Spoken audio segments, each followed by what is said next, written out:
Symbol of honour, the potential nap of the night, defeat his rivals once again. He beat Westacre this night out, who franked the form the following start. Well, it was history at Meydan. Safi Osborne, the first female to ride a winner at Meydan. And she saddles up aboard Uzo once again, looking to defend his crown in tonight's feature. He gets a lightweight once again, Violent Justice, and he defied his rivals here, coming from a long way back to win. Sam Hitchcock will be looking to do the same once again. And Guillermo Aras Corretta's time in UAE was certainly kicked off well with thundering going on to win. He'll be looking to do exactly the same thing here under Vaslav Janacek. So it's a predominantly turf card for tonight's racing. 5 races on the grass, 3 on the dirt. We kick off with 2-mile events. The Azizi Venice for the thoroughbreds over 8 furlongs. We then head to the Arabian race, not the opening event tonight. Race 2, the Azizi Wasil over 1,600 metres. The Dubai Trophy is the third over 6. Then the Azizi Mina, a never won 2 over the mile on dirt. Our feature, the Lord Glitters Handicap over 1,800 on turf. We back down the straight here for the Azizi Rivera over 1,200. And then to the stayers events at the end, the Burj Azizi over 10 on dirt. And then we head out to 2,410 metres once again for our final event, the Vizierabad Handicap. And here's the going report for the night. Good on the course proper and up the chutes as well. So an even playing surface all the way around. Here's who won't be joining us tonight. So quite a few emergencies not gaining a start. Ajwad out in the first. Perfect Love, Randa. Perfect Love also out. Randa and Mahmuda, along with Kadir, Desarnets and Al Denari, all 4 emergencies failed to gain a start in the PA's race. Race 3, number 6, King's Call is out for Dylan Cunha. Race 5, the 14 Silent Film out for Ian Williams, along with the 18 Paddock, the 19 Rusip and Fell. And in the last event, the 4 Ultima will not be taking his place tonight. And jockey changes here. Race 1, number 17, Connor Beasley jumps aboard King's Fountain, who gains a start. Race 2, number 4, Charlie Bennett rides URD Carrere. And race 5, number 17, Silvestre de Souza on board Jahuri, who gains a start with Silent Film coming out.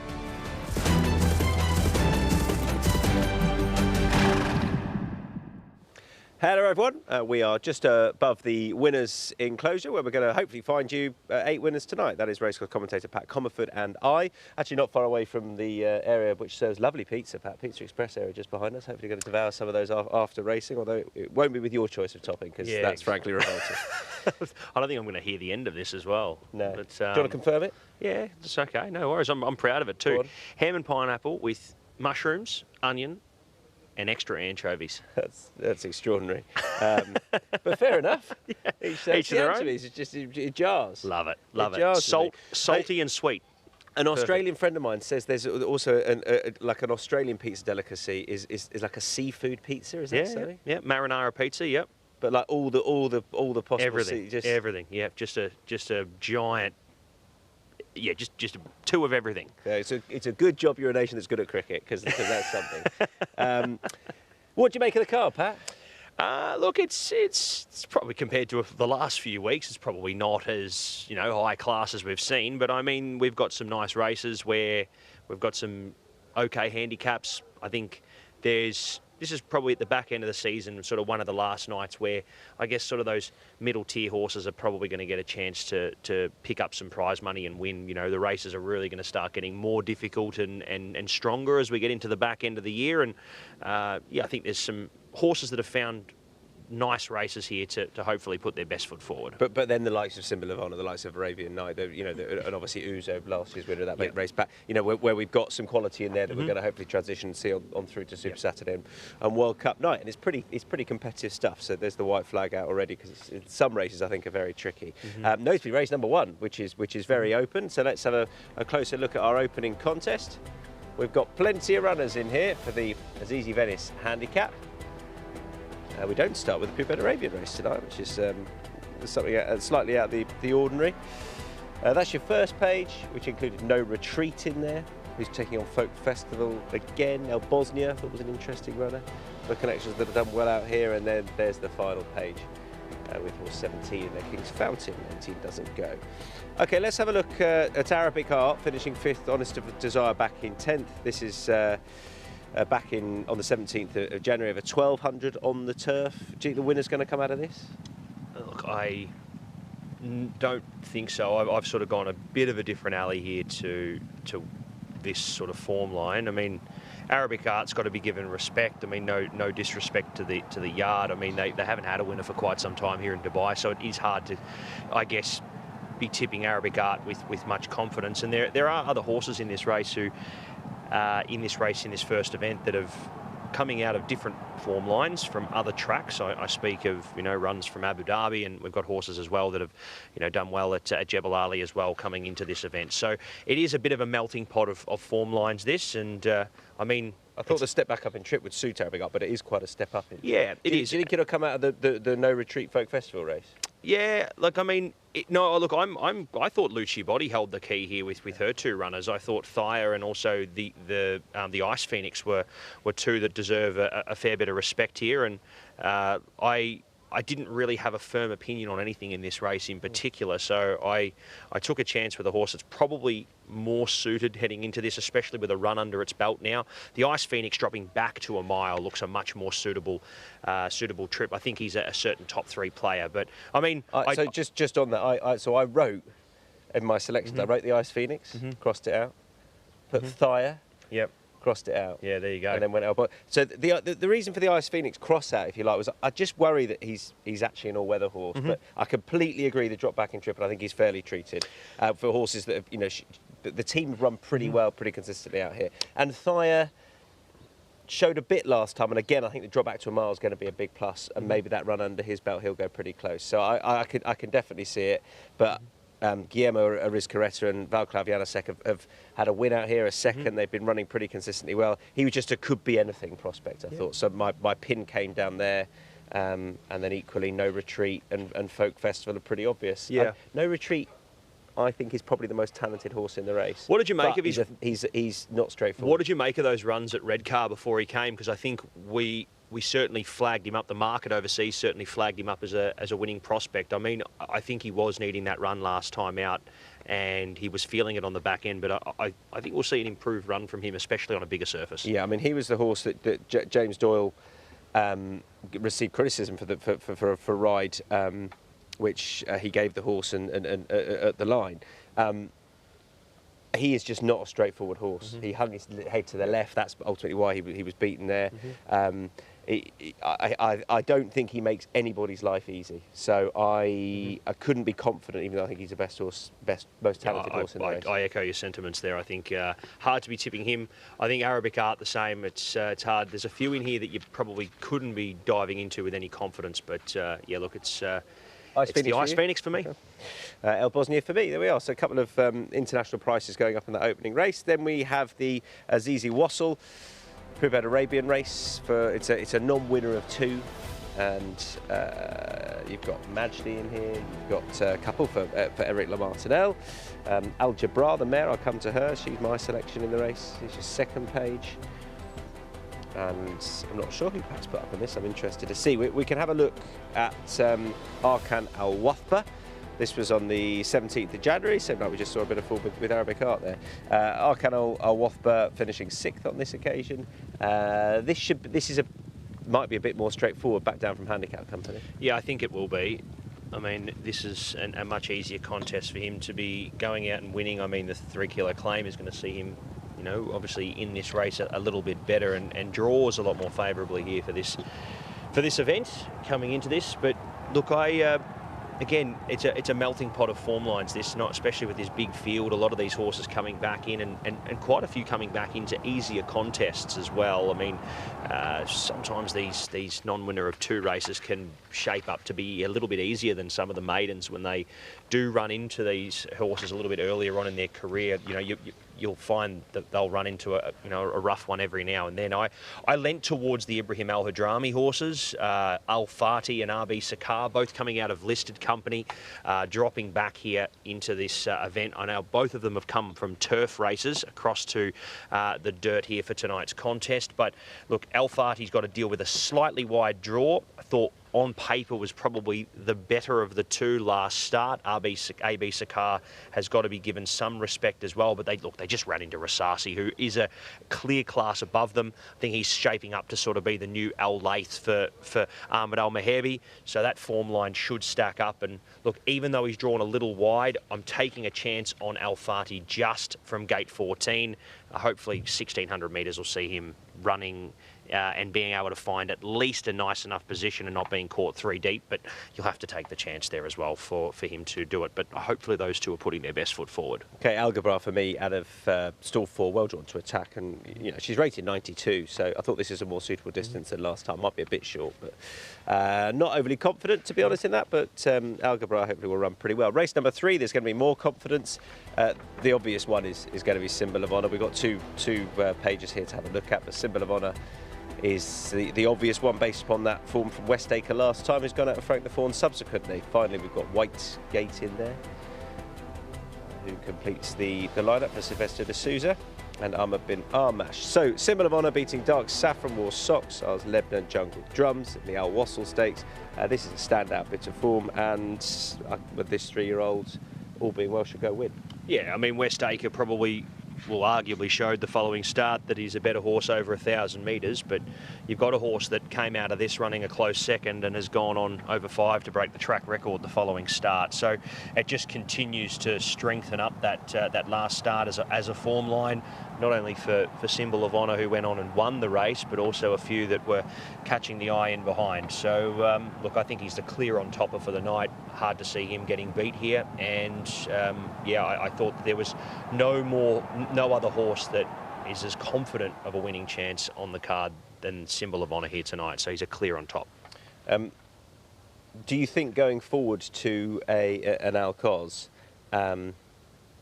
this horse and Westacre will be two lively ones in that market that are going to line up, or do you think that 3-year-olds, they might find it a little bit tougher? Yeah, it's an interesting one, isn't it? Because, you know, I mean, the Godolphin have had, as you see in their recent years, they've tried to target it with a nice young filly, and they've got that this year as well. So, I mean, Symbol of Honour, if he does join the field, I mean, he's probably another worthy contender for Charlie Appleby in the race. But look, I mean, both of them have got to be given some respect.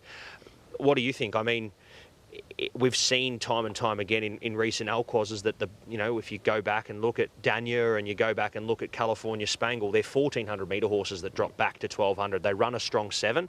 So I mean, that would worry me. I think this would be fine for Symbol of Honour. But again, if something like a California Spangle comes over, a slightly different kettle of fish. Yeah.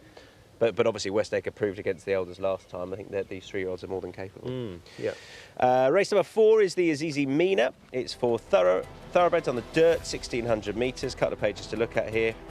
You've got a Galactic Star in there, Arabian Story, interesting enough. Then we come to the second page, off the back of Moonblade. Got On My Eyes on the way. Per Autumn Political Truth, Sahan Zoran. That's a lineup of 14. We can have a look at Galactic Star winning from On the Way, Casino Bay and Zora. Nice performance this, and I think the horse will back up again. Just was ready enough for this, and I think we'll take a step forward for it. And I think a similar run style will see this Son of Improbable go very close. Yeah, he didn't have any need to win this race the way that he did, but look, to do it in the manner that he did first up and on debut was quite impressive. And I mean, how much of a launching platform has Jebel Ali been for horses from a fitness perspective? I mean, if they do handle Meydan's track on the dirt, which is obviously always the question, but I mean, these horses are trained by Bupat Sema at this track, so then they are familiar to it in many ways. But I mean, Galactic Star that should be a nice little launching pad for him, fitness-wise, to come into this and make his presence felt. I think Trip will be fine, you think, distance? Yeah, I don't see the trip being any concern. I mean, 1,200 metres, hardly run 1,200 metre race at Jebel Ali plays almost like a 7 furlong race in itself. So, I mean, a mile looks a nice one. He's by improbable. He's bred to go the trip, so I'm hoping to see him do that. And I mean, nice dirt breeding. So, I mean, let's hopefully see Galactic Star just take that next step. Yeah, I think the fact that the horse is by improbable will be absolutely fine, and probably Travers winner a place in the Classic as well. So I think the mile will be absolutely fine. Galactic Star for me as well. Race number 5 is the Lord Glitters Handicap. 350,000 dirham on offer here. Nice big field, 1,800 metres. We've got loads of horses that contested the race, won by First Conquest last time. Likes of Garland, Stormy Ocean on that first page. Uzo as well, last year's winner, Arabian Light. Second page has the likes of Silent Film, I thought ran pretty well on that occasion. It's a bit of a shame he's not in the race, to be honest. Sword, yeah, good spot. Yeah, it is a shame. I thought he ran. I knew that. You've read him out. You got a head start on me. Yeah, I thought he'd go. And Silver Sword was another one. That's your last one in the Johuri.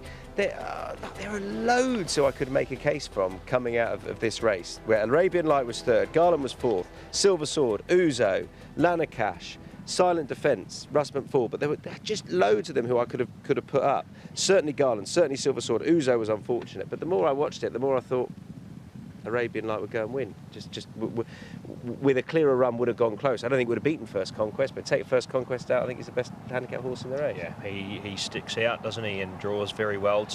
I think what we found with the Lord North Handicap last year, and even the Lord Glitters Handicap, big fields, and as a result, I mean, there's a lot of put a line through it, didn't get an opportunity to run on. I mean, because you find that a lot of these horses do have a tendency to run into a fair bit of traffic with these nice big fields. I mean, Uzo, the splits came for him last time when he needed to. It was a great ride by Safi Osborne to weave through the inside.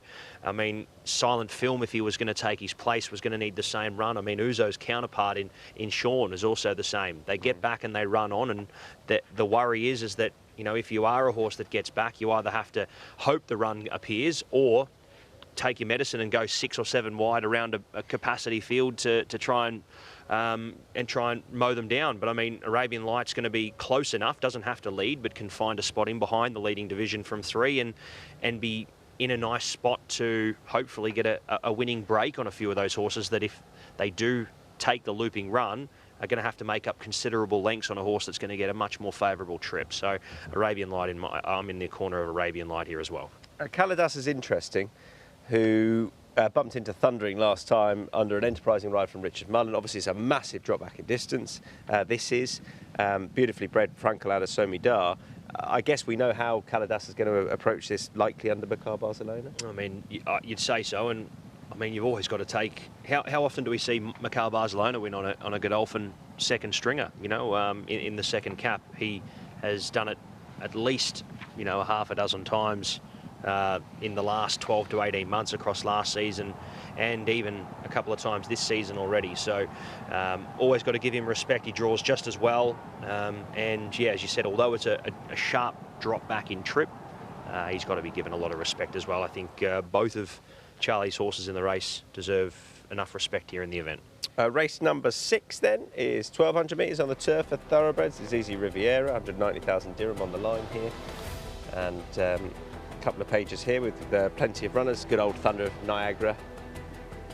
I say good old, slightly tongue-in-cheek. Silky Wilkie's just not performed out here so far. It's been a shame, but hopefully better for connections here.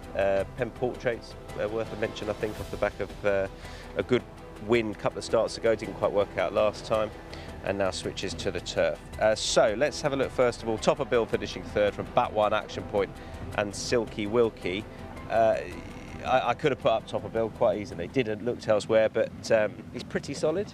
Yeah, I got him on top. I mean, he showed signs of a horse that was probably, I guess, a little bit, on the earlier side of his campaign. I mean, he was a great winner here earlier on in the last season under Case Albacete with the claim on that day. I mean, he felt a lot more at home over 6 than what we saw over 7. Maybe he has performed over 5 furlongs in the past, but maybe as he does get a little bit older, that 1200 is a bit more kind to him. And I mean, he drew wide last time out, and we saw him work across. I mean, it hasn't been as bad of a trip or for those horses who have drawn a little bit wide this season compared to last season. I mean, if you drew outside of sort of 8 or 9, barrier 8 or 9, it was almost curtains for you before the gates even opened. I think as well they know what. So last season was the first year it really paid to be far side. So the trouble is, particularly early season, the higher numbers were still exploring near side, and it wasn't working out. And everyone knows now to just if you can go middle to far side, that's where you want to be. Yeah. So I mean, look, I'd say that they will shift to the far side half. He'll be coming down the centre of the course, and yeah, I think he'll be giving a side at some point. Danny Tudhope with a couple of nice rides tonight as well. I'd expect him to maybe ride a winner or 2. I'm always nervous when I put up a Michael Costa horse and you haven't. But I've gone with Carl Barg. I think he's a winner. Yeah, he's and Michael Costa, he's taken out some handicaps with some horses you might not necessarily expect on the straight course as well. I think Ben Cohen he'll have the horse up there. He'll ride him for stamina to see it out. I think I don't think it will smuggle him into it. I think he'll put him on the line, and that's what you tend to want here. Yep. I wouldn't be surprised. No, wouldn't be shocked at all as well. I mean, his run behind Vespasian here over this track and trip, albeit in a lower class of race, a slightly lower class of race, was good. So he's without winning, he's course proven. Race number 7, 2,000 metres in the Burj Azizi, the thoroughbreds on the dirt. New London's fascinating. Charlie Appy doesn't roll the dice on the dirt that much, but it hasn't worked out on the turf with him this year, so here he is. Interested to see how he goes. Obviously, Mendelssohn Bay, Gold Soldier Go, some of the likelier sorts in here I thought, or horses we're used to seeing turning up. La Reche as well. Eliabri's been pretty consistent. Book Review, Violent Justice, who knows? Lion's Mane's got some good form from earlier on in the year. So let's start with Violent Justice beating Eliabri. First Constitution, Mendelssohn Bay never show weakness. Weird race in the end because you didn't expect Violent Justice to win even when we pick it up here. I'm glad I saw him because he was almost at that point, especially with most dirt races, where as a commentator you'd put a line through him because it's just impossible margin to make up. But I mean, he found plenty, and he worked up to the inside. Sam Hitchcock went inside runners and saved all the ground, and well, you've win again? Got to slightly feel for Local Dynasty because I think William Buick thought he had the race almost sewn up. I'm almost shocked that because he was obviously coming up the inside of him, that Buick almost didn't clock off on the horse because he came out of nowhere, did Violent Justice. But look, I wouldn't be shocked to see him go and do it again. I mean, it's a very similar sort of race. We know what we're going to expect with him. He's going to get back. The only thing that he doesn't have this time round, Tom, is the fact that he's in a much bigger field. Those gaps that he had last time out, they're not going to be appearing like they were. I mean, those races there, big field, dirt race, it's going to be messy. I think he's going to have horses falling in his lap as opposed to last time where there was horses that were fading away, but I mean there was so much room up the inside for him to go because there was only 7 in the race or 8 in the race. So yeah. Who are you with? I've gone in the corner here. Look, the market overseas is all over Prink Rouge, the Russian horse here. 8 wins so far in its career from 11 starts, yet to miss the top 3 in the career, but I need to see him first on this track before I can go anywhere near him. And we're saying Prink. I'd say Prink Rouge. I'd say that's what I'm gonna go with, unless I get told otherwise. But yeah, look, I'm just going to go course-proven horses here. Mendelssohn Bay is a horse who has done it plenty of times before here. Yes, slightly less ground than this has been his best trip, but his form at Meydan in his previous seasons has shown that he does have a lull second up. He needs that sort of. He always has that poor run in between. He's good first up, he has a lull in his second up run, and he fires third up again. So, I mean, I think they opened him up like 13 or 14 to 1 overseas. I mean, they've completely disrespected a horse who I think has done very, very good, and I think he's, for people overseas, is an each-way prospect all day. He's a good horse, and I mean, I'd be interested to see if Tiger Shea if he did have the option there to jump aboard Mendelssohn Bay, would he jump off Prink Rouge and ride Mendelssohn Bay here in the event? I think he could be Bupat's best chance in the race, and I think he's been missed by the market overseas. Yeah, my starting point was to let Prink Rouge go and run at the international price anyway, yep. and look elsewhere. I wanted Go Soldier Go just to give me a really good, exciting run for my money down the outside and not get there. Yeah, well, I'm sticking I think will happen. Yeah. So, I mean, look, it's one of those races. I think there'll be quite a few winning hopes here. It hopefully is a hotly contested finish, but I think a very open event, and it could go a number of ways. Then the Vizirabad handicap closing off the card, and obviously named in honour of the great Vizirabad, this contest, who carried the colours of the late His Highness the Aga Khan. These are your field without horse 4, Ultima, who doesn't go in there. There's El Cordobes, we'll come back to that horse very shortly. And then your final lot, including Thundering, who we'll see in action as well soon enough, a winner for Guillermo Riscareta last month. Sylvester D'Souza taking the ride. So let's start with El Cordobes, finishing second, Endless Victory third, Intricacy back in 13th. This was El Cordobes' run 35 days ago, and the race won by Asasi. It's a good bit of form as well. And El Cordobes was not the choice of William Buick on this night. But I guess I'm not surprised that he's teaming up with it here and getting off Royal Power.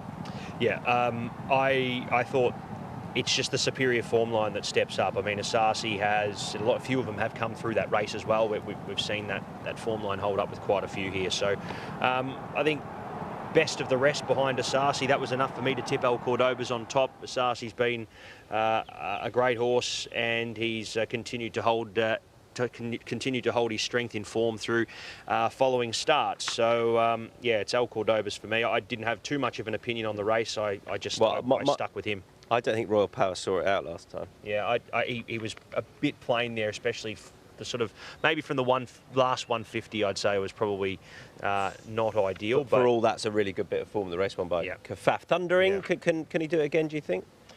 Look, I mean, I don't think he's going to. I don't think he's not coming into a race here where he's running against a few horses that were sort of, I guess, at the start of their campaigns, working towards bigger prospects at the end. I mean, it was a 70 to 90. I mean, he won it well, and surely he'll improve off that. But I think it's a different quality of field that he faces here tonight, and yeah, I'd say he'll be up against it. But he's going to get all favours from the draw here to find a nice spot. Yeah. And maybe they'll go hard again. We've seen a couple of turf races more so, I think, the normal really, unfold on the turf and suit a closer. So maybe we'll get that again here. I feel like it's been riding like that more so this year than in previous years. What did you make of the 2 runs of Intricacy? I mean, he was a horse that we saw flashing and giving a sight this time in this part of the season last year. I'm interested to see if he's just having a bit of a lull prep, or if he just hasn't really found his best form here, and I don't know if we're going to see that. I was impressed with him last year. That race where he beat Iron the Prize. Yeah, I mean, I didn't really have an opinion on last time. He's very disappointing. Yeah. I'm not sure 2400 is his trip. Yeah, yeah, he's definitely been a bit below par based on what he showed at the back end of last year. Definitely. All right, your recap, please, Pat. Your 8 selections. Yeah, to look, as Tom echoed earlier on, it's a tough night, but hopefully we can bang a few in. The Ice Phoenix in the first, Al Fati in the Purebred Arabians race. We'll need some luck from that draw, though. Symbol of Honour's the Nap. Galactic Star should go on with it after that nice debut win at Jebel Ali. Arabian Light, best handicapped horse in the feature tonight.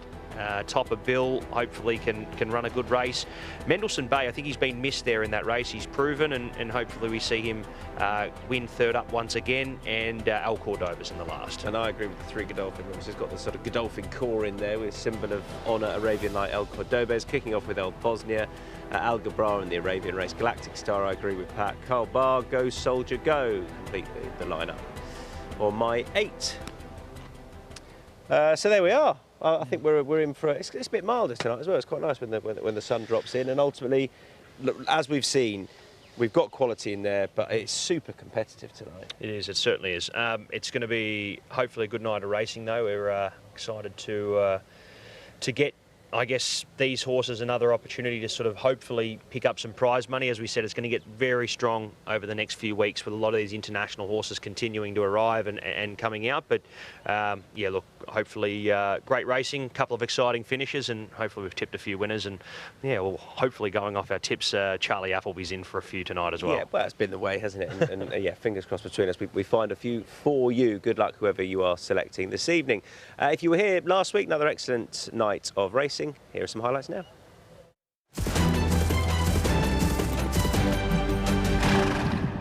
1,400 metres and we have 16 runners. Nice big field to kick off the night. Set now. And away we go. They all got their fair start. Pipes and Dreams, the slowest, if any. Good speed out wide from Camden. Trip to Rome was working forward along with Fall of Rome, Smart System and Sikorsky. Then came Royal Commission, followed there by King's Fountain and Meydan. Next there was up on the inside, Pipes and Drums, getting mobile now the inside. A length and a half back to Maputo from Darby Lamp. Next in running there was Dukedom along with the Trip to Rome. Miss Wintown fourth to last from Gliding Bay. Then came next in running was Atlantic Sky, and out to the end was Hawayel. So off the back they travel. 13.60, 10.55, and it's Smart System from one who's going to work through to the lead. Going up in the front now by a length and a half from Pipes and Drums, who recovers to get into a forward spot. Royal Correspondent was third and 3 wide, being worked upon from Meydan. Then came Fall of Rome, King's Fountain, Camden. Next was Sikorsky, Maputo, Darby Lamp from Atlantic Sky, and best of the rest was Dukedom. Rest of these can't win as Smart System straightens up, following the rail home, making every post a winner, wanting to hang in a little bit. Pipes and Drums starting to level up the outside and challenge with Darby Lamp, King's Fountain and Meydan. It's still Smart System though, finding Smart System though with 3 lengths in hand from Darby Lamp, who's out chasing with big runs, and from the back as well Maputo. Smart System all out up in front, but has got enough in hand, and Smart System from one goes all the way. Gate to wire in the opener, 2.5 lengths from Darby Lamp. Atlantic Sky rattled home into third from King's Fountain, Maputo. Set.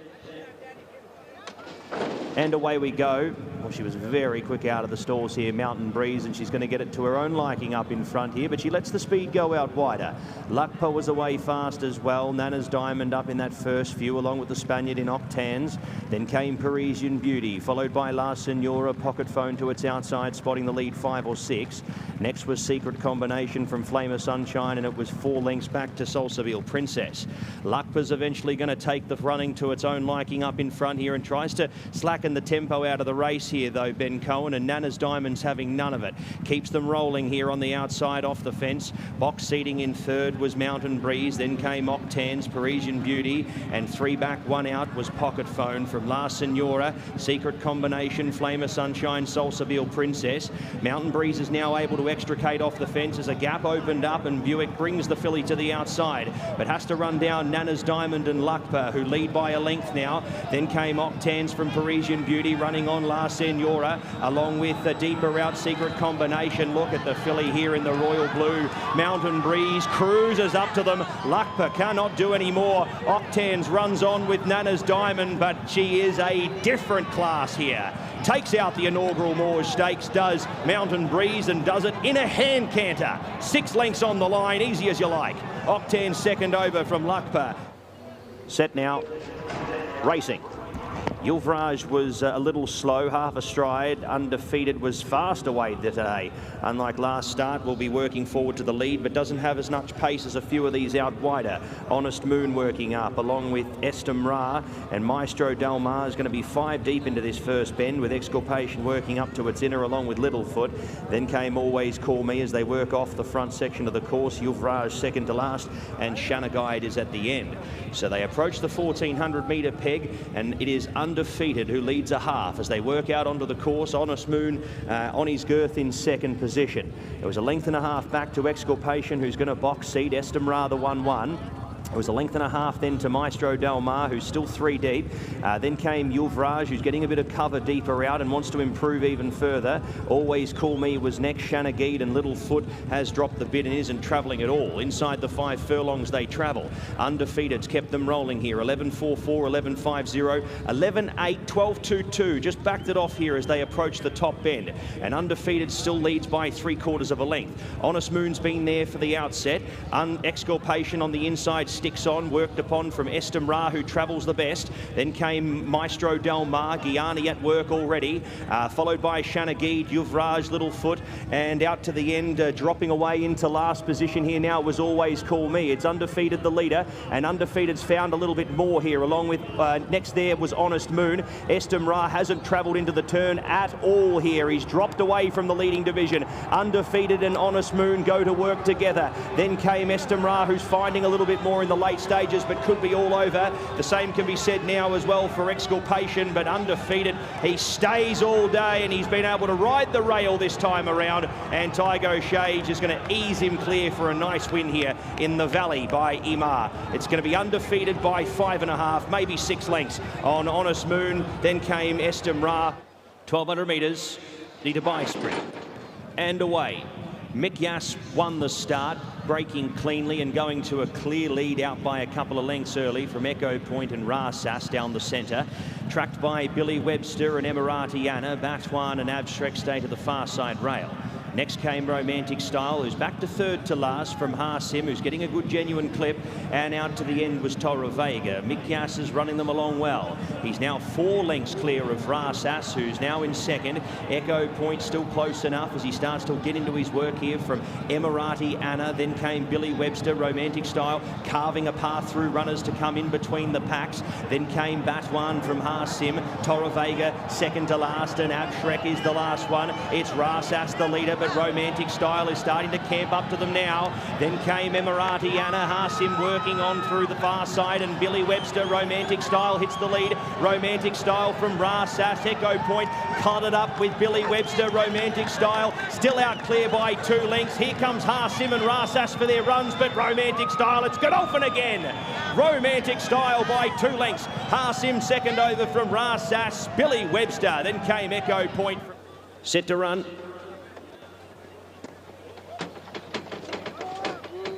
Ilzadale settles the inside. There they go.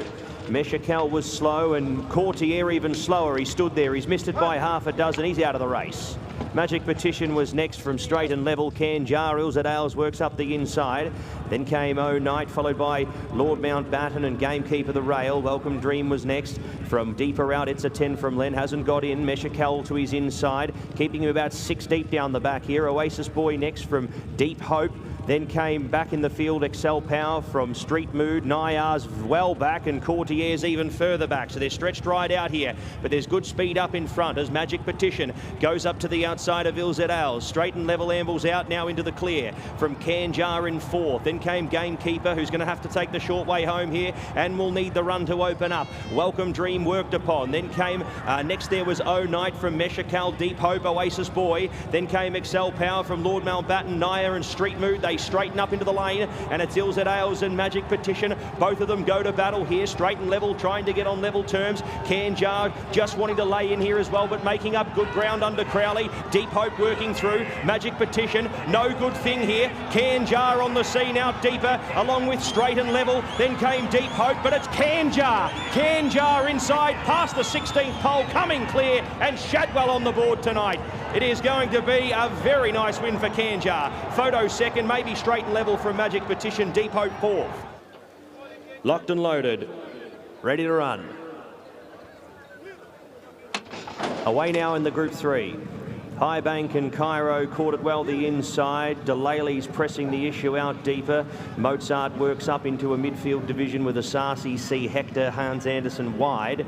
Stormy Ocean was second to last, and the international short price market favourite in First Conquest is last of all, as Delaley works across to the lead here by a length and a tail on Cairo, who runs up his bum there in second, and now allows the leader to let stride here out in front. C. Hector was third, 4th was Highbank, and 3 lengths back sees Mozart to the outside of Asasi. A length and a half to Hans Anderson, 2 lengths back now a length to Stormy Ocean, who gets a little closer, and First Conquest has tacked onto the back here in the Dubai Millennium Stakes as they run down in search of the 1200 metre peg. 11.8, 11.89 those sections, and 11.91, so keeping a steady clip as they head down the back here, and the leader has not increased it at all. Delaley leads at a pretty moderate tempo, but is getting it to his own devices. 3 lengths in and clear of Cairo in second. Highbank up to third. C. Hector close enough in 4th. Then came Asasi, who's been okay okay there, 3 back the fence, but will need to pop off at some stage, racing a little keenly.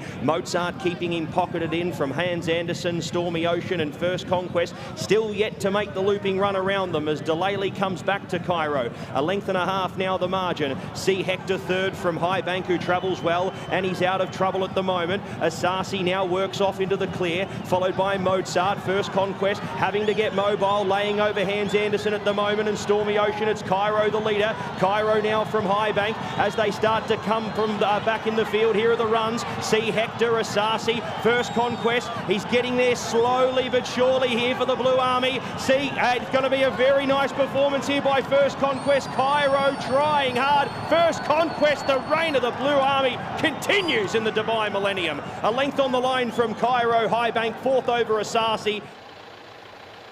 And away now. Guns and Glory was fast to show early. Good speed from Gun Crew. Inner Wisdom and deeper out. Tactical Bound works forward. Valdivia next. Truth Explained also working up into a forward position. Then came Serena's Fame from Al Mukhtar, Kibo Masaki and Al Warith out to his usual rearward roll, but getting slightly detached here in the early stages. Pace quite good past the 1800 metres as they approach the post with a lap to travel. It's going to be Guns and Glory, a long neck ahead of Tactical Bound in second.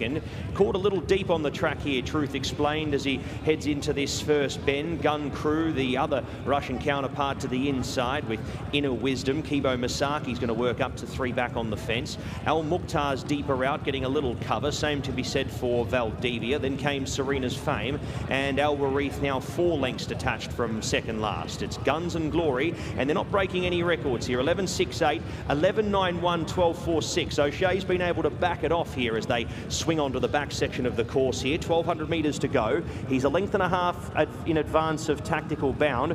Truth Explained's going to have to cop the medicine, 3 deep and without cover, and has been there the trip so far. Gun Crew getting an okay run in behind, but just dropped the bit now.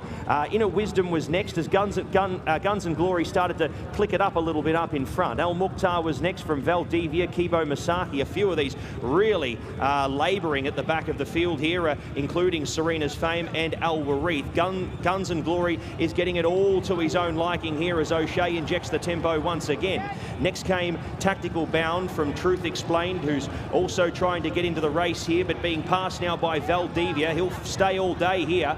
Then came Inner Wisdom from Al Mukhtar, and Gun Crew's dropping back with Kibo Masaki, but this could be the easiest win of the night. Look at Guns and Glory. He shoots clear here by 8 lengths, and he's getting further and further in front as they get closer to the post. Running on Inner Wisdom, trying to get back into the race here as well. Truth Explained along with Valdivia, Tactical Bound, but this is very, very impressive. Up to 2,200 metres, it was the key, and it is all Guns and Glory going on to score here in nice fashion. Inner Wisdom second over. Truth Explained, I think, has scraped in for third. Right now, and they're immediately sent on their way. And the Fingal Raven was leapt up in the air there and cost himself a couple at the start. Nadawi fast away the outside. He's going to work across. Halassan works up. Al Qudra in the first 3, splits the middle of them. Then came Blue Burton from next in running Desert Shadow, and Nadawi, Sahan rather's up on the fence. Then came Castle Gates, who's a little wide down the back here as they approach the top turn from War Bear, Elmo Nady, and the Fingal Raven attaches onto the end. It is going to be Nadawi who's going to roll them, and deeper off the track here goes up to take the lead here, but he won't be able to slam over with ease here as Halassan made him work for it, now settling down into second, about 2 lengths off the speed. A similar margin to Al Qudra in third, travelling along well. He just threw the head up in the air there, racing a bit keen here, the favourite. Blue Burton was next. Castle Gates improves 3 deep. Then came Sahan from Desert Shadow, Elmo Nady on that 3 wide train. The Fingal Raven is out to the end now with Blue Burton. It's up in front though, running along well, Nadawi. Then came Halassan, who now gets within a half length.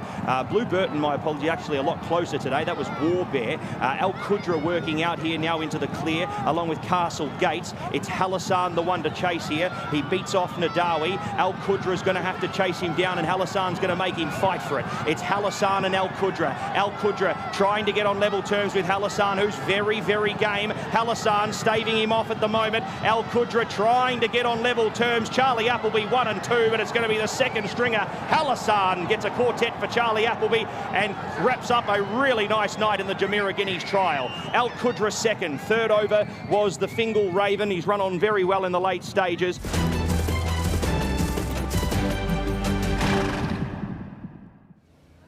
Well, earlier this week, we heard the news that we had lost His Highness the Aga Khan. He was one of the preeminent breeders of our time, a true supporter of racing at Meydan. He had multiple World Cup night winners, including with a record breaker commemorated on tonight's card in the form of Vazirabad. And we all at Meydan will miss his presence greatly.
We are delighted to welcome Safi Osborne back to Meydan Racecourse, a year after what was a historical night for you, and that was a really good night on Ouzo, so good luck later. Yeah, thanks. It doesn't feel like a year ago, but yeah, nice to be back on the same horse in the same race, and slightly trickier draw this year, but hopefully he goes there with just a good chance. Looking back at what he did last time in a race that's obviously worked out pretty well, there's a few lining up again. Did he did what Ouzo does, right, except just didn't quite get the breaks and finish off? Yeah, he finishes off best when you kind of let him just get into his own rhythm early, and obviously then you're at the fortune of gaps opening, and they never really opened for Adjo last time, and there's not much you can do about that. He was fairly unlucky. The winner was very impressive, but I'd say with a clearer run he probably would have been second. And I guess you approach it the same, right? You ride him coldish, and then hopefully it all opens up. I guess he's all fresh and well at home.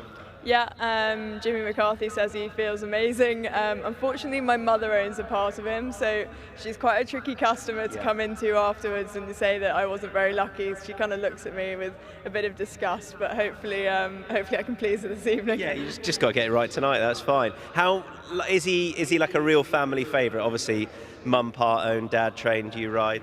Yeah, I think he's Jimmy McCarthy's favourite. I don't ever touch him at home. He's Jimmy's ride, and they do a fabulous job at getting him in good form. He's a tricky customer, but yeah, he's got a lot of character and plenty of ability to go with it. What are you expecting from Jungle Drums in the sprint? He was a bit disappointing last time. Obviously a listed winner back in England. I think he'll strip a lot fitter for today, and yeah, talking to Dad and Jimmy that they're in a much happier place with him now than they were last time. And a sale for David Simcock in the last? Yeah, obviously hasn't run for a little while, but his last two runs were actually very impressive. He beat me at Kempton and on a horse that I didn't think could get beat, so yeah, he's obviously a fairly smart animal, and it's yeah, just whether today's the day. Obviously, the family have had plenty of success without you while you've been in Oz, but I guess that's been nice watching on, seeing the likes of Heart of Honour in particular. Yeah, Heart of Honour looks a really exciting horse. It's been frustrating but also exciting to watch him in the middle of the night in Australia, but it's really good. Just the whole point of Jim and Claire buying these types of horses at the Breeze Ups, and to come here and have one good enough to compete at this level is really exciting for them. How was Oz? It's great, loved it. Rode a few winners, a few nice stakes winners, so it was yeah, good, fruitful. And are we going to see a lot more of you out here? I know we're towards the back end of the season, but is that the plan when Jamie's got runners, that you'll be here for the most part? Yeah, I think I'm here pretty much for the rest of the meetings at Meydan, so yeah, excited to be back. Sad to have missed a bit of it, but yeah, hopefully make it a fruitful time up until World Cup. Yeah, good to have you back. Good luck tonight. Thank you.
Right, we're in the saddling area. It's a tricky old handicap to kick things off, the Azizi Venice handicap. We'll start with the horse that's right next to me here. That is horse number 4. That is the Ice Phoenix.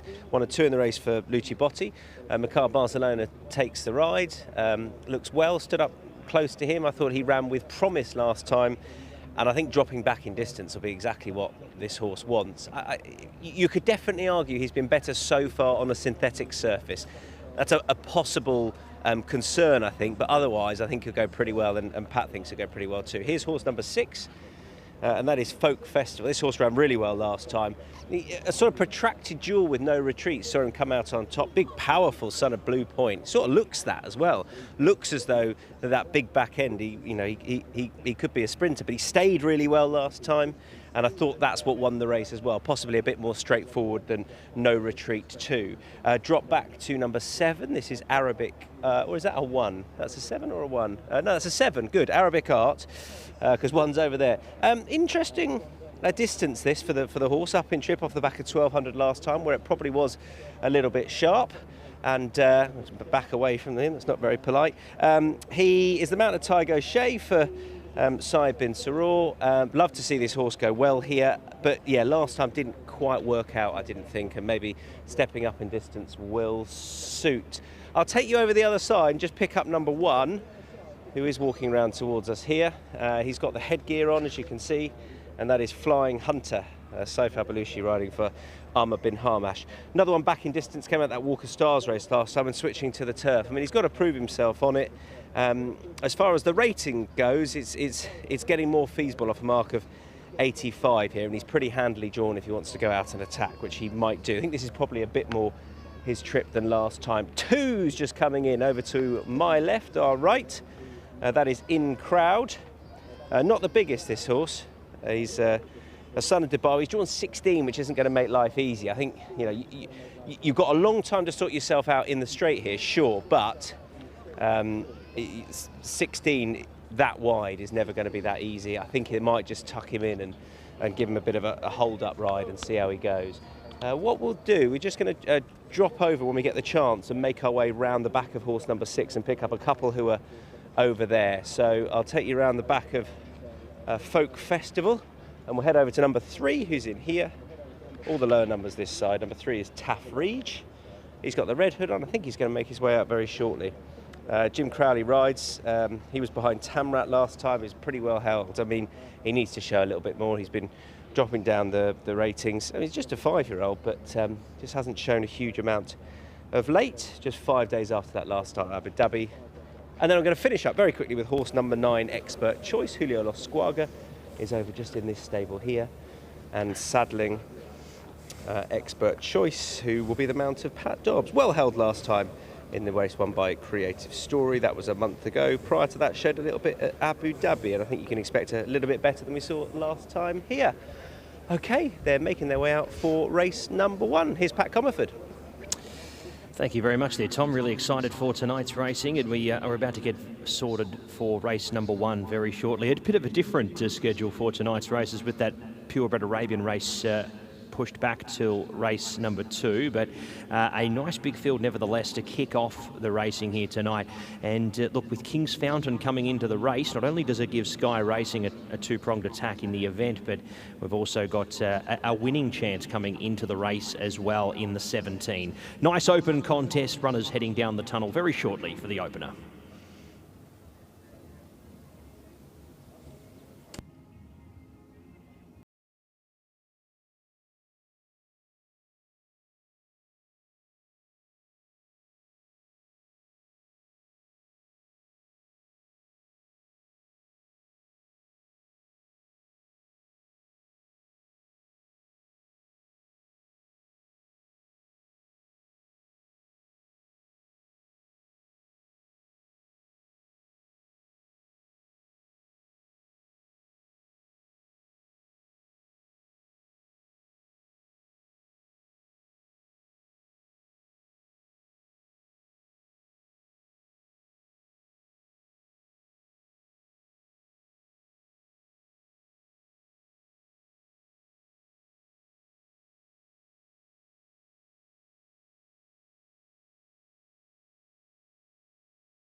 Race number 1 here about to get underway. We head into the parade for the first event and we head up to our first horse as we look through the field here for race number 1, the Azizi Venice over 1600.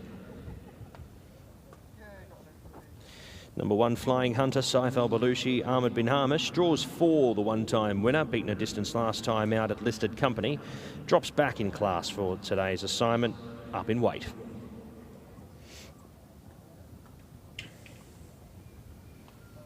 In crowd has found it very difficult his last couple of starts in conditions company. Beaten a distance on multiple occasions. He stays at a similar trip. Does switch over to the turf though this time around. He would need to improve and gate 16 is going to make it tough. 3 is Tafreez. Jim Crowley and Ali Al-Badwawi draw 12 here, the two-time winner from 13 starts. Another horse who's been racing in stronger company than this, but hasn't been finding his best form. The Ice Phoenix should appreciate a trip back to a mile here, despite the fact that his best form in the UK was on the all-weather track, a Southern winner 3 starts ago. He'll be looking to hopefully improve off that debut performance in the UAE, and the conditions say that he will.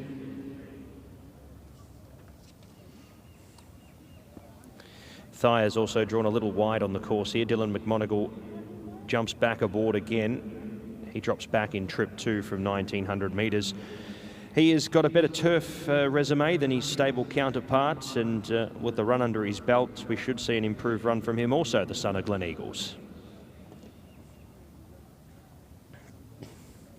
Folk Festival was a sharp enough victory on debut, but with Bernardo Pinheiro on board here at Abu Dhabi, he switches over here to the turf at Meydan and will hopefully be running a nice race. Gate 15 will make it a little tough.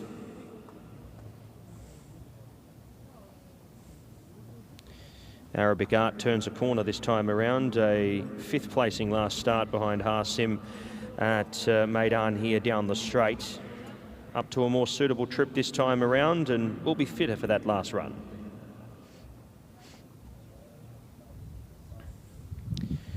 No Retreat looks the horse on paper to beat. He still needs to find himself in front though first, because he has had his fair share of issues over the journey with previous race starts. But his run behind Folk Festival was impressive enough and he'll appreciate a bigger track.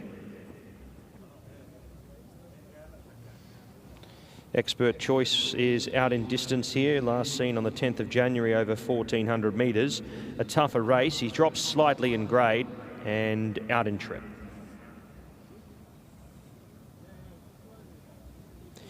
Lenormand also heads out to a more suitable trip here after running over 1400 behind Creative Story last start. We'll hopefully see him running a better race. He'll get all favours from gate 1.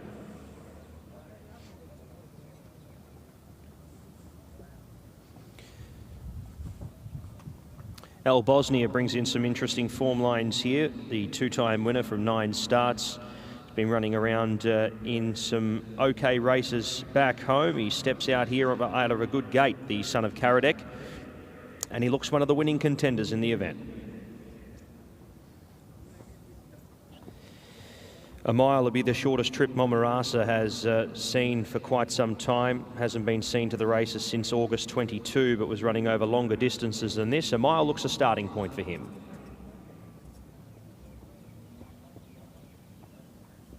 Algernon, a last start winner just before the new year. That was a Jebel Ali up the hill over a mile. He steps back onto the turf here for the first time in quite a while. That is an interesting factor here in assessing his form.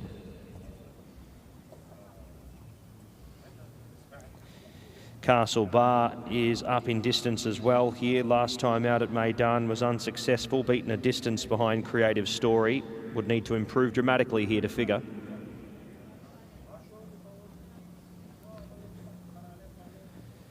$15 Ajwad is out, 16 Honest Desire, our next horse. Down the track his last few here, and we saw him at Meydan here down the straight, also coming out of that race behind Harsim. He'll appreciate a turn.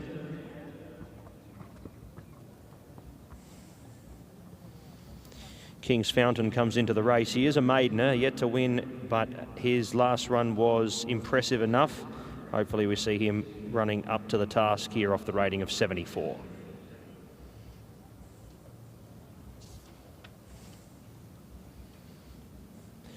Jockeys being legged up here, and runners are about to make their way out to the tunnel for race number 1.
Well, we'll get to the Best Turned Out award very shortly, but trainer Fawzi Nass is alongside a couple of notable runners tonight in particular. No Retreat here, it obviously has a leading chance. What was your reflection on the run last time? Well, it was his first run for me in Abu Dhabi, which is obviously a tight track with a short straight. I think this is his minimum trip. His ideal might be 10 furlongs in the near future. But he has that run under his belt now. And Meydan is a bit of a longer straight, so it should suit. Is he a bit quirky? Or is that unfair? It's unfair to say. I've seen quirkier horses. Yeah, I agree. But I just wonder if he takes a bit of knowing, or if he thinks a little bit, or if he's, you know. I mean, he's shown some quirkiness as a 2-year-old in England.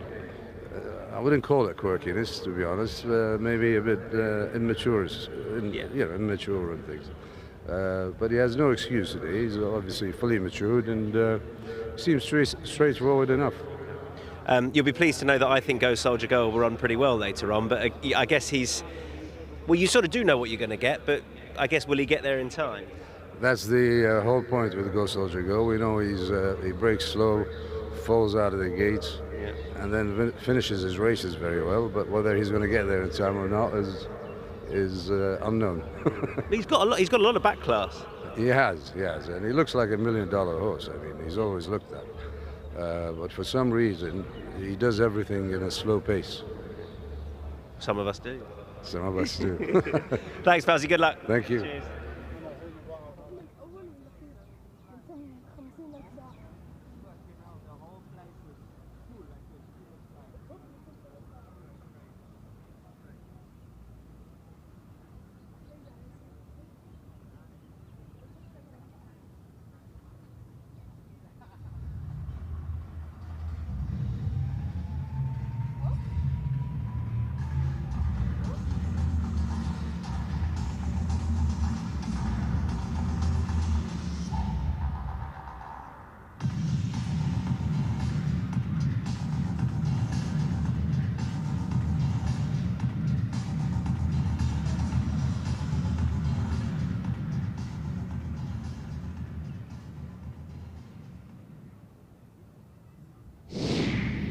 It is time for our Best Turned Out award, the first of the night, and that is supported by PHI Advertising. As ever, it's gone to Algernon, and I'm pretty sure I recognise that man leading him around as Sajjad Hussain.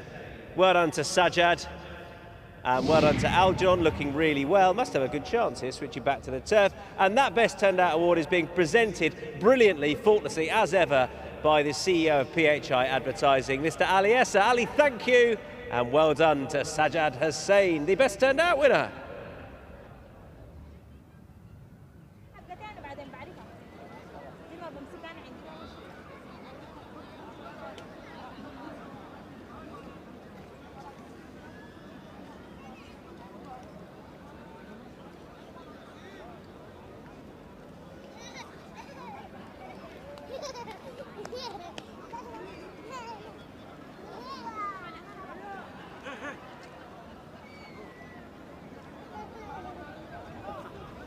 Okay, let's have a closer look at something. That's Folk Festival, Bakar Barcelona with his feet out the irons on this horse who ran really well at the trip last time. He looked a strong stayer at the distance. He's a son of a sprinter, but I thought stamina really won the day. Now, No Retreat, he has, as Fauzi said, shown his immaturity in the past, sure.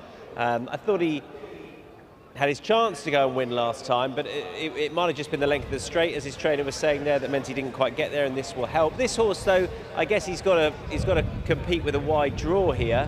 Otherwise, I think he's pretty straightforward. He'll, I would imagine, try and get a half decent position, and then hopefully see it out pretty strongly.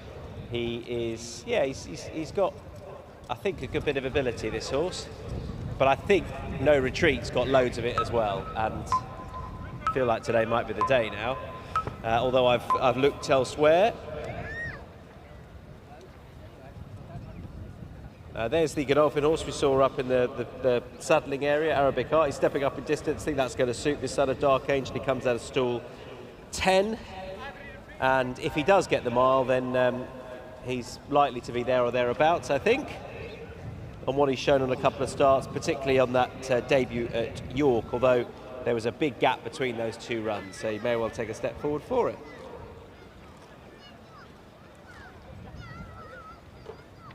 Would really like Luci Botti to have a carnival success out here with this horse, the Ice Phoenix. She's also got two in the race, obviously got the Ice Phoenix and has Thayer as well.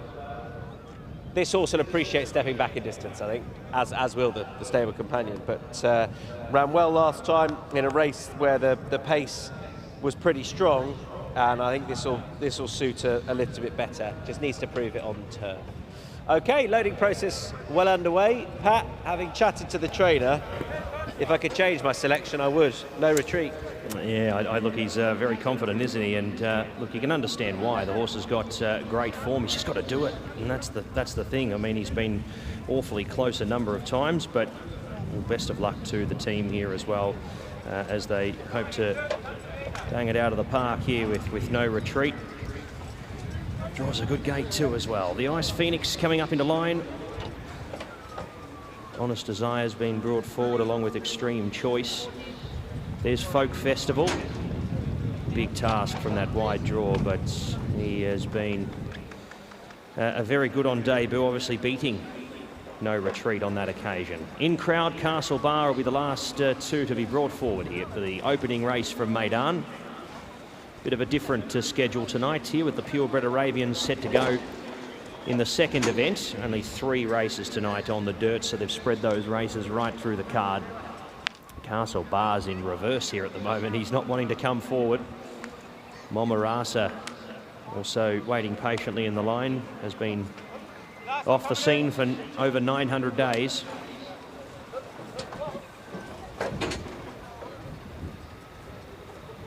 That wasn't the Castle Bar, that was Thayer that's coming up into line. So Thayer's finally loaded away. And we're set to run. Away now. Breaking fast, No Retreat, working up in the early stages with Honest Desire, the Ice Phoenix, King's Fountain, and also up there as well was Arabic Art making a line of 5. Algernon was next from Al Bosnia, who's down into 6 now from Lenormand and Castle Bar. Then came Expert Choice racing alongside Castle Bar along with Thayer and In Crowd. A little keen out in the deep part of the course here. Being pulled out of the contest here by Ziani. Passed now by Flying Hunter. Then came Tarfrige from Folk Festival, who's had to head back there now. And Momarasa is last of all, along with In Crowd, who's been pulled out of the contest, and he has been pulled to a stop. So it's the Ice Phoenix who leads them, a length in advance now. Up on the outside in running there, running into the race well, was Arabic Art. Then came in third position Honest Desire, King's Fountain with the 1-1. Well, he had the 1-1, but Algernon's kicking up to keep him out 3 deep at the moment. No retreat, 3 back the inside in a nice position, but we'll need some luck from El Bosnia. Then came Lenormand. Next was Expert Choice from Tarfree, Steyer, and Flying Hunter best of the rest. It's the Ice Phoenix, the leader. Looking for an out now is King's Fountain. No retreat, coasting up on the outside here. No retreat, is bolting. No retreat, still with a length to pick up on King's Fountain, the Ice Phoenix. Then came Honest Desire from the back of the field, Tarfree. It's King's Fountain, but no retreat felt for now. Oh no, it's Folk Festival. He's going to spoil the party again. Folk Festival over the top from nowhere. Half a length. No retreats, fallen prey to him the second time around. Tarfree third over. Next came King's Fountain, followed by Honest Desire. Then came, next over there was the Ice Phoenix, who knocked up along with Expert Choice, Arabic Art, Thaya. Then came El Bosnia from Algernon. And Castle Bars pulled up at the end along with Lenormand and Momarasa. In crowd is unfortunately, I think, broken down here at the 1,000-metre mark, so not ideal signs there for Salim bin Gadai, but he still wins the race with Folk Festival, who's come from nowhere. Took his medicine back from 15, and very rarely do we see one win from gate 15. He's gone on to win here, and he has denied No Retreat. Another second for No Retreat, and that elusive win continues to evade No Retreat. 6, 8, 3 and 17. 6, 8, 3 and 17 in race number 1. Folk Festival continues his picket fence. Yeah, form confirmed from last time with Folk Festival beating No Retreat. I mean, they've gone from very different places. Obviously, your eye was drawn to the victorious colours and No Retreat, who cruised up. The thing is, Adri is incredibly experienced. He knows the track, and he also knows this horse. And I think he's a horse you've got to try and be cute with. And that's the issue, because it's meant he hasn't been able to go and put the race to bed, and then he's got a horse finishing like a wet sail on his outside. Is No Retreat going to win the races? Yeah, I'm sure he is, but he just is a horse, I think, that needs a tiny bit of kidding, and that is ultimately his downfall here, because you can't ride with that expectation that a horse is going to finish as Folk Festival has done. Folk Festival is definitely a stare at the trip. I mean, No Retreat might be as well. He would be on pedigree.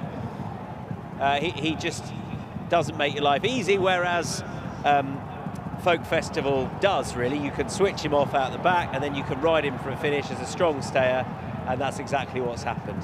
And yeah, it was an exciting finish. You saw it coming a little way off. Obviously, naturally, our camera here drawn to the most likely winner it looked at this stage, but flying down the outside was Folk Festival, who wins again, and No Retreat has to settle for second. Folk Festival the winner.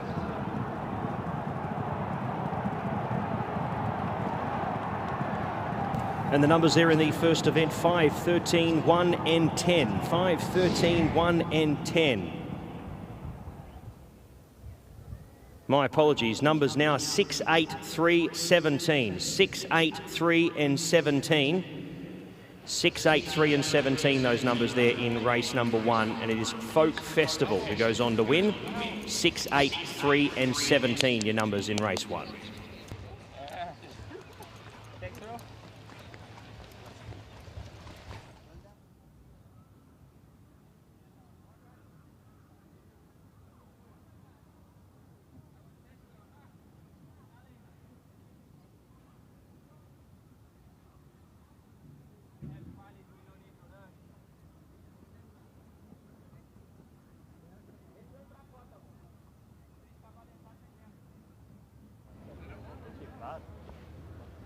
Welcome back in. The first winner of tonight, trained by Salim bin Gadai, ridden by Bernardo Pinheiro, out of 15, Folk Festival.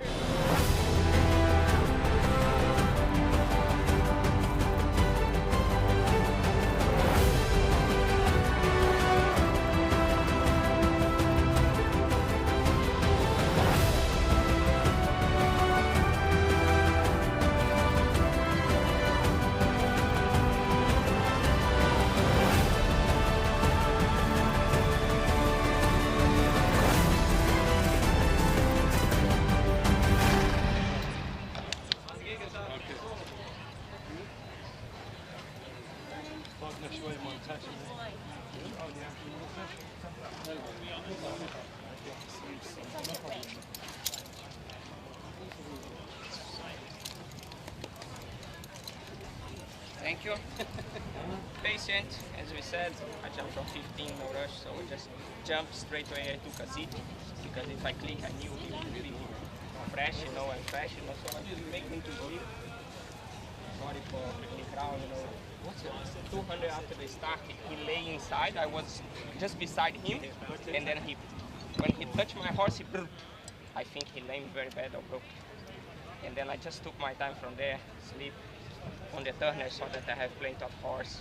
Just wait for the perfect moment to bring him out. And, I saw he coming inside. I just took a hold, and when he came very close from me, I just heard the noise, clack, and Zafi say, ay. Once he, no clip. He was beside me. Once he lay in my horse, But just sorry for him. Amazing. When I bring him out, I saw Adria 4 or 5 lengths in front with the hands down, but I knew I have plenty of horse, so when I push... No. Same or more. This is perfect distance, but if you can go 9, no problem. A bit short if no option, but I love him in the mind. He's a perfect rider. Yeah, thank you. Thank you for us. Hold on, guys. Can we get someone for the... Right, Bernardo Pinheiro weighing in after that success on Folk Festival. He's now 2 from 2. Bernardo was on board last time, and Bernardo, well done. You've got the better of no retreat again. Did you always think you were going to get there? Thank you very much. Yes, to be honest, I know what I have under my legs, so I really like this horse. He's been doing very well. A horse that started career late, just started 15 days ago, but he always showed to be smart. Just all the congrats for Sally and the team. They received this horse that was very patient. That's why he just started to run now. The horse in perfect condition. He's flying. All the efforts also for the rider, the groom. It's a teamwork, and I'm just glad to be on. And is he a horse that you had to switch off because of the draw there? You had to ride him out the back, or might you have done that anyway? Exactly. 2 weeks ago, he jumps pretty smart with me from inside draw in Abu Dhabi. I was up there with the speed. I think he's a very versatility horse. He can be up there and he can be back as well. He has nice turn of foot. So today, of course, from better 15, if I click him, he would be maybe 2 king and I will finish up 5 wines. So I have to ride him patient. And of course, I was worried if no retreats, especially when I took my horse out. I saw him 3 lengths in front of me with the hands down. Yeah. But, I have plenty of horse. So he never gave up and he finished flying. And you seem to be really enjoying the role this year. Yeah, I do. Good stuff. Well done. Enjoy. Thank you very much.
So the Azizi Venice Handicap, first race of the night, was won by Folk Festival. Exciting race it was as well. There's the trophy that will be collected. We will meet that team very shortly, but first of all I'd like to welcome to make the presentation Farhad Azizi, the Group CEO at Azizi. Our thanks to them for their support of the entire night tonight, and thank you to Farhad for making his way to the stage to present this first award of the night.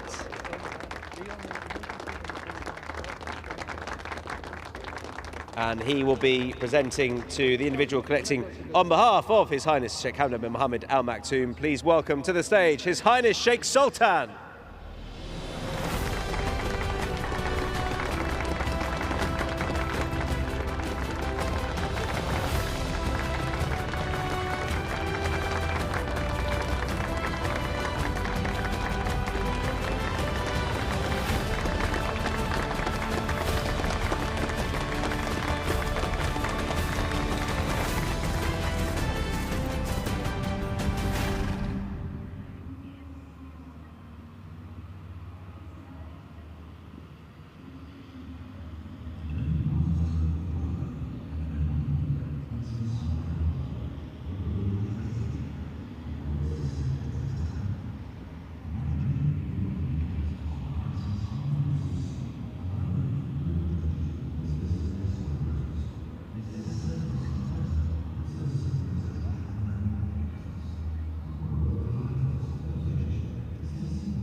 Trainer Salim bin Gadar alongside me, had an in-crowd and Folk Festival in the race. In-crowd, you may have seen pulling up, he did walk into the horse ambulance, so our fingers crossed for him, and well done, Salim, with Folk Festival. It was a really exciting finish.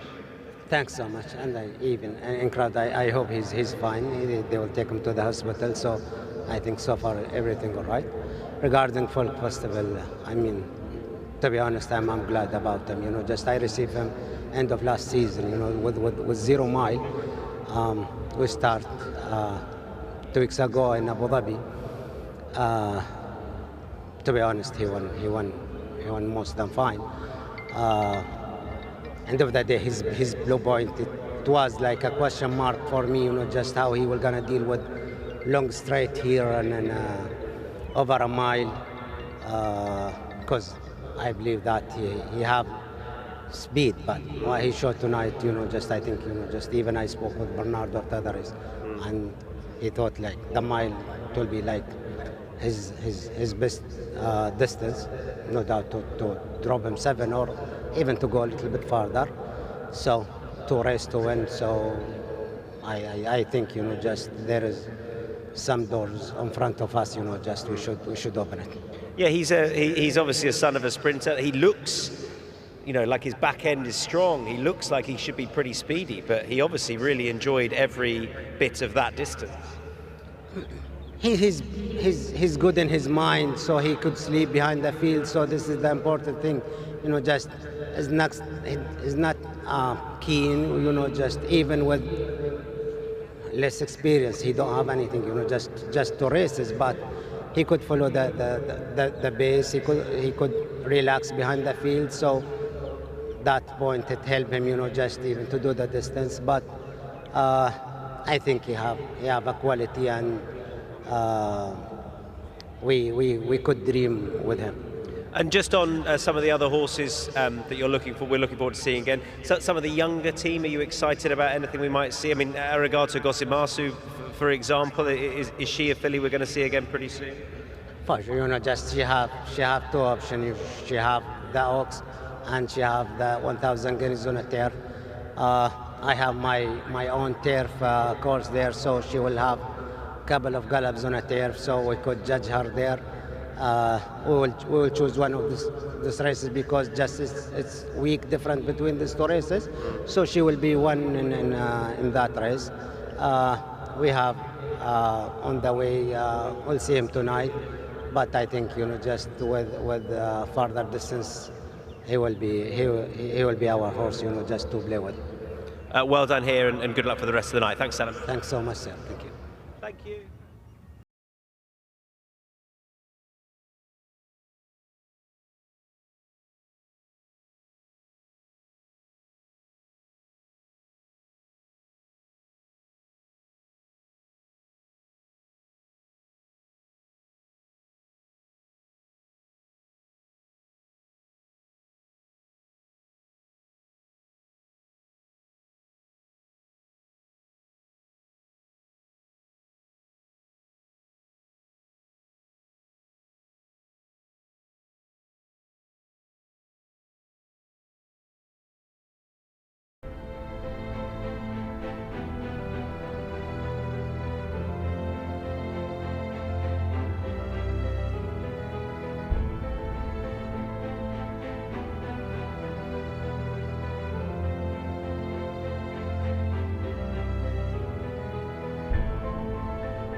So runners are about to make their way in, or they begin to make their way into the parade here for race number 2 on the card. It is the Azizi Wassel for the purebred Arabians over the 1,600 metres on the dirt. Number 1 is Majdi. Eric Lamartinel and Jules Maubian comes in as the highest rated horse off a rating of 90. Unfortunately not able to take his part in the 3rd race at Al-Ain last week, to look to his taking. Unfortunately the abandonment didn't see him able to run his race. So this is a bit of an afterthought, this Meydan start, but he comes in here as the highest rated horse after running 2nd to Namir last time out of the home track. Safir, Eric Lamartinel saddles up this runner as well, and Fale Bergenheim will do the riding here. 1 win and 2 minors from 7 starts. It comes out of the same race as Majdi last time out. He was beaten distance.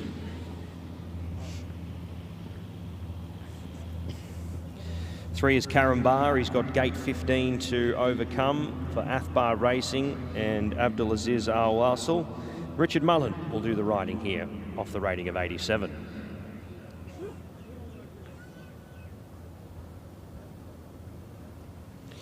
We haven't seen Duard de Carrera away from Al-Ain for quite some time. He was down the track behind Macnoon last time out, dropping back in trip.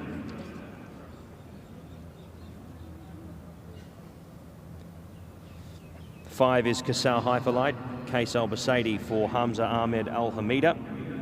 Draws the ace here. He's only got the 1 win though from 16 starts, and he's been racing over a lot further than a mile in previous runs.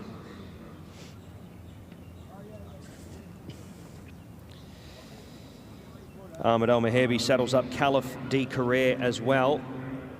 So the stablemates and owner, Mr. Ali Khalfan Al-Shawi, has got the 2 runners in the race. Bernardo Pinheiro looking for an early double on the card, but would need to pick up on recent runs, has been down the track.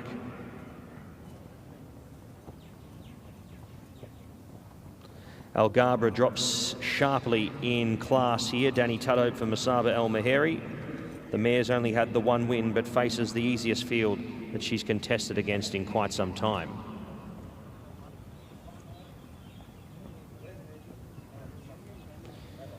Sandstorm AA, beaten a distance last time out in behind HML Shaheen, up against a tough contestant there in that event. Drops back to the mile. Last time here was a winner against Fillies and Mares Company, breaking the maiden there 2 starts ago. Arkanel Wathbar comes out of the 65 to 85 here at Meydan only a couple of weeks ago. This looks a slightly tougher contest than what he faced there on that occasion, the son of Tharkif. But Majid Al-Jahuri gets the claim of Khalid Al-Balushi here with the 3 kilos. Bassam El Wathbar will wear the blue cap here. Would need to improve on his last couple of runs. He's been around all of the tracks. He runs at Meydan this weekend, and his last 4 starts have been across every other track in the UAE. So very rarely would you see a runner have his last 5 runs across every track at the UAE, in the UAE, but it's exactly what Bassam El Wathbar will do tonight, and he completes the 5 with Meydan this evening. Merhib El Wathbar will wear the pink cap for Jean-Claude Bacout. Patrick Dobbs to ride. Down the track in a 0 to 80 last start at Sharjah. Would need to improve off that run.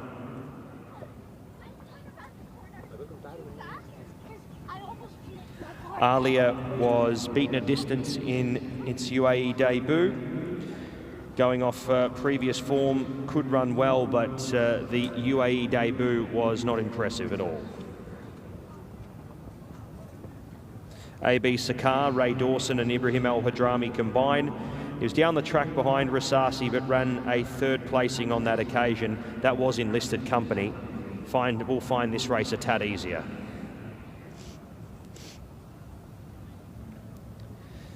Alak comes from the right stable. Jabba Batar has had great success here in this season, and she was a 6-length winner at Elaine last time out, beating home AF La Menace. Finds a stronger event, but has the right form.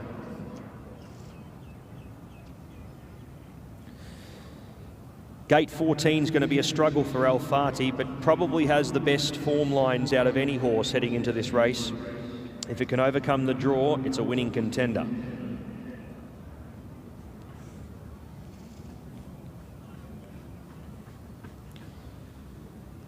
(16) is AARX Burn. Silvestre de Souza for Local Creator Racing and Masaba El Meheri. Overseas form has been at Group 3 Company, running 2nd on that occasion before making its way to the UAE. Needs to translate that form to the dirt here, but interesting to see how AARX Burn goes here. An interesting addition to the race.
but it's from the marketplace.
And that advertisement tells you it's PHI Advertising Best Turnout Award time. Safer is the winning horse.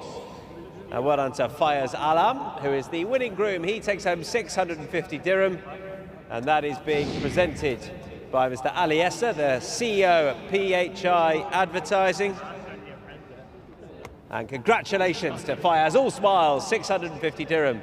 Thanks to PHI Advertising. The horse Safer. 1 or 2 in the race for Eric Lamartinelle, also has Majesty. I'm next to Eric, so I feel like I could ask you a question or two. How are you? I'm fine, thank you. Well done. The horse has won something already then, the Best Turned Out Award. Just in all seriousness, it's great for the guys that win that prize, the team that work for you, when they win that 650 dirham. It must mean a lot to them. Yeah, we like to win for all the groom, and at the end of the season we share with all the staff. You know, this groom rider, we work a lot, wake up early, we come to the race, we're very hard worker, very nice with the horse, so they deserve to have some time every race. Yeah, that's really nice. So the prize fund, if you like, you then share it between everyone, do you? Yeah, because it's a team, so everybody work for this, and at the end of the season, we already have maybe until the season, we have Abu Dhabi, around 10. Yeah, that's great. And you're 2 in here. So Majesty was meant to run last week, right? And then they had the abandonment. That was a shame. Yeah, both should run in a line, the same condition race, never want to race. So.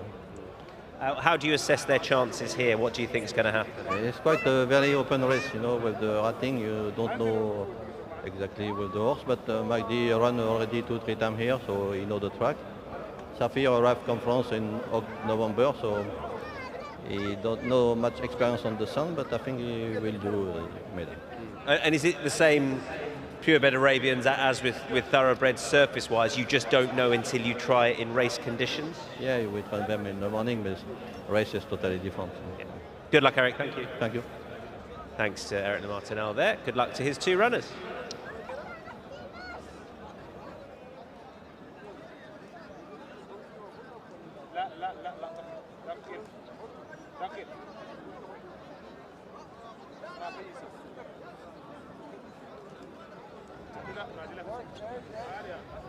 So let's have a closer look at some of these. There's number 13, AB Sakar. Race Dawson takes the ride for Ibrahim Hal Hadrami. Good running listed company when last seen. And that was on the turf. Now switching back to the dirt. Just a 4-year-old son of Rasi. Should have plenty of upside. We'll come out of stall number 6. Nice big field this. I mean, pace tends to hold up pretty well in these sorts of races. Don't know what to expect from this horse. One of a few in the race from Musabar Al-Mary. It's got Byrne here, RX Byrne. Sylvester de Souza takes a ride. Was a winner on this surface when last seen. Now having a first start out here. First go for 119 days. There is Majdi. Racecourse commentator Pat Comerford was explaining to me that he was a really fancied runner, this horse at Al-Ain, when they sadly had to abandon racing. So this is tougher. Maybe that was a missed opportunity there, and I don't know, but was clearly primed and ready for that at least, but this is very open.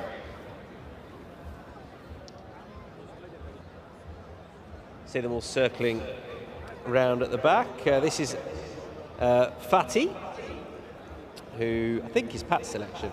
Conor Beasley takes the ride for Ibrahim Al-Hadrami. Again, good running listed company last time, behind Horseracing in that race we've already mentioned that featured Sakar. That horse was one place back. That's a good bit of form coming into this. Stall 14, I guess you'll be hoping, gets out, gets handy.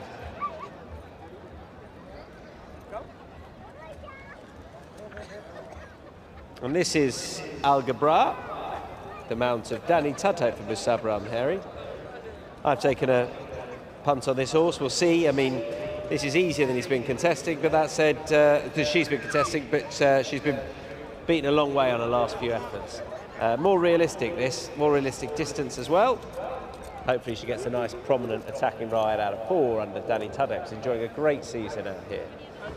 You can follow your runners with the numbers that are floating around on the screen. You can see the 2 middle screens there. That's where you can follow them when they come out the gates and give you accurate positioning on where they are in the race.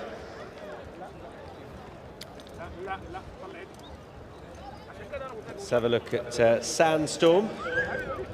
Late 90s bang at that. Really good song. Not much of a karaoke song, but once it's in your head, it stays there. I remember singing away to that on karaoke down the Anglers a few times. Targo Shea for Ernst Hotel. And she is rated 83. So she's not too far away from the top rated in these. Not out of it. It's very open, this. And not easy to solve. But as I say, I've gone with Al Gabra.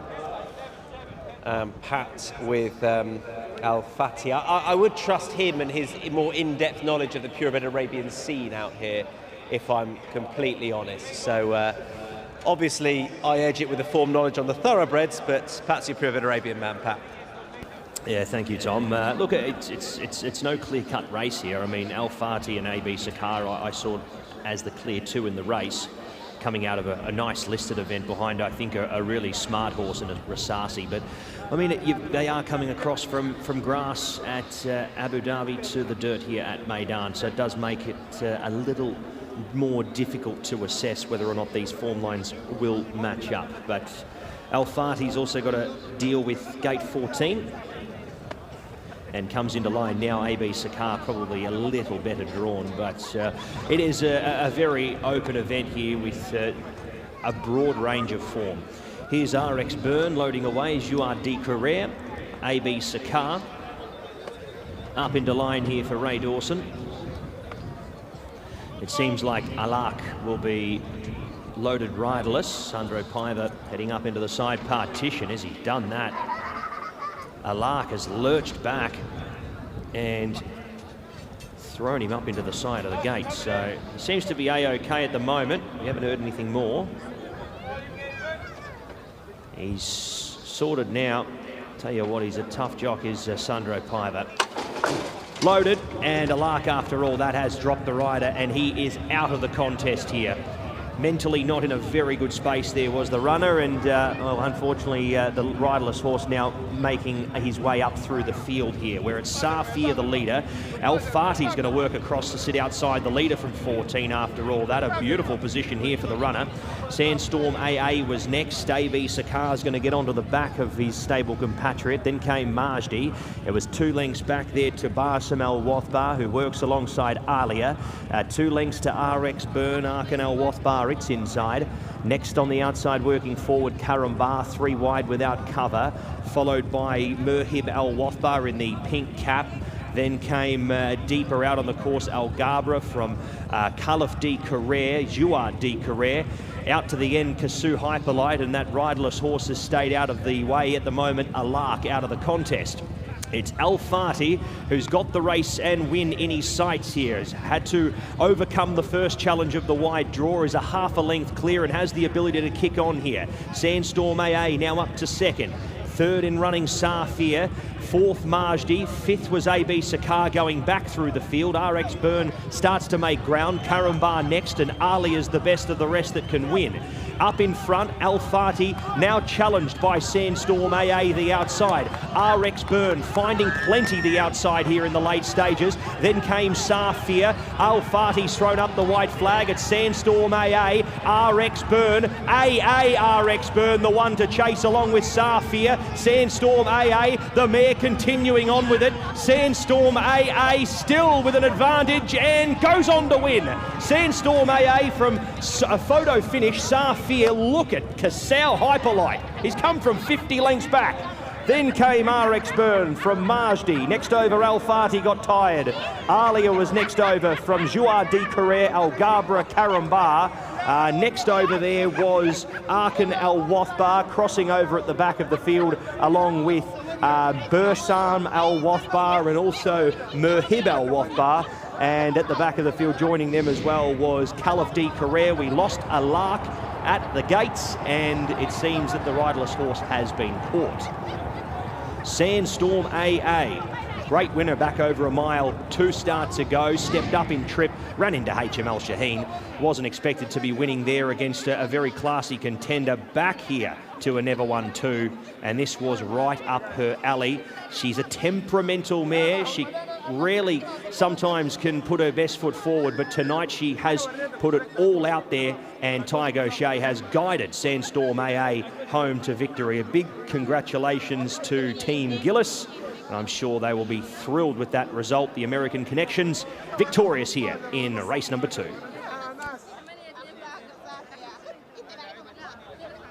Ah, great scenes. Not at the start, though, for this horse. Alak, 14 out of 13. Ooh, banged his face on the stalls. Hope he's okay. She did, sorry. That's never nice.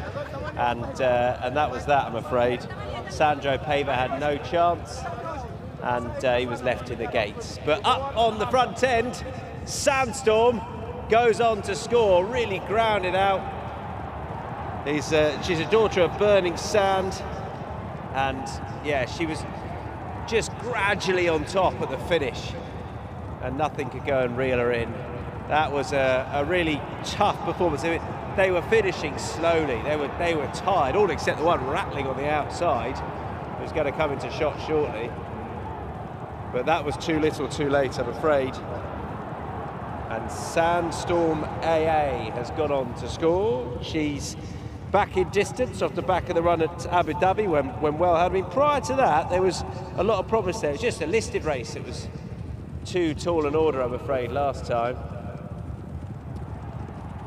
And she's in front here, and she's not for passing.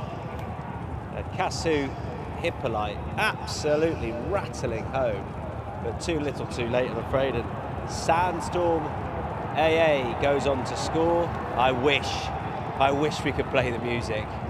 We get this place absolutely jumping. Maybe Magetigan's later on, we'll see. But Sandstorm AA goes on to score.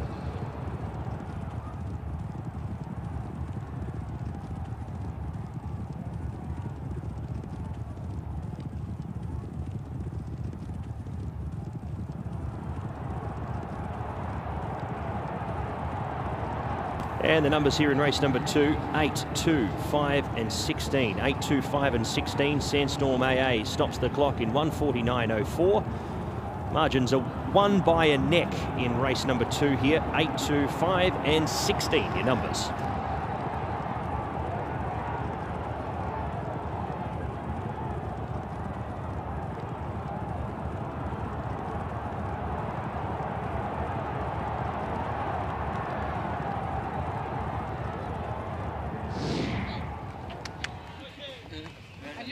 I just don't think I took the piss. And riding her there, she gets harder as well, you know, on the dirt. So she floated over that. Yeah.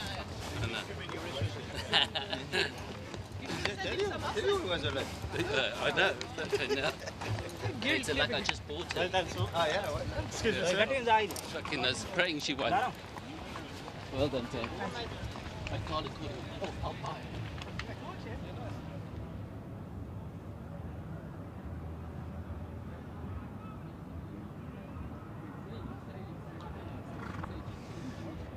Right, welcome back into the winners' enclosure. Winner of our purebred Arabian race, the Azizi Wassel contest for a non-winner of 2 for purebred Arabians. Ridden by Tig O'Shea, trained by Ernst Ortel. It's Sandstorm AA!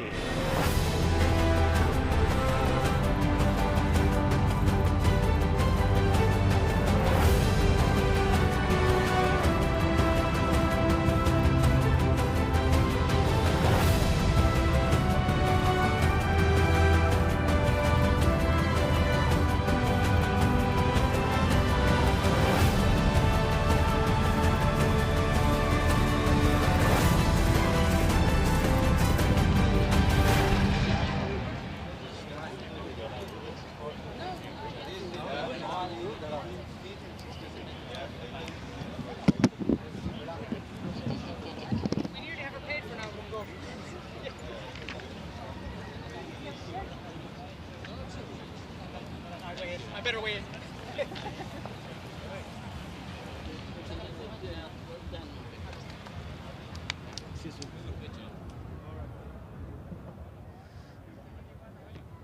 So Sandstorm AA makes their way out. We'll grab a word with Tig O'Shea.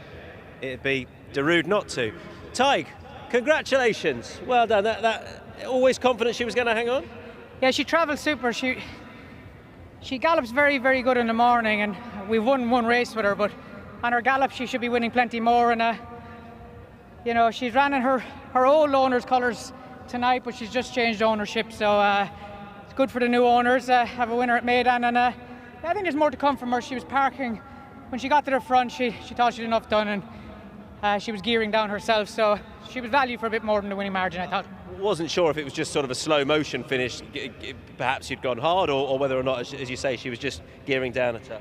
Yeah, with these Arabians, you know, once you get them going, you can't start with them. You got to keep it smooth with them, and when you ask them to go, they'll go once for you, but you can't stop them and ask them a second time. 9 times out of 10 they'll probably say no. So no, I thought Connor's horse was the horse to beat, and I was happy. I was sitting third behind Connor and Falla, and I just switched out, one off the rail, and followed Connor down the straight. And when I gave her a kick, she responded well, and I said she was valued a bit more for her winning margin. One of the horses most interested in tonight to see what we're going to get is a Prink Ruse. I think I've said that right. Well, what are you expecting tonight? I hope he's better in the evening than he is in the mornings. Oh, really? He's very, very lazy horse. He looks amazing. He pulls up off his gallops fresher than he goes into them. So yeah, previous connection said in Russia he was never a morning horse. So hopefully he's better in the evening than he is in the morning. Yeah, saves it for the track. Good luck. Thank you. Thanks.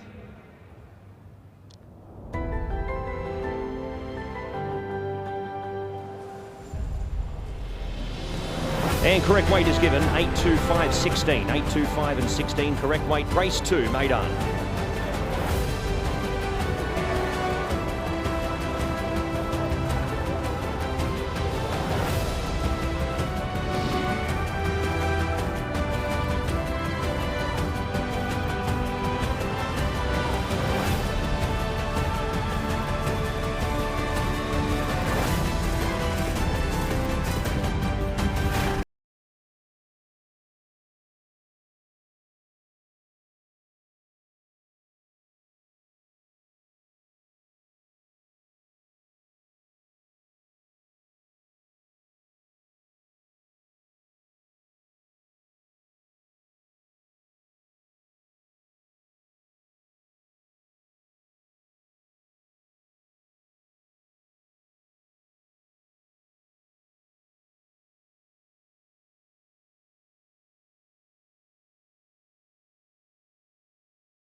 I'm getting the names right for our presentation. They'll be up very shortly. Please welcome to the stage to make the presentation Meydan Azizi, the Vice Chairman of Banking. Meydan, thank you ever so much. You'll be presenting this award for the Azizi Wassel contest.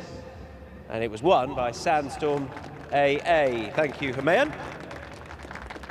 And he'll be presenting that one award to two individuals who'll be making their way up very shortly. Please welcome to the stage Ernst Ortel and Elise Jeanne.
It's time for faces at the races and your chance to win 500 dirham. All you've got to do to win is smile. And why wouldn't you be smiling with that beautiful violinist playing away in hospitality? And there are lots of smiles up there for you. You'll be notified if you have one to go and collect 500 dirham. But you've got to smile for your chance to win. That's it. All you've got to do is look happy. Even if it's not real, just look happy. Well done, sir. You're looking happy. That's a lovely smile for you. That was a tester. But who is going to be our first winner of tonight's Faces at the Races? It is definitely you. You've turned at the perfect time as well. Congratulations to you, madam. You've won 500 dirham with your beautiful smile.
Here we go, we're into race number 3 here for the evening. It is the Dubai Trophy, this one over the sprint distances here, and we do have a field of 8 runners to get through here for this upcoming race.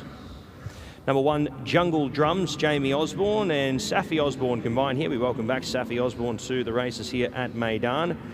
Has had the 1 run here, beaten a distance by Symbol of Honour over 1,200 metres. A 3-time winner will be better for that run and heads into this second up.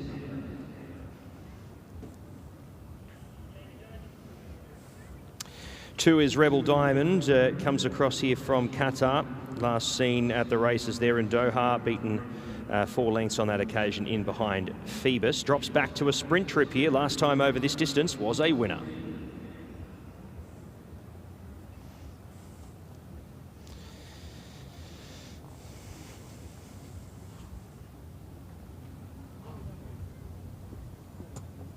Three is Ars Lebnan, run 3rd last time out at Jebel Ali behind Galactic Star. Beaten a distance and other runs to date. Form is tough to stack up here against this class of field.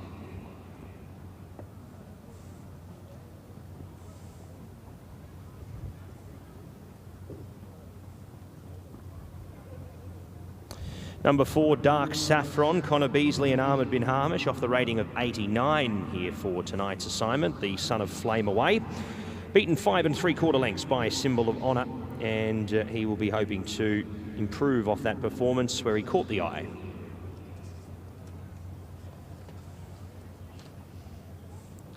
Number 5 is Firas.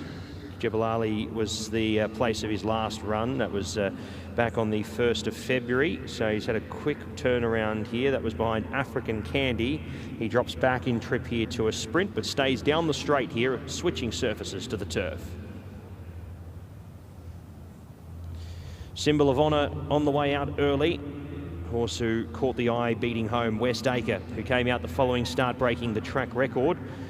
Looks the nap of the night here, Symbol of Honour. Hard to beat, the 3-year-old gelding by Havana Grey.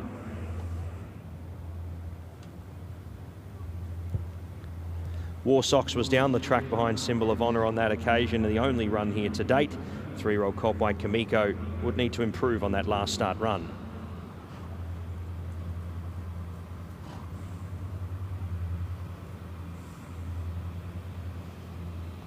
Nine is White Gates.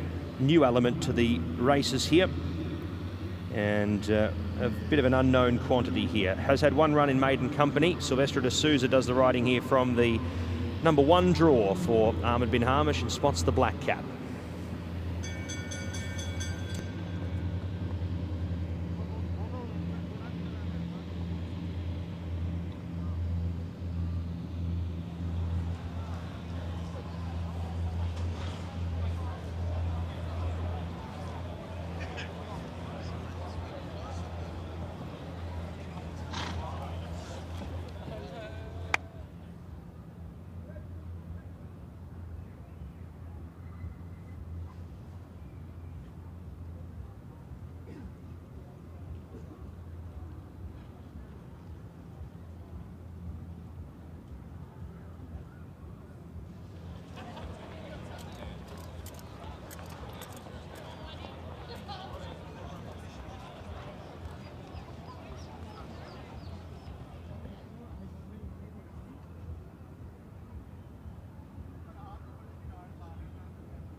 Paul van der Meulen alongside me, who has Rebel Diamond here.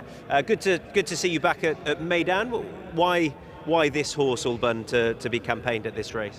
Because the first reason, in Qatar we don't have a 6 furlong for the horse like that, so we decide with the management to try to send him today in Dubai, sorry, and we'll see what he can do. I mean, in England he ran on the 6 furlong straight line, he won some race, so I think it's a challenge, so we try. So the key is the straight here, the fact that obviously in Qatar he'd be going around a bend, but here it's a straight. Exactly, here it's straight line, I think it's more better for him. In Qatar he won with a turn, but I think straight line should be better on the straight line, I think, so we'll see. And I suppose the thing is, there looks a very good horse in here, right? So he's the one to beat, if you like. But otherwise, your horse has shown pretty good form. Yes, I'm very pleased. I was doing the season in Qatar for us. And now, next week, next Saturday, we have a big meeting in Qatar, Emir Trophy, Emir Sword. So it will be a big challenge for us. Yeah, so obviously you'll have lots of runners there. Will he go back and run there, or he'll run here? Oh, he will have an engagement next week? No. He go back Monday to Qatar, but no, he will not run next week. No. Now we'll see how he will do, and we plan something else after. And naturally, I guess you'll have a lot of thoroughbreds and purebred Arabians lined up for some of the big races next week back home in Qatar. Yes, for the Emir Trophy, we will have Sim Kapil, Super Look, so we'll see. Super Cool, sorry. Yeah. So two nice horses, but he has one good horse coming from UAE, from Dubai, and it will be difficult to beat. We know, but we will try. It's a challenge. Yeah, as was the case last year. And for the His Highness Amir Trophy, do you have the same horse last year, the same purebred Arabian as last year that went close? Yes, we have Abbas. We have a new one, Herbe Marie Lila. He won is coming from America, won 2 times in Qatar. I think he's a nice filly. And we have a new horse, Red, finished second in the preparation, very nice. So, of course, it will be a big challenge also with a good horse from France, training by François Roux, Al Chakabor. So. Yeah, he's pretty smart, isn't he? Thanks for your time. Good luck here. Thank you very much. Thank you.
Best turned out time, and it's gone to Rebel Diamond, horse number 2. We heard from the trainer, carrying the colours of Wathnan Racing for Olban Namul. Good luck to them. Well done to Dul Singh, leading the horse around a few moments ago.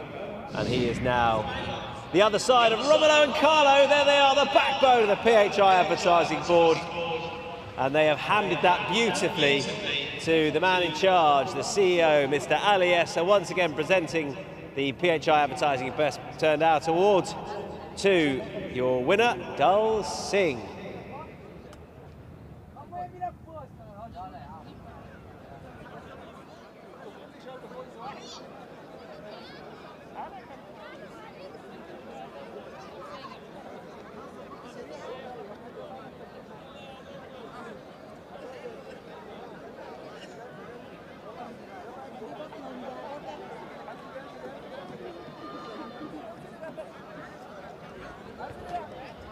So there's Symbol of Honour, who on the back of the West Acre defeat of West Acre must take a lot of beating here, because West Acre came out back in trip and won very comfortably, broke the track record over 1,000, and this horse beat that horse last time. So another likely 3-year-old for Charlie Appleby, who won this last year with great truth. He also had the star filly from last year, Star of Mystery, who really dominated this division and went on to be placed in an Alcos sprint. And you wonder if that's where this horse will be being aimed off the back of this, and maybe another run, Super Saturday perhaps, which is what, 3 weeks away. So that'd be very much a possibility. Symbol of Honour, the son of Havana Grey.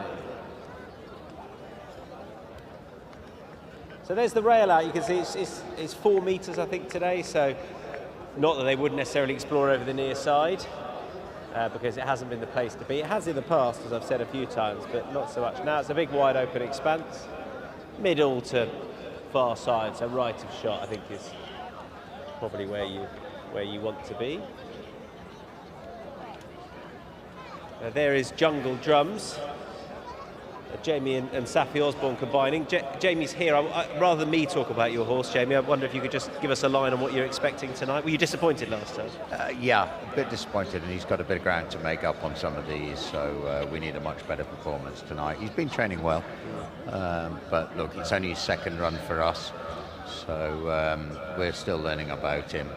I would hope we're going to get a stronger performance today, but I'm not confident. Okay. I mean, on ratings, he's up there. He's got plenty of ability. That was in his previous life. Yeah. Right. You improved them. Some of them. Yeah. Good luck to Jamie with Safi on board. Thanks to Jamie there. He got Jungle Drums here for Jim and Claire Limited, of course, have Heart of Honour, and also John and Kate Collins. Good luck to them. Son of Bungle in the Jungle. Horse will come out of stall number 3. It's not a bad draw, but he will want to, just race a bit handier and better than last time, really, because it was a bit below what he's capable of. There is Symbol of Honour. War Socks was one that ran on with a bit of promise last time, although well beaten. Niels Peterson. And who else deserves a mention? Rebel Diamond is probably the chief danger to the international market leader. And we'll see how they get on very shortly. So I think the loading process will start up soon enough. Dark Saffron in there for Amr bin Hamash, and Connor Beasley, who is number 4, was not too far behind Symbol of Honour last time, running 3rd. That horse is likely to be there or thereabouts. But very difficult to see anything getting past Symbol of Honour if he runs to the level that he did last time. Mention those ratings. He rated 104. Which is only £3 superior to Jungle Drums, £4 superior to Rebel Diamond. But if you look at that price on those international markets, it suggests that he's a good way clear of them, and that's in particular what we saw last time. It was a very fast time, didn't beat California Spangle's time, which was set on World Cup night itself, and then Westacre came out and broke the track record over 1,000. So it's really good form, and you would be surprised if Symbol of Honour didn't go in again. I suppose the only thing you'd level with that, as I bring in racecourse commentator Pat Comerford, is we did get the odd surprise in this division last year. Star of Mystery was one where she was just touched off, Pat, by the filly Frost at Dawn who'd won over the far side. So, we have seen surprises on the straight course before, but this horse is going to take a bit of eating.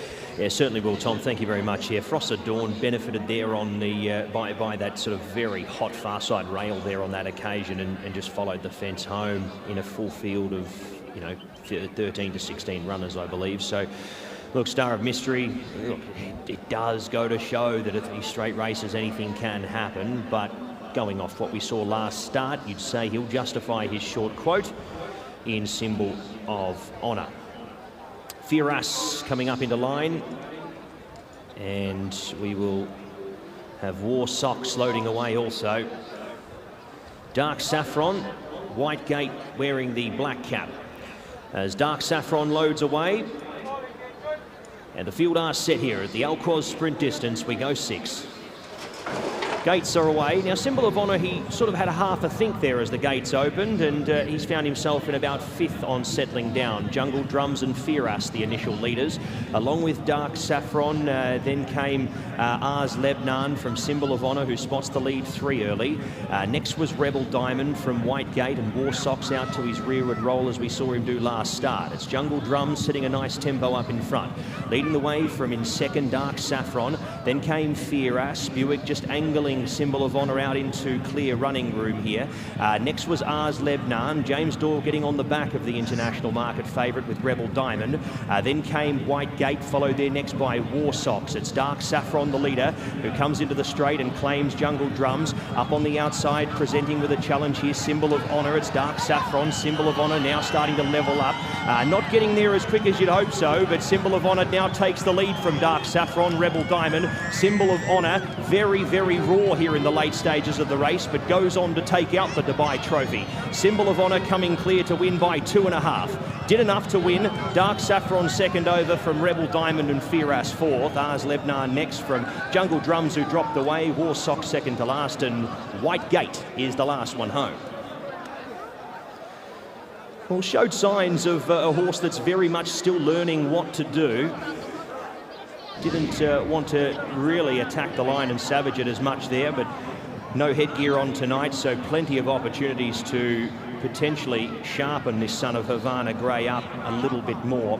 He's gone on to run a nice performance, though, nevertheless, in Symbol of Honour, and the good thing of the night goes on to score in race number 3.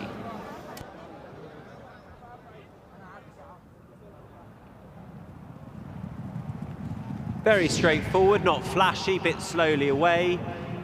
William Buick just took his own time to get the horse a little bit closer to the pace.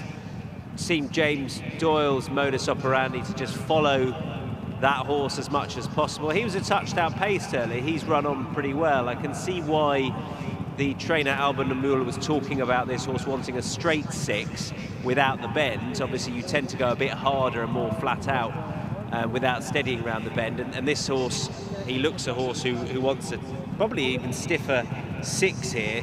He's got winning form over 1400 in Doha. I'm not surprised at that either.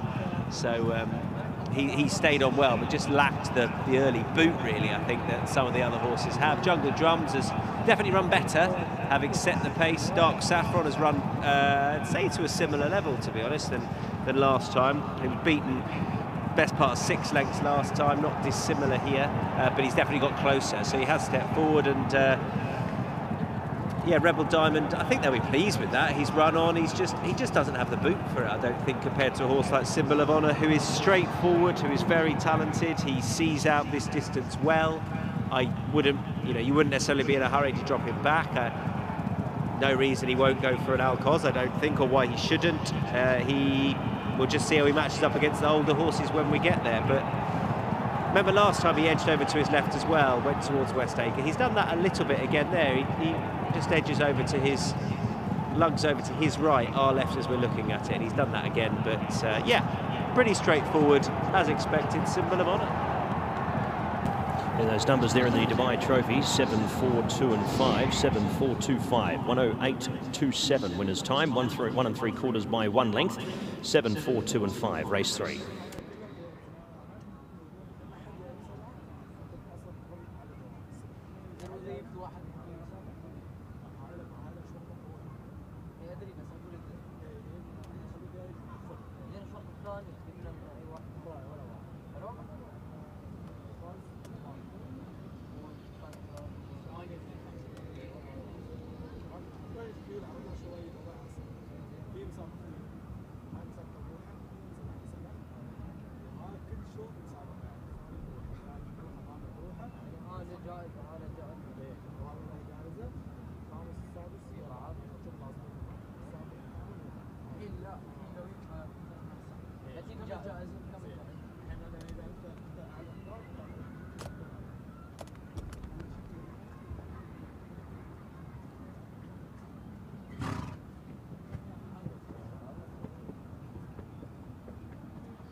Oh yeah, very nice.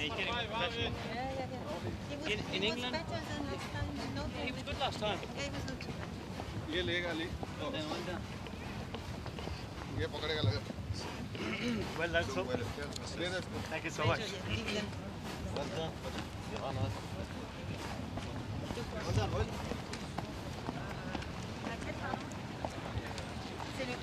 gagner normalement. C'est la femelle d'après.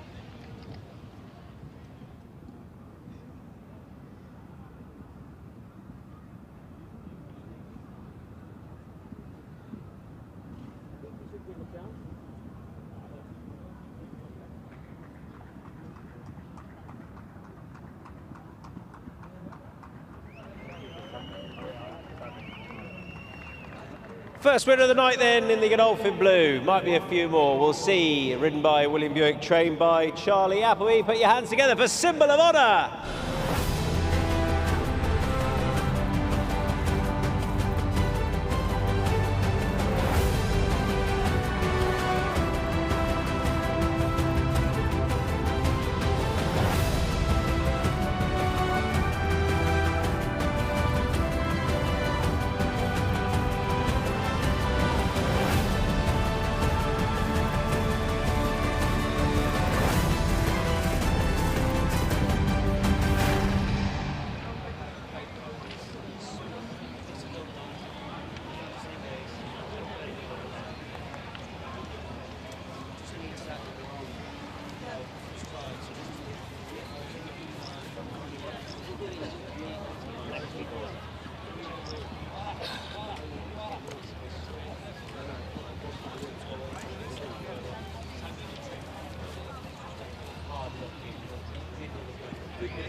William Buick obviously has Arabian Light coming up, El Cordobes in the Vizirabad handicap as well, so some leading chances tonight. He's off the mark with Symbol of Honour. Well done. We knew the West Acre form was pretty strong. This horse was good last time.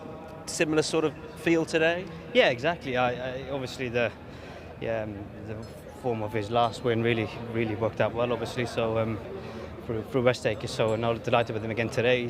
He's a real pro, and he kind of goes out there and does what he has to do, and I couldn't ask for any more of him tonight, really. Obviously West Acre dropped back in distance last time. This horse having another go at 1200. He feels an out-and-out 6 furlong horse, does he? Yeah, I think he'll stay 7. Okay. I mean, he nearly won over 7 back home in England in the last season, so I'm pretty confident he'll get 7 furlongs this year, and he's very versatile, and he's turning into a real professional. Looking at the big handicap later on, obviously Arabian Light must have a great chance off the back of last time. First Conquest was very good. Do you feel that if you had an out, you might have got closer, or on the night was that horse just too good? I would have definitely got closer. You know, Arabian Light got no run at all that night. Sorry, and it was just. But he ran well nonetheless. He would have certainly got closer to the winner that day. But look, he's back here tonight, and he deserves some luck. Good luck. Cheers. Thank you. Thanks. And correct weight given in the Dubai Trophy, 7, 4, 2 and 5. Correct weight, Symbol of Honour stopping the clock at 108.27. Margins 1 3/4 by 1, 7, 4, 2 and 5.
One of our feature races tonight then, the Dubai Trophy, sponsored by Azizi Developments, with a prize fund of 350,000 dirham, over 200,000 to the winner. That was Symbol of Honour, who carried the Godolphin Blue for Charlie Appleby and William Buick. To make the presentation, please welcome to the stage the General Manager at Azizi Developments, Auni Victor. Thank you to Auni. He'll be presenting that lovely trophy to our winning connections. In the Godolphin Blue, Symbol of Honour returned, and connecting on behalf of Team Godolphin, please welcome to the stage Hamdan and Maktoum Al Sabusi.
Then is a non-winner of 2 contests, Azizi Mina for thoroughbreds on the dirt. Let's turn our attention to horse number 6, who's just over to my left. Big horses. He's got the headgear on, Diamond Dealer, got the blinkers and the shadow roll, was well held at Jebel Ali last time. And prior to that, there was a lot of promise, so just a bit of a throw-out run last time. And one of a few in the race with Bupat Sima. Comes out of 14, that's not necessarily going to make life easy, but I think we can probably expect a little bit better here. I wanted to turn our attention to number 4, just over there, who's I think going to walk out. I might have to follow the horse out. I just think that this horse has got a shot on the surface. Now, I know last time was well held behind Golden Vacoma, but I'd be a little bit more confident. I mean, this is a lesser contest on paper, I think, and I do think there's ability in there, and it'd be great for these colours to have a winner, or for the trainer to have a winner as well. Saib bin Saror with Dylan Brown McMonagle up on top. Number 5 is behind. That is Casino Bay. Casino Bay, no rating just yet, well behind Galactic Star at Jebel Ali. That's the standout bit of form in there. Might get a little bit closer here, but difficult to see the horse reversing form with the stable companion. Again, drop back to number 7 coming towards us. Another sizable individual on debut. This is Cartier, son of Tis the Law. Looks pretty well actually, but it won't be easy on debut by any stretch. And then we're just going to drop back a few to pick out the horse with the red hood in the distance, who is going to make his way towards us as we let number 8 walk past us. And number 2 is coming towards us, flashing a tail a bit, but that is Galactic Star. Red hood, he's got a bit of presence about him, this horse. He's got a bit of purpose in that walk. He is swishing the tail. He looks a character, but he's... I think he's going to go over with the pony and get a little bit of company here. That was a good run last time when winning. I expect that form to work out pretty well, and I expect the step up in trip to suit as well for Galactic Star, with the red hood and the red saddle making his way out, and joining will be the horse behind, who we've seen already, Diamond Dealer. So that's just about your lot making their way out for race number 4.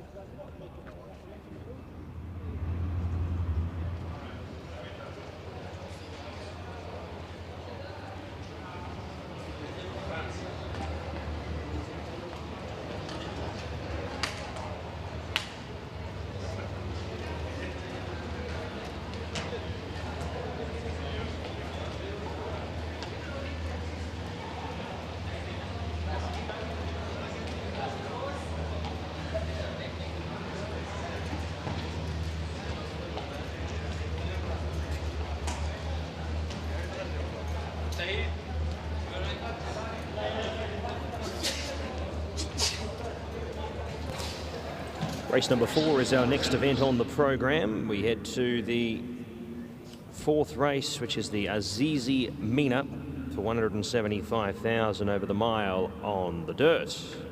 Let's head to our first runner. Number 1, Arabian Angel. 3 runs on the turf to date, an unknown quantity on the dirt here for Akaram Racing. Andrew Slattery rides off the rating of 86.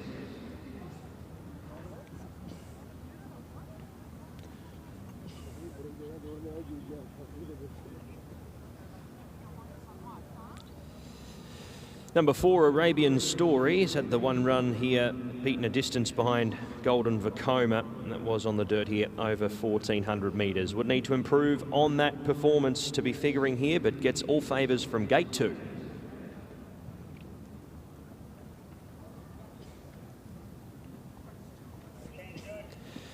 Galactic Star is the next horse we have a look at here, the colt by Improbable, stepping up in trip here to the mile for this Never 1-2. Drawn a little wide, but did enough on that first up performance to say that heading into this second up, looks on paper the horse to beat in the field.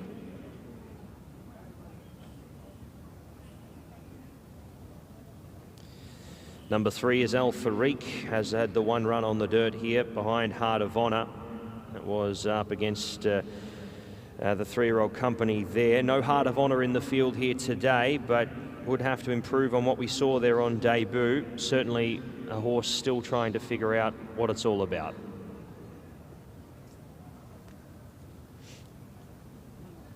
Five is Casino Bay, up in trip here from the 1,200 metres at Jebel Ali last time out. beaten 20 lengths by Galactic Star, who he faces here this evening. Hopefully on a flatter surface, we'll see him improving off that first up run.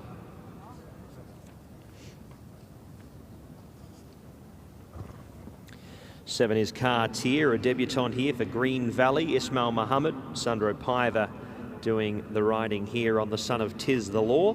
Drawn wide in 11. Still yet to figure out how this horse travels, so we'll learn a lot more after this first run.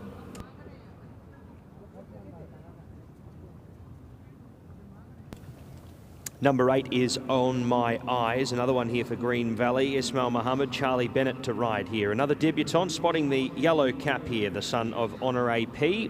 The breeding have done quite well with their juveniles here. Obviously Heart of Honor at the forefront of that, so hopefully we see him running a better race here. Here's Moonblade, Jebel Ali, first time out, beaten a distance by Sir Harmony. Under lights here for the first time here, Moonblade for Marwan Al-Badei and Ardru de Vries to ride.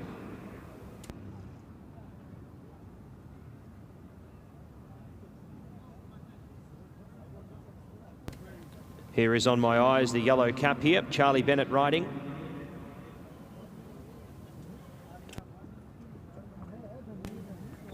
Number 10 On The Way. This one here has had the 2 seconds to date. They tried On Speed last time out and got pressured quite heavily. Backing up here once again, Bernardo Pinheiro and Salim Bin Qadaya already combining for a winner this evening.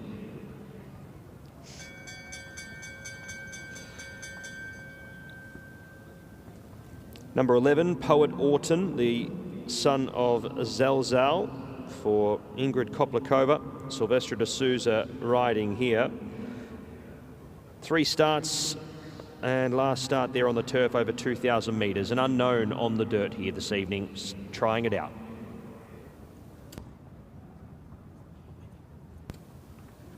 Number 12, Political Truth, Xavier Ziani for Salim Bin Qadaya.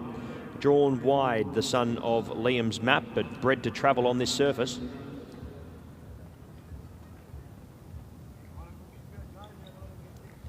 Sahan, 3 runs on the turf to date. Dirt and unknown. Carlos Henrique rides for Rashid Borsley.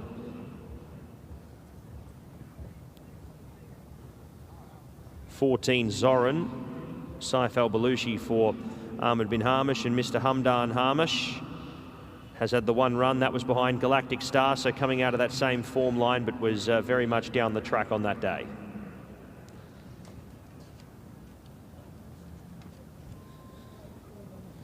So we're still yet to see Diamond Dealer. He'll be making his way out here very shortly to the parade. As we wait for him, we'll head to a quick break.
Right, it's best turned out time, and it's gone to horse number 9. Well done to the winning groom, Sajid Al Serra. He's won one before. On My Eyes, best turned out winner. Well done to Sajid. And well done to our budding cameraman. Great work. That is the most in focus that camera has ever been. Nailed it. And well done to Mr. Aliessa, presenting the award to Sajid. 650 dirham. Thank you to our cameraman. Thank you to PHI Advertising.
Ready when you are.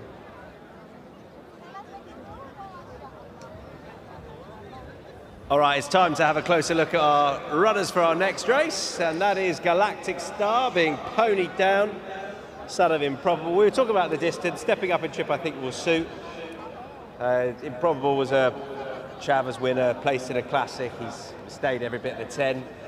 So stepping up to a mile should suit. I don't know much about the dam side, but he looks the way he races as well up the hill at Jebel Ali that the step up to him a mile will be fine. And he was ready enough for Jebel Ali, and a lot of the yards horses have been taking a step forward for their first start, so I expect Galactic Star to. He's drawn 10. It's not perfect, but you still think you might prefer that to 1, just in case he did miss it, and should go on and score here and give Tiger O'Shea a double on the night, or most likely winner. But the nature of the race is there's a few unexposed sorts in there. That is on the way. We heard Salim Bigadaya talking positively about this horse earlier, but as a horse we expect to get further in time. On the way was behind Galactic Star on debut, backed that up with a good run behind African Candy at Jebel Ali, and now having another step up in distance, which I think will suit. On the way, son of Honor AP. And Bernardo Pinheiro also looking for a double.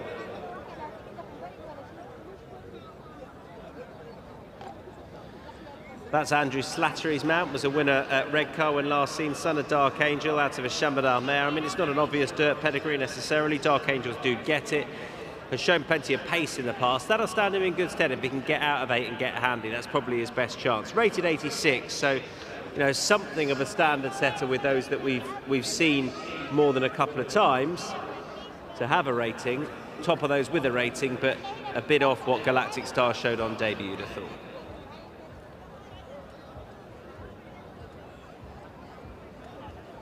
And Arabian Story was well behind Golden Vacoma on debut. We know that's a good bit of form, but he'll learnt a little bit for that. I think the surface is okay. It's just he'll want to improve for that first run. Red Hooded out of 2. Dylan Brown at Monagle, who'll want to be proactive out of 2, I think.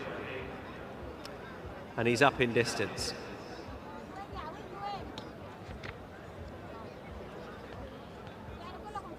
Here's Poet Orton, looking for his first success. Sylvester de Souza for Ingrid Koplikova. First go out here for this son of Zelzau, 99 days off the track. Don't really know what to expect, to be honest. Not sure about the surface, but they're chancing their arm here over a trip which he's definitely got the stamina for, so expect him to be keeping on late, but we'll see how he goes on the dirt for the first time.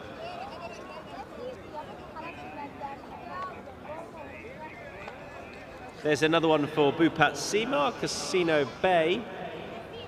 Sort of complexity, stepping up in distance from the race won by Galactic Star last time. I think that will suit, but he's got 20 lengths to make up with the stable companion.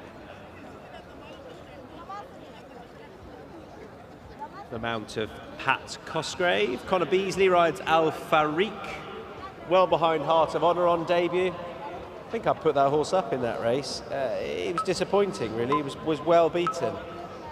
The son of Matoli. And he looks to have got a little bit warm. I quite liked him on paper. The Yard have had some nice young horses this year, but that was disappointing. He's had 28 days off, and hopefully will strip a bit fitter and run a bit better as a result.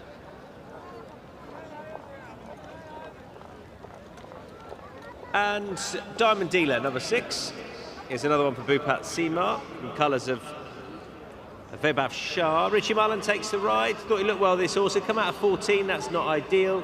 He does look a proper dirt horse. I mean, he is. A couple of good runs so far here and at Jebel Ali, not beaten too far. Then last time it didn't work out at Jebel Ali, the race won by Sir Harmony. Prior to that, though, had a decent level, but rated 79. You'd be surprised if that was good enough to win against the unexposed sorts. But he's entitled to be there or thereabouts. That's Diamond Dealer. So, loading process should be kicking off, I think. They're in the chute over to the right, as you'll see. So they go into a little bend initially, but I wouldn't, if you're drawn well wide, it's not ideal, but it's not curtains in what is just a 14-runner field. And you probably want to be trying to get a handy position if you are in one of those wider draws, going straight into that little elbow before they hit the straights. Pat, all yours. Thank you, Tom. We're about to get to the halfway mark of this loading process as they start to come forward here. Both runners there for Ismail Muhammad, both Cartier and On My Eyes. You can tell very new to the caper. They didn't want to go anywhere near the gates, but have been walked over and are now behind the gates here. Galactic Star, he's a little hesitant here as well. Sahan walks forward with ease. So about 8 or so left to go. Galactic Star, Bhupat Seema with a great hand of runners here. Probably the horse that looks on paper the one with the most upside at this stage from what we've seen. That win over 1,200 metres was tough enough there at Jebel Ali, and the step up to the mile and onto a flatter track will be welcomed. Here is Cartier, Poet Orton. Sylvester de Souza on board here for Ingrid Komplikova.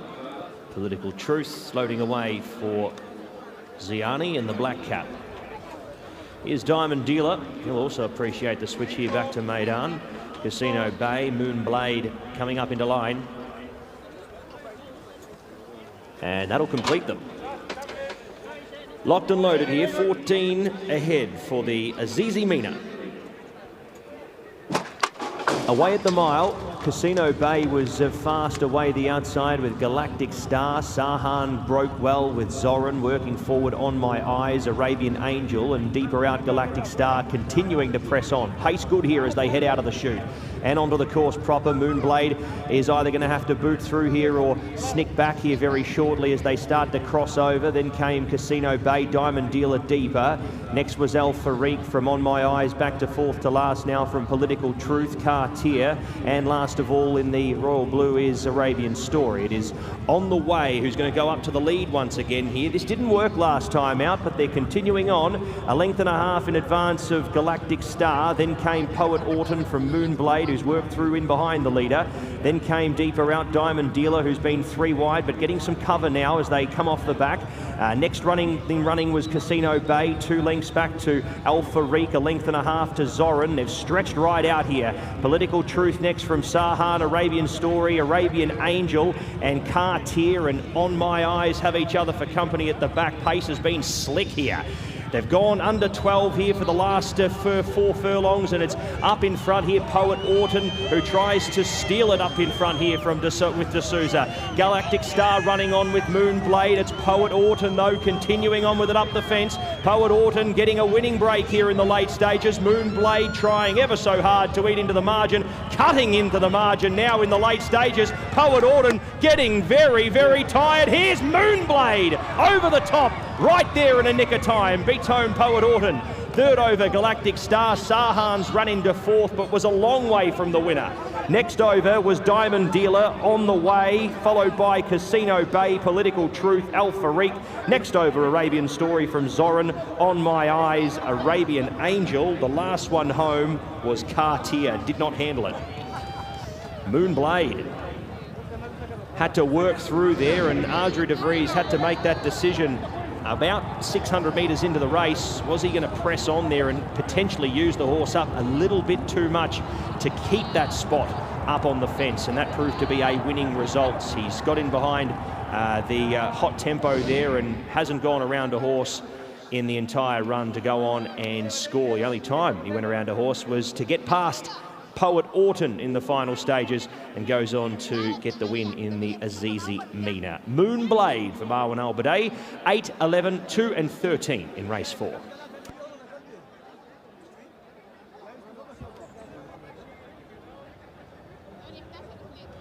Well, dramatic finish which you get here. Poet Orton at this stage had seen off the international market leader Galactic Star. Run a really good race as well, Poet Orton. Really exciting for connections, but ultimately had just done too much because of that, I think. And you know, he's done everything he could, so Sylvester de Souza, but it meant it just set up a bit better for the eventual winner, Moonblade, who didn't show much on debut. He's come out of 1, managed to hold a good position as others faded out of it, and then was in a good position once he changed leads in the straight to go on and go past.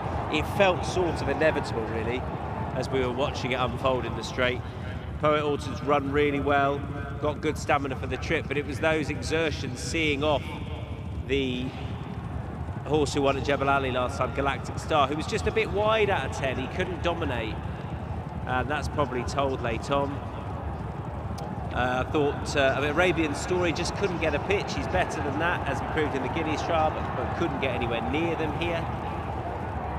Galactic Star, that was a good run last time, and he's not necessarily kicked on from that. Hasn't run badly at all, but it was just a bit of a protracted duel in the straight, and a little bit more efficiently and patiently ridden Moonblade has come out on top. Moonblade nowhere really on debut, well beaten behind Sir Harmony at Jebel Ali, but the step up in trip is obviously a big plus. Well into Marwan Al Badai, and in those colours, and the rider Adri de Vries taking a big step forward from 34 days ago, clearly, to go on and score. Moonblade, Adri de Vries, who had the disappointment earlier on in our opening contest on the turf. He couldn't quite get his first mount of the night, no retreat home, but he's got this horse home down the outside. Moonblade wins for Adri de Vries and Marwan Al Badai.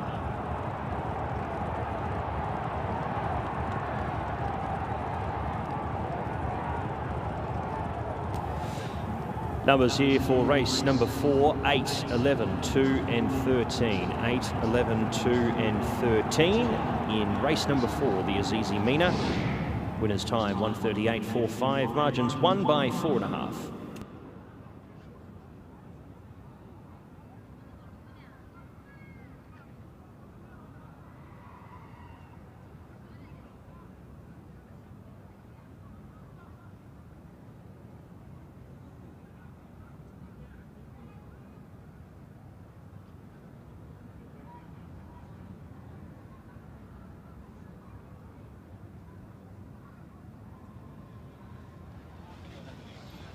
Anyway, huh? Big improvement, huh? Yeah, big improvement. Thank you. Marwan, please, huh? Next time, breastplate, please. Yeah. Look at this head. Almost lost it. Round the turn, we could side the wind. Yeah, me too. I knew I always had a little bit up my sleeve. Yeah. Well done, sir. Thank you. Thank you. Thank you.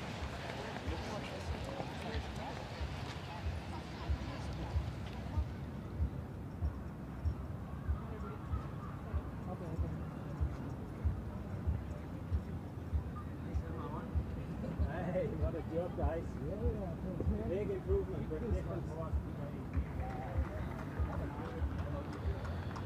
Okay, Adri de Vries coming back in the winner's enclosure, successful in the Azizi Mina contest. 4 thoroughbreds, on horse number 8, Moonblade.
Well done to Adji de Vries, successful there on Moonblade. Adji was on board this horse on debut at Jebel Ali. Well done, Adji. That's a fair step forward the horse has taken. Yeah, definitely. We always thought a lot of him. He's been working really well. Then he ran up the hill. That was obviously way too short for him, but he came on nicely from that run. And well, this trip even further is better for him. So, yeah, nice horse for the future. And he stayed on really well there. I mean, I know perhaps the second had seen off the international market leader, and that took its toll later on. But your horse saw it out really well. Oh, definitely. That's why I think he'll get 1.25 miles easy. He's a nice lengthy horse with a big stride on him. So hope for a little bit more to come.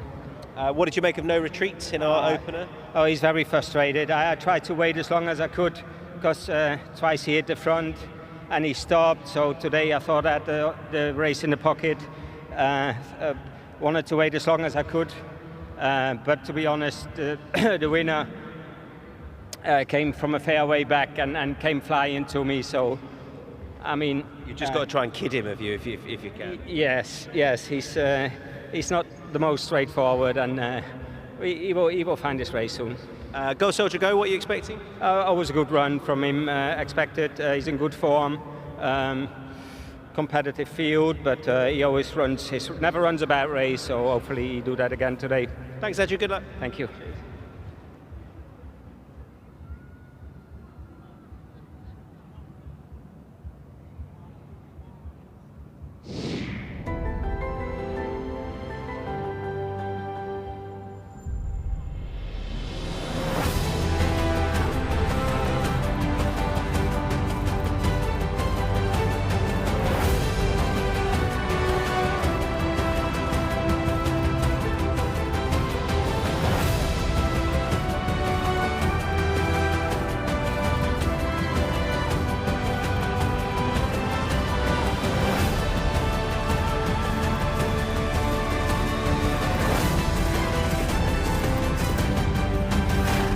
And correct weight is given in the Azizi Mina over the mile, 8:11.213. 8:11.213. Winner's time 1:38.45.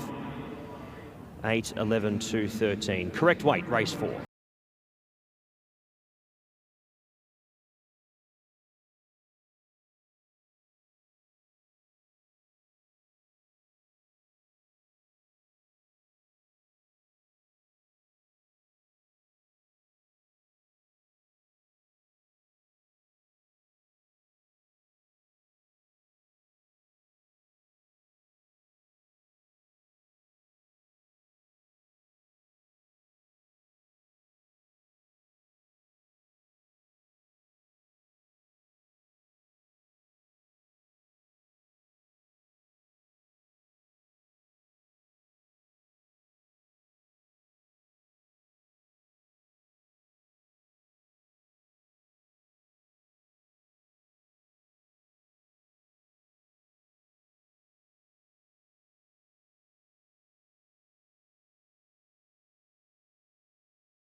All right, presentation time for our 4th race, the Azizi Mina. It was won by Moonblade. We'll meet the winning trainer and owner very shortly. To make the presentation, please welcome to the stage Azizi General Manager Raja Ganma. Raja, thank you. And he'll be presenting one trophy tonight to our winning trainer. Moonblade getting up to score under Adri de Vries for our owner trainer. And a very happy one at that as well, with a winning prize scooped there and a prize fund of 175,000 dirham, just over 100,000 dirham to the winner. Please welcome to the stage our winning owner and trainer, Marwan Al-Bevahi.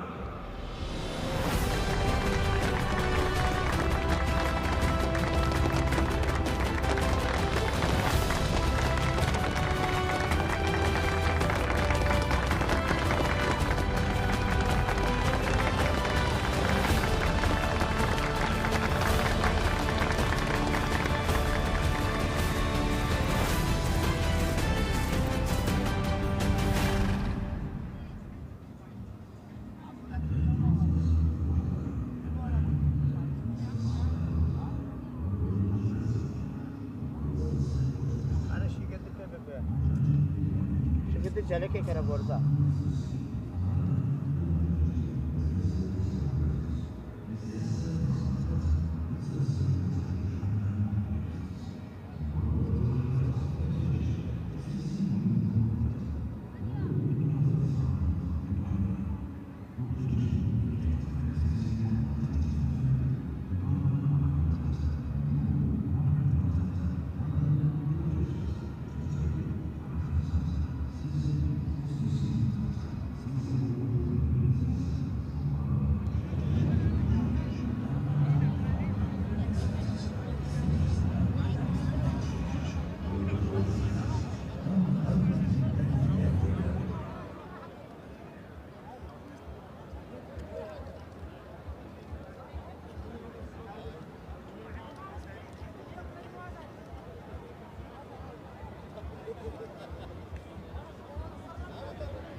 Great scenes in the go-kart area. I can tell you, I have been on one of those and they are rapid. Now it's your chance to win 500 dirham and you need to smile for your chance to win. Do whatever you like, wave your programs, flaunt your kids, but it's the smile that's going to win you 500 dirham. That was a cute baby, I'd have given it to him, but it's not my decision. It could be your, there's Chef de Party, there he is, could be you, sir. No, it's not you. It's not going to be, if it's not you, it's not standard baseball cap, the double thumbs up. I like that. Cute.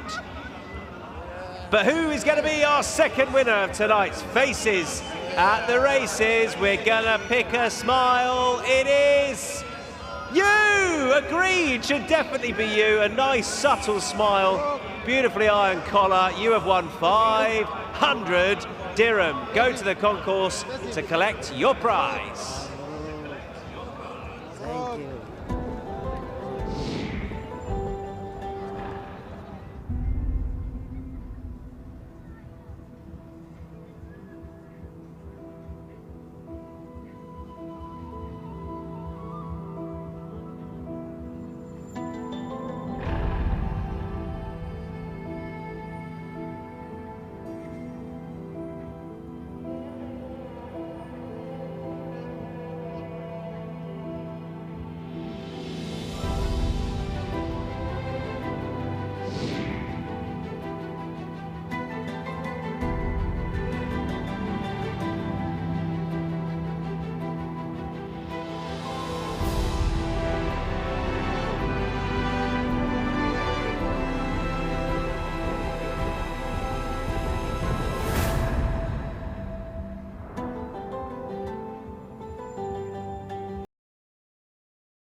Race number 5 is the Lord Glitters Handicap here, the next event and our feature event on the program. Let's head into the parade for race number 5.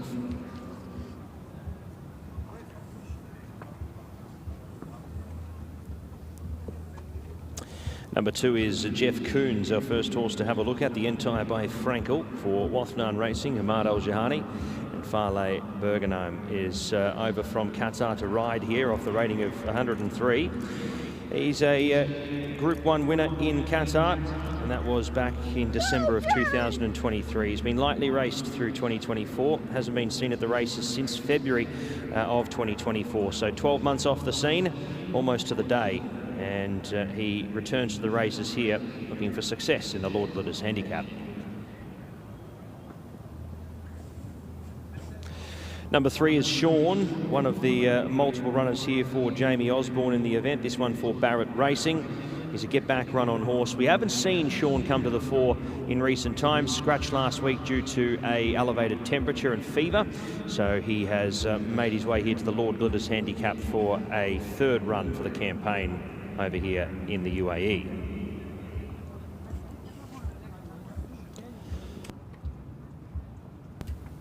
Four is Stormy Ocean, coming out of Group 3 company behind First Conquest, beaten 11.5 lengths, would need to improve. Dropping back in distance should help.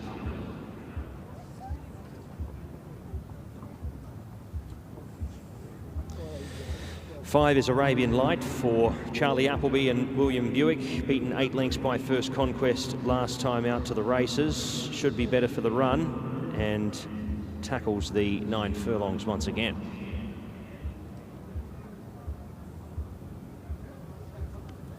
Native American will get James Doyle here, another one for Hamad Al-Jahani and Wathnan Racing. Drawn a little sticky in 12, and he comes back in trip after contesting over 2100 in Doha last start.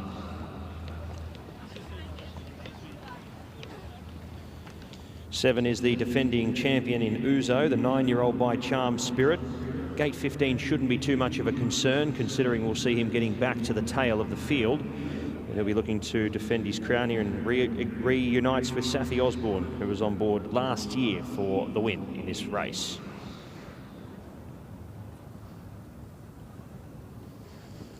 Eight is Hans Anderson, the son of Frankel for LT Racing, Veronica Jandova. Carlos Lopez rides. Beaten a distance last time out and beaten a distance the time before as well. So yet to really run into the race well here in his 2 starts to date. He's had a go at turf and a go at dirt, and well, we need to improve on what we've seen so far.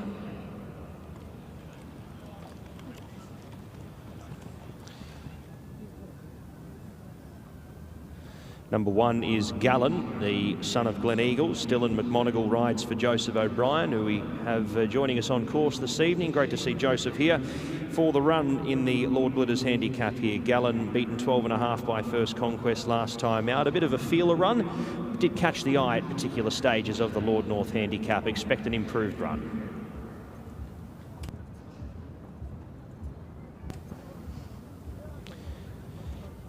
Number 9 is next, and that is Alana Cash, one of 2 runners here for Shadwell. Bupat Seema trains, the 3-time winner by Cable Bay.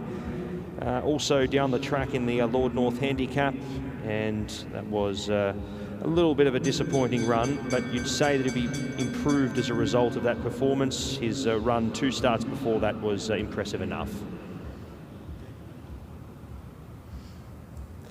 10 is Mountbatten. He comes through different form lines, tackling 1400-metre events, and he steps up into 1800-metre racing for the first time in quite a while. He's a 6-time winner, but over this distance, he is a question mark.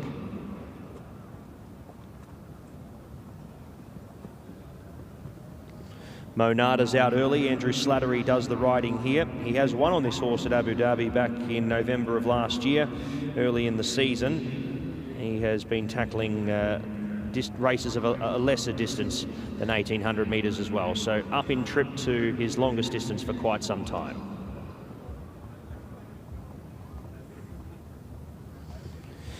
"12 is Calidasa. It'll wear the white cap here.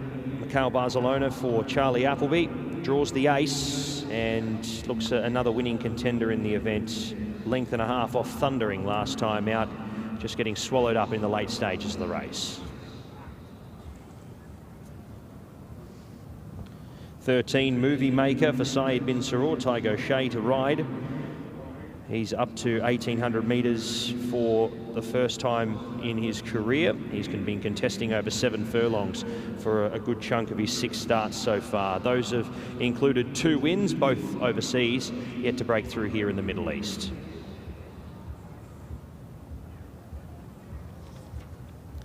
15, Silver Sword. He was catching the eye also in the Lord North Handicap, running 5th on that occasion. An improvement will be expected here from the 5-year-old gelding by Charm Spirit. Inside gate, and Ray Dawson rides once again.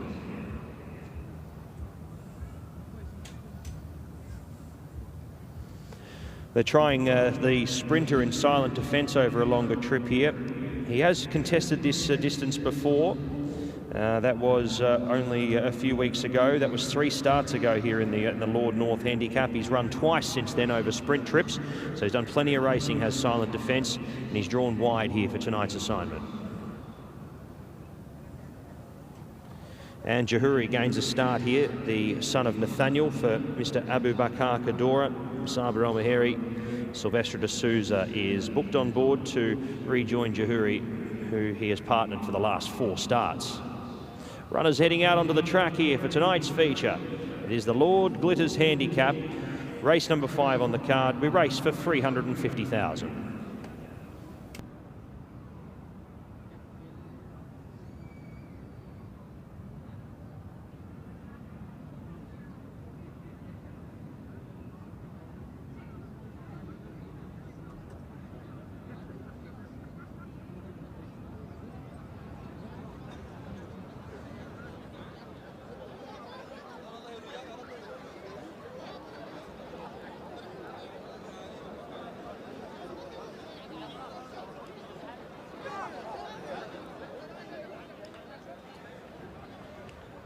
Well, Silver Sword's trainer and co-owner and breeder, Andrea Brereton's here, Dylan Cunha alongside.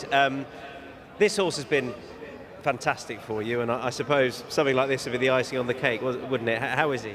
Yeah, he's been the horse that's made me. He had his quirks that made everyone notice him, and then he really made me winning at York, and all the horses I got on the yard are because of him, so he's been great. He's in good form. He needs to find that winning form again, but he's loving Dubai, so we're hoping for a good run. If he means that much to you, you must be very grateful to the person that bred him. Very grateful to Andrea and for her keeping him with me as well. Yeah.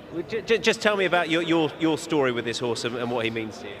Well, myself and a great friend, Sophie Buckley of Culwood Browns, we bred him together and we took him to the sales, and fortunately Dylan bought him as a yearling. I'm not sure most people would have coped with him as well as Dylan has, but he saw from the beginning just he had talent, if somewhat quirky. Yeah, so go on, just go a bit further on some of those quirks. It's not you can say quirky, can't you? But of course, it's have character. He always was such a characterful, even as a foaler, a yearling, he was always the one being naughty in the field, annoying all the other horses. But we could see he was a really nice athletic horse. And so we're really excited whenever Dylan bought him. We thought that's great, he's staying in Newmarket. And then his career since then has definitely been interesting. Yeah, but it's blossomed, hasn't it? So what's the key? The key is just to keep him going forward. He's very, you would say he's a thinker, and you just don't give him time to think. You just got to keep him going forward the whole time. That's it. But he ran well last time, and he covered a bit of ground, didn't he? And then the closers came from behind. Yeah, his 2 runs have been brilliant. The first time he got boxed in twice at critical stages. Next time he looked all but a winner, and so we're hoping for another good run from him. He's really thriving out here, so we just hope he just reproduces the first 2 runs and go one better. And what's it been like coming out here with him? Just fantastic. The facilities are so good for the horses. Certainly he as a horse has thrived since he's got here. You can just see how well he is in his coat. He's really looking in great condition. Dylan and the team out here have done an amazing job with him. But the facilities are incredible. It's such a great experience. Yeah, we all come on a bit for a winter out here, don't we?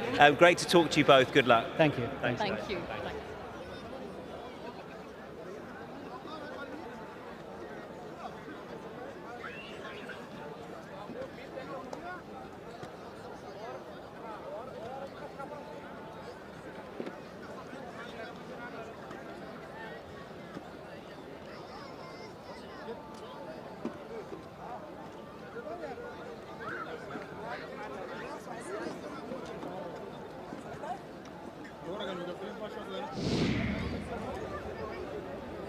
Right, it's best turned out time. It's gone to Galen. I wonder if the horse ran it last time. It rings a bell. I certainly recognise the man that's won the award, Saeed Habib of the Habib dynasty. Well done to Saeed, and he's receiving 650 dirham. That is being presented. Yeah, that's the one. Great to see a young crowd at the races tonight. Welcome, girls. And Mr. Aliesa is presenting the award on behalf of PHI Advertising. Well done to Saeed Habib. So loading process is well underway. 2 in the race for Jamie Osborne, including last year's winner. Uzo also has Sean in the race. The one they've all got to beat, you would imagine, is Arabian Light, who ran really well last time. Would have got close at the first conquest, Table Companion. I don't think would have beaten the horse, but that horse has come out and won since. But would have got much closer, I think, and that was his first go for a little while. So look, he just wants to avoid trouble here. Uzo will have to pick his way through the field a little bit. Galen will probably be ridden something similarly. Ran really well, I thought, last time. Ended up beating 12.5 lengths in the end. The shape with a good bit of promise. I mean, there's a few you could go for here. It's that sort of race, but definitely think that Arabian Light is the obvious one. Kalidasa could be a pace angle in there. That was the case when ridden by Richard Mullen last time in the race won by Thundering, who we see later on the card. Mikhail Barcelona takes over in the saddle. There is good old Sean. Arjun Avris in the saddle for Barrett Racing. Jamie Osborne, the trainer. And he's a lovely looking animal. He does not do bad, Sean. And he will be coming out of stall number 5. And he knocks on the door, this horse. He's just been well held the last couple of starts, but 102 is feasible, if not obvious. The most likely one of the two Jamie Osborne ones is definitely Uzo, last year's winner. Now, he's drawn 15, that's not ideal, but expect him to be tucked in and ridden through the field, and he will be finishing hard and late. It would be great if he were to get his head in front for the second time in this contest. Safi was telling us earlier, Jamie, the trainer, and Katie Mum owns part of the horse as well. So it's a real family affair. We wish them all the best. Loading process is well underway. I mean, it's a tricky old handicap, but then we've got a shorty at the top of the international market here, Pat, in the form of Arabian Light. It seems too obvious. I don't think it's as obvious as that, Tom. Thank you very much. And yeah, look, it's an open race. I mean, we always get to big fields for the Lord North and Lord Glitters handicaps, and there's a lot of horses, as we said before in the preview, that you can basically just put it up to bad luck for at least 7 or 8 not getting the runs when they need them. That's the wonders of 16 horse fields here at Meydan. It all comes to making sure that the horse gets the right runs when required, and well, Arabian Lights may be able to take bad luck out of the equation here from gate 3, just finding a nice position in running. The runs appeared for Uzo last time out, and expertly steered by Safi Osborne to slide through the inside and get the win, and we'll see if the defending champ can do it all again. Jahuri loading away, and we're set to go here in the Lord Glitters handicap. Full field of 16. Set. Racing. Jeff Coons was first to exit the machines, along with Silent Defence, working up Mountbatten, deeper out Monada, Hans Anderson, Movie Maker and Kalidasa the inside working through. Pace good early. Then came, next in running was Lana Cash, followed by Silver Sword, Arabian Light up on the inside. 2.5 lengths back to Sean from Stormy Ocean, Jahuri, Native American and Uzo from 15 is back to the end. It's Kalidasa who's going to work through the inside for Barcelona to take up proceedings. He'll be the lamplighter by a half length. Hans Anderson second, third was Monada off the track. Then came Mountbatten, followed by Arabian Light and Movie Maker sneaking up the inner. Followed by Silver Sword, the rail. Then came Jeff Coons from Silent Defence and Lana Cash in amongst traffic. It was 1.5 lengths to Galen from Sean, 2 lengths back to Stormy Ocean, Native American, 1.5 lengths to Jahuri and 3 lengths to Uzo, who's going to try and echo the sentiments of last year, the defending champ, and come past all of them. Up in front at the 750, Kalidasa rolls them along here. and it is 11.35, 11.73. Pace is moderate enough here in the Lord Glitters handicap. Half a length on Hans Anderson. Mountbatten's been 3 deep and punching. Arabian Lights had the run of the race, but will need to pop off at some stage. Then came Movie Maker from next him running Mo Nada, Lana Cash and Silver Sword, 3 back the inner. Sean Sweats on a run along with his stable compatriot in Uzo, looking for inside passages with Native American. Runs outside from Jeff Coons, and Galen tries to get warm as Arabian Light hits the lead here in the Lord Glitters handicap. Kalidasa can do no more. Here's Sean flying home in the late stages. He's got out with enough time. Arabian Light having to be very brave here in the Lord Glitters handicap. Sean trying ever so hard, but Arabian Light Godolphin wins the Lord Glitters handicap again. Half a length on Sean, who was very brave. Next over, Stormy Ocean from Native American. Next over there in running was Silver Sword. Galen just flattened out there in the final 200. Uzo was next. He got warm there and did his best work late. Movie Maker was next over from Kalidasa. Jeff Coons. Then came Lanakash, Silent Defence, Jahuri, Mountbatten. And the last one home there was Mo Nada, along with Hans Anderson. Arabian Lights, 1:47.85. He stopped the clock out here for the 1800 metres. He got the run of the race. Gate 3 kept him out of trouble. And as they got into the straight there and wheeled out, Buick was able to put the right indicator on and send him out into some free air. And, well, the son of Kingman did the rest, going on to record a nice win here in the Lord Glitters handicap. Hasn't Sean run out of his skin? Come down with a fever last week and he's bounced back here with a nice performance. Stormy Ocean has run a good race and Silver Sword continues to improve. I think we'll see him figuring once again on the back end of the season here before the season is out. 5, 3, 4 and 15 your numbers, but the market gets it spot on overseas. Arabian Light, the international market favourite, home and hosed in the Lord Glitters handicap.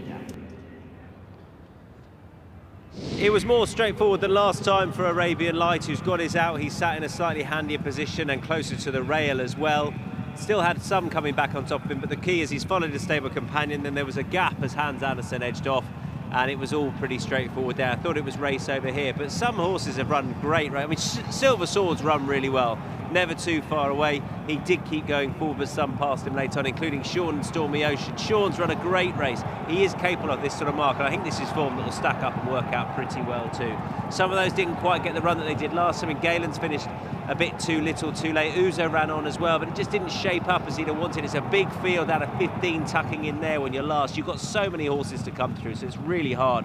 I think he could have done with just a lower draw, really, and able to sit just a couple of horses further forward and he'd have gone close. But he is a year older now, perhaps not quite the legs of old. And Arabian Light is a 4-year-old progressing nicely. If Frank's the first conquest form, he's a very, very well-treated horse, I think, Arabian Light, for the future. And I think it was pretty comfortable in the end, to be honest. Sean's been finishing really well, but Arabian Light has run out a nice winner. And it's another one for Charlie Appleby and William Buick on the night. This is where the gap opens up. Kalidasa starts to go back through them, and Arabian Light, perfect position to attack, wins for William Buick and Charlie Appleby in the Godolphin Blue. And those numbers there in the Lord Glitters handicap, 5, 3, 4, 15. 5, 3, 4, 15. Margins are half by 1.5. Winner's time 1:47.85 in race number 5.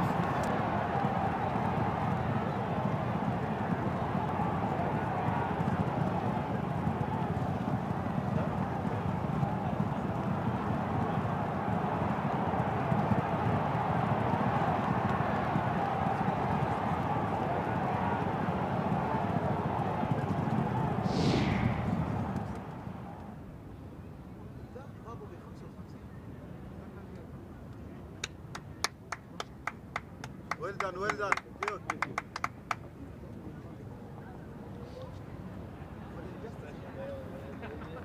So as Hamdan and Maktoum Al-Sabusi lead in the horse, you might see them again on the presentation stage. Another one for Charlie Appleby on the night, bred by Godolphin, the Godolphin Blue, ridden by William Buick. The winner of the Lord Glitters handicap, Arabian Light.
Oh yeah, don't worry.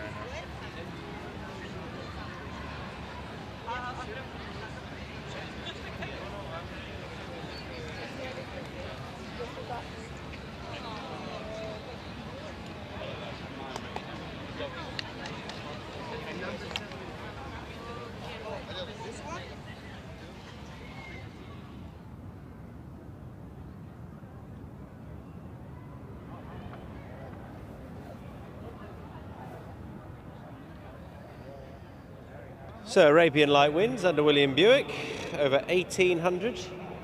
And a second of the night for Will. Well done to him. Will, well done. That was a bit more straightforward than last time, right? Just track the pace on the rail, it opened up. Yeah, it did. I mean, he was a bit slow away again, and I just managed to get in the slipstream of the leaders, and you know, he had a nice run round. I suppose he was just getting a bit lonely in front late on, but look, it's nice to get a win into him, and after being relatively unlucky the last day. Yeah, it looked when you sort of emerged in the lead, wondered if you were going to go and extend away. I mean, I guess you didn't, but it still looked pretty cosy, if that makes sense. Did it feel cosy at the line, or was he thinking, or was he running out of puff a bit? Or? I think he was just getting a bit lonely. Plenty to look at here, still a young horse, and you know, yeah, he won comfortably in the end. Yeah, you're right. Just on New London on the dirt, I'm excited to see it. Tell me about it, because we don't see a huge amount that Charlie and yourself will team up with on the dirt. When they do, it can be quite exciting. What's the thought process? Yeah, I mean, he was a very good 3-year-old, so I know that's a while ago now, but you know, he still has that retains that ability at home, and he's trained very well on the surface. Obviously, training on it against one or two opponents is completely different than in the race, but it's going to be new for him tonight. You know, he's really going to have to buckle up and man up, because you never get an easy race on the dirt. But I'm really looking forward to it. And you know, he's by the great Dubawi, who has such a good strike rate on dirt. So fingers crossed. Good luck. Thank you. Thanks.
Time for our presentation then, and we've got 3 awards to present for the Lord Glitters Handicap, sponsored by Azizi Developments.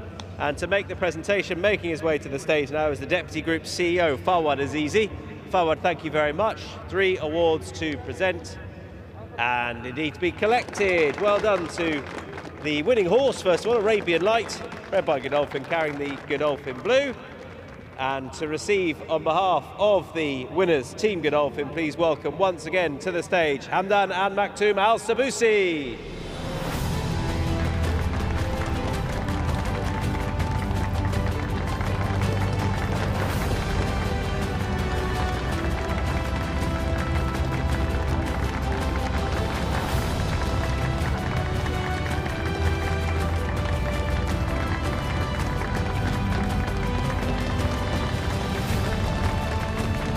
Well done to them.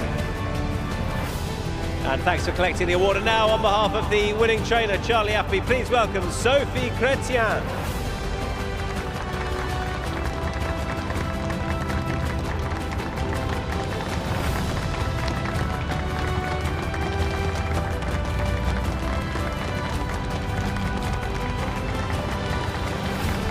And a second winner of the night for our winning rider, William Buick.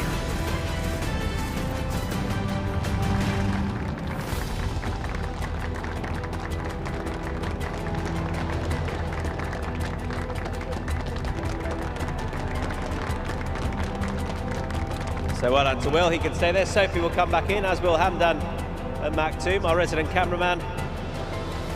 Well done to them. Thanks to Fawad Azizi for presenting the awards. The winner of the Lord Glitters Handicap, Arabian Light.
So race number 6 is our next event on the program, and we head into the parade for the 6th event now.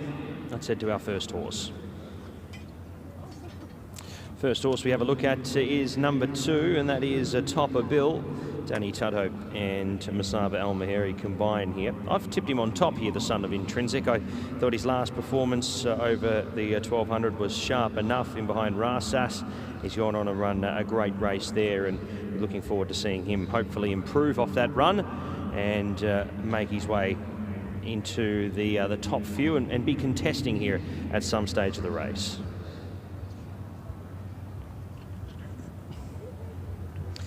Number 5 is Silky Wilkie. Jim Crowley and Carl Burke combine here off the rating of 91. He has yet to really hit the ground running here in his 2 runs to date. He was tried over 1400 last time out to the races.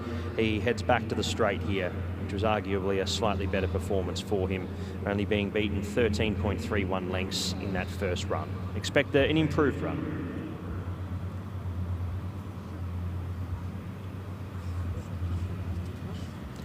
Number 7 is next, Power Mode, Tygo Shea Bupat Seema. He's had the 11 runs total, 10 on the 1 here on the UAE turf, and he was yet to figure. That one there was at Abu Dhabi, where he was 10th on that occasion, down the track behind Tawala.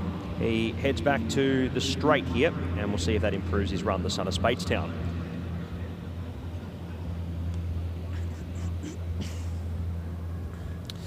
Number 8, Jumeirah Bay, the Siuni progeny here, has had the has had multiple runs here in this season so far. This is its 3rd up run for the season, its 2nd run at Meydan, 4th last time out over 1400 metres, beaten just under 5 lengths there by Gamekeeper. See how the return back to the straight 6 here on turf will see him improve or not.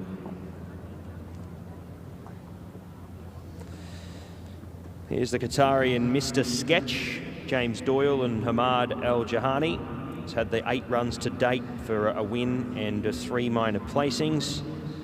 Although he's been running, although he spots the Wathnan Racing colours, he has done most of his racing here in the UK and heads here to the UAE for this first run here. Last time out was beaten at Chester back in August of 2024, running 6th there on that occasion, beaten 2.1 lengths.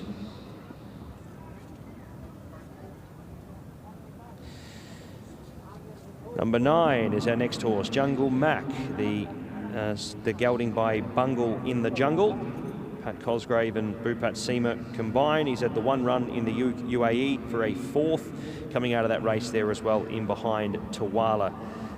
He has run over 1200 metres at Abu Dhabi, so this is his first time down the straight in the UAE, and we'll see if that improves his run for Opulence Thoroughbreds.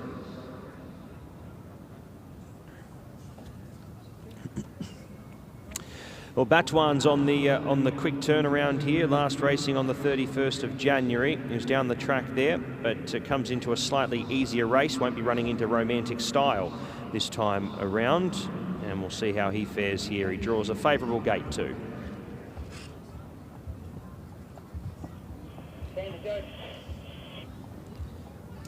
Four is Cal Barg, Ben Cohen, Michael Costa combining here. This one here for Sheikh Ahmed bin Rashid Al Maktoum. He's had a run at Meydan in the past, albeit that was back in March of last year, so that was the last season. He's had 2 runs so far this campaign, 1 at Abu Dhabi and 1 at Jebel Ali. So first time down the straight here on the turf for the season. Last time down the straight here on turf, he was 4th behind Vespasian. So without winning a race here down the straight, he's certainly proven that he handles the straight 6.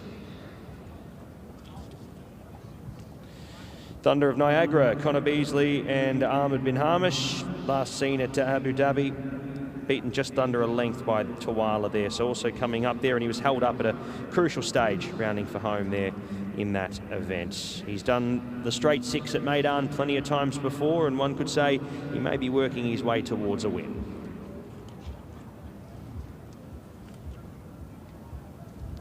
10 is Olympic Candle for Syed bin Saror, Charlie Bennett to ride. He was a 9th behind Creative Story only a couple of weeks ago. That was over 1,400 metres. He heads back to the straight here for tonight's assignment.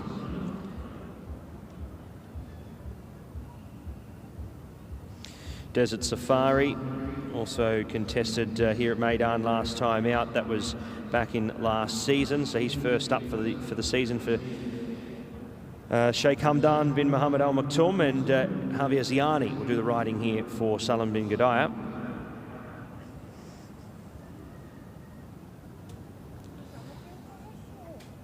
Pen Portrait was beaten a ways there last time out, but certainly ran his race at the gates, having getting a little bit fractious there, the son of Knight of Thunder. Dylan McMonigal jumps on board here for Simon and Ed Crisford, and he switches over to the turf. 13 is Action Point. He's had a nice run of it of late, all without winning. His run at Meydan was okay enough 2 starts ago. Last time out at Abu Dhabi, he was 12th out of 14, so he'll appreciate the return back to this course. Harvest Gold doesn't see the 1,200 metres at Meydan all too often, but has run some absolutely great races here over the time. Has not missed the top 3 in his last 5 runs, albeit in inferior company.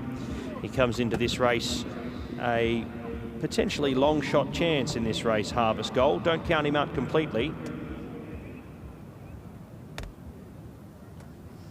15 Walif, Richard Mullen and Ahmed Al Shamaili, our final horse in the race.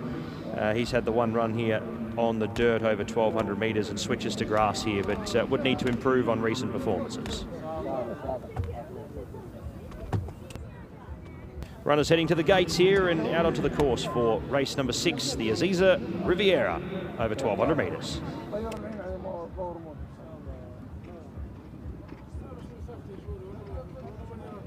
قال لي أسامة قال لي قال لي كلام ها مش مسافر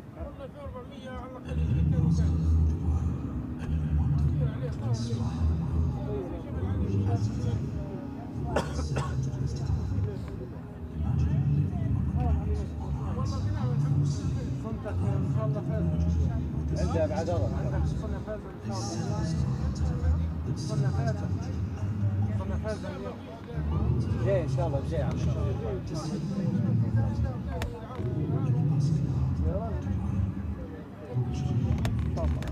طيروا عين طيروا عين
BTO time, best turned out.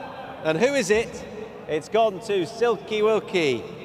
Well done to Connections in particular, well done to Sheikh Samsad Alam, responsible for this horse looking so well on 3rd go out here. Good luck to the horse, takes home 650 dirham, and that is being presented. Welcome to you guys, being presented by Mr. Ali Esser, the CEO at PHI Advertising. There's the golden handshake. Learned that from Paul Hollywood, I reckon. Beautiful stuff. And well done to the winning groom, Sheikh Samsad Alam, taking home 650 dirham, presented by PHI Advertising.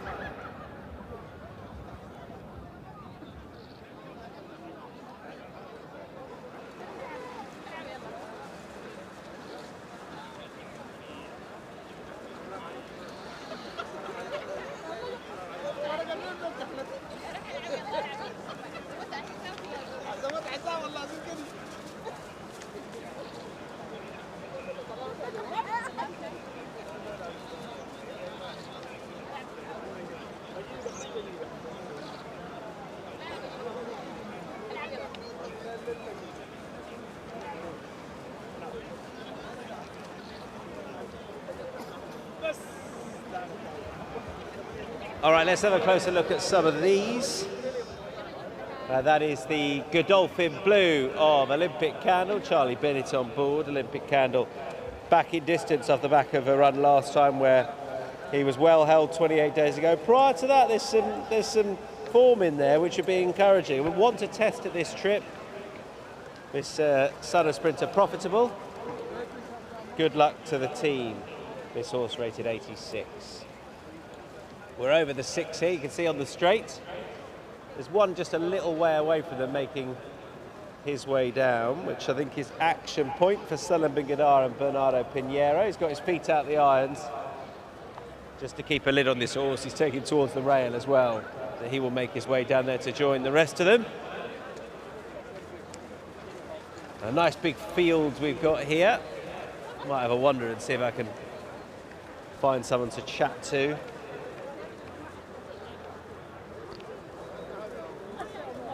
I'll do that now with Mr. Carl Burke if I can.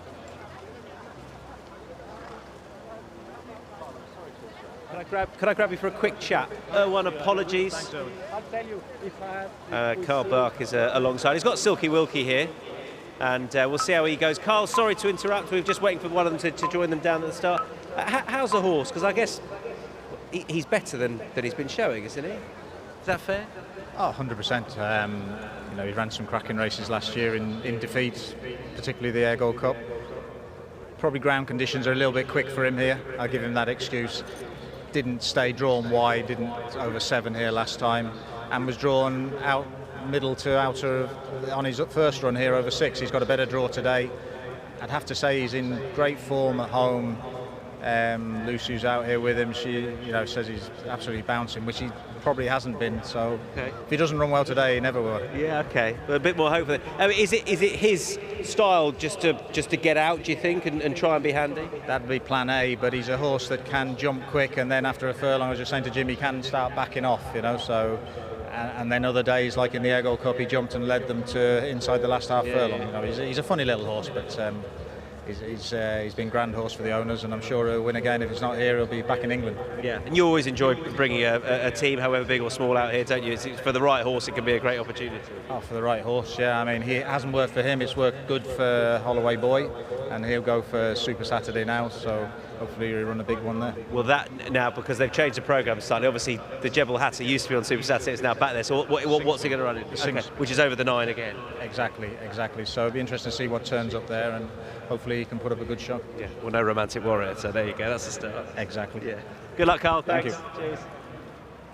That's Carl Burke there, trainer of Silky Wilkie. Holloway Boys run some great races out here, so obviously we know he was just touched off on his first go out here, ran well again last time in the Jebel Hatter, and we'll look forward to seeing him on Super Saturday. And good luck to Silky Wilkie here, who's going to come out of stall number 5 under Jim Crowley. Loading process is underway. And nice open race. I was with Carl Berg and Maestro commentator with Topper Bill, but it is pretty open, Pat. No, it's an open race, one of the more open events, certainly more open than the first of the races down the straight, with Symbol of Honour just too smart for them there. Cal Berg will appreciate the switch back here to the straight at Meydan. We did see him running a pretty slick fourth behind Vespasian last season.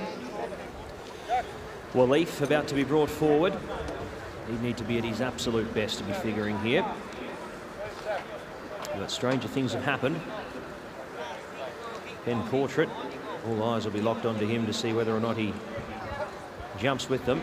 Harvest Gold, an interesting one. Some support here on the international market for him at a price. Last 5 runs here have certainly been, well, if he's at least picked up a paycheck, he's without winning, he's run a couple of seconds, couple of thirds. So this is his ideal journey. Topper Bill brought into line. We're holding our breath here with Pen Portrait. Blindfold applied. Olympic Candle comes in for Charlie Bennett. We're locked and loaded here, 1,200 metres. Away in the Azizi, Riviera. Silky Wilkie away smartly with Desert Safari, Calbarg, Jungle Mac and also Pen Portrait. He jumped today over on the far side, racing a little keenly early. Waleef the same, Olympic Candle next. From Thunder of Niagara, Bernardo Pinheiro making his way over to the near side running rail on Action Point. He races on his lonesome. Next was Mr. Sketch from Topper Bill. Then came Harvest Gold from Batwan and Jamira Bay.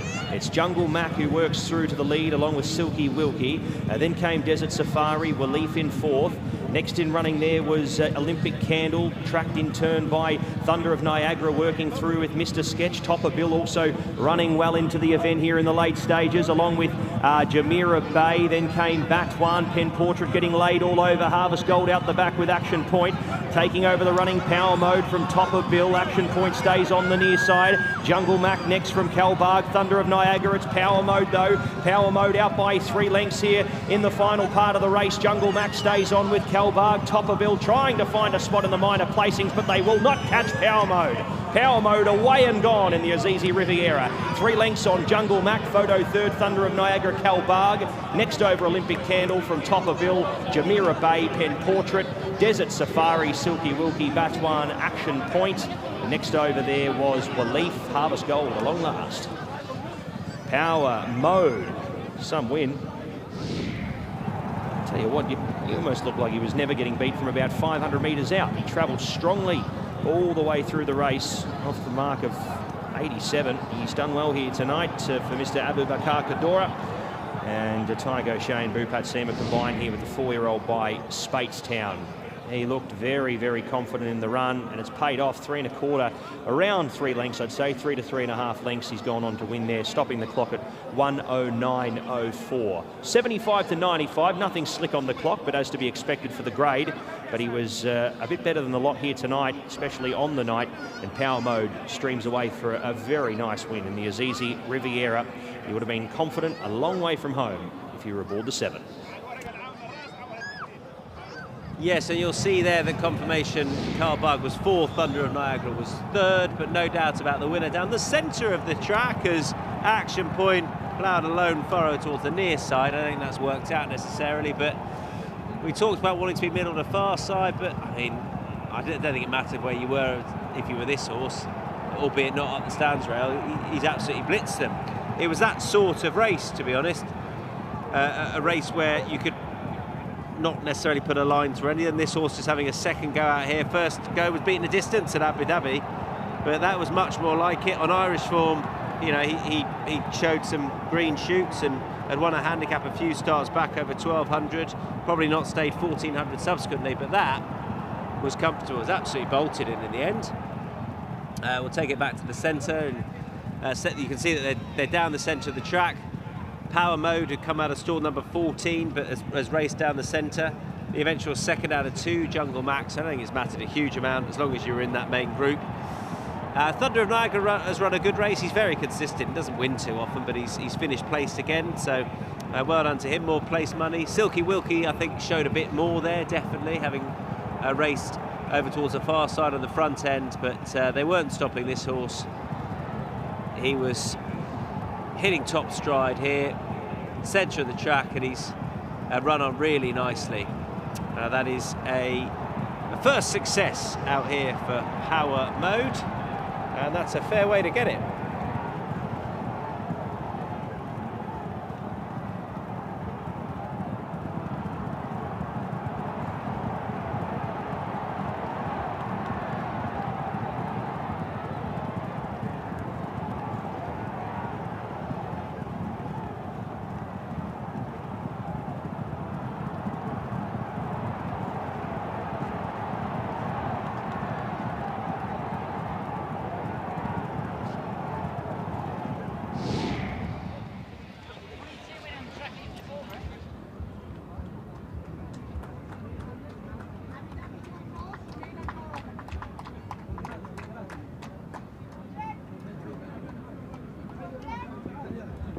Numbers in the 6th event, the Azizi Riviera, 7, 9, 6 and 4. 7, 9, 6 and 4. Power Mode victorious, 109.04. Margins 3 by 1. 7, 9, 6 and 4. Race 6. Second of the night for Tig O'Shea. Well done to Bhupat Seymour, winning trainer. Welcome back in power mode.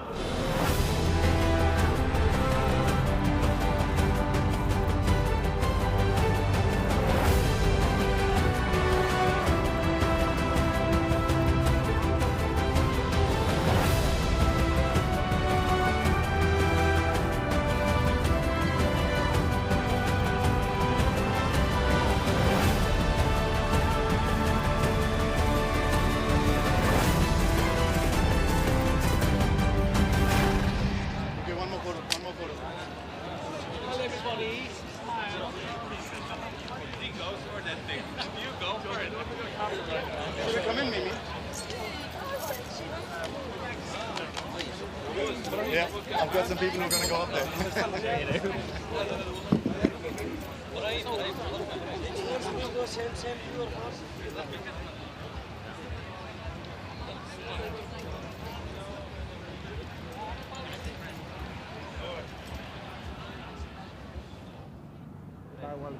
Then he just get.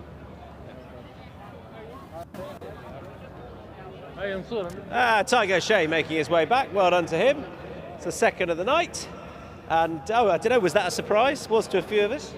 No, genuinely. If Abu Dhabi, I got absolutely no run on him. I went down the inside and I went for a couple of gaps and they all closed. And I actually told my two sons asked me if I was my best ride the night, and I said I think power mode. I have good rides, but if he looked as unlucky as he was at Abu Dhabi and get over that, I thought he'd go there with every chance. So no, he'd been training very well, and he's a new horse to the yard, and he winged the gates today, and he won in Ireland up Naas, straight line, making the running with Colin Keane. So he's very, very straightforward. I just lit up his neck and let him do the rest. And obviously people will be looking to see a stall, a high-numbered stall as well. I guess you're not too worried where you're drawn if you can be on the speed here, or you weren't too worried about it? No, I think, listen, to be honest with you, Bernardo was in 15 and he came across here under the stand side, and I think sometimes the more you overcomplicate it in a straight line, the worse it can be. So I think pace around you in these sprint races is important. You're following the right horses, obviously, but the quickest way home is the straightest. Well done. Thank you.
Right, time for the presentation then. That was the Azizi Riviera handicap. And to make the presentation, I'd like to welcome to the stage the CEO of Azizi Developments, Sumit Srinivasan Nair. Sumit, thank you. He'll be presenting one award. So lots of people, lots of happy people as well.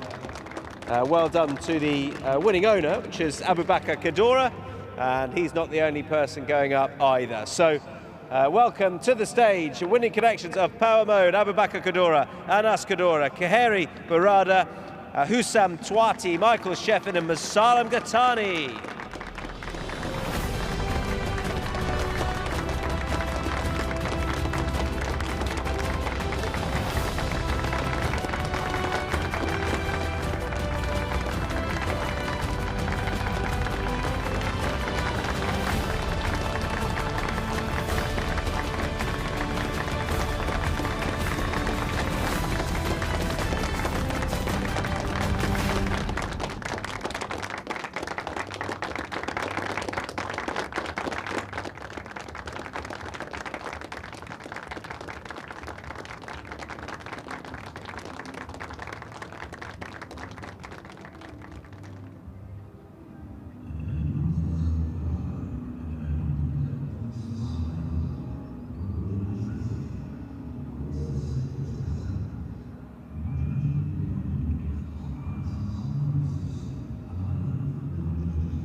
All right, it's time for Faces at the Races Mark 3.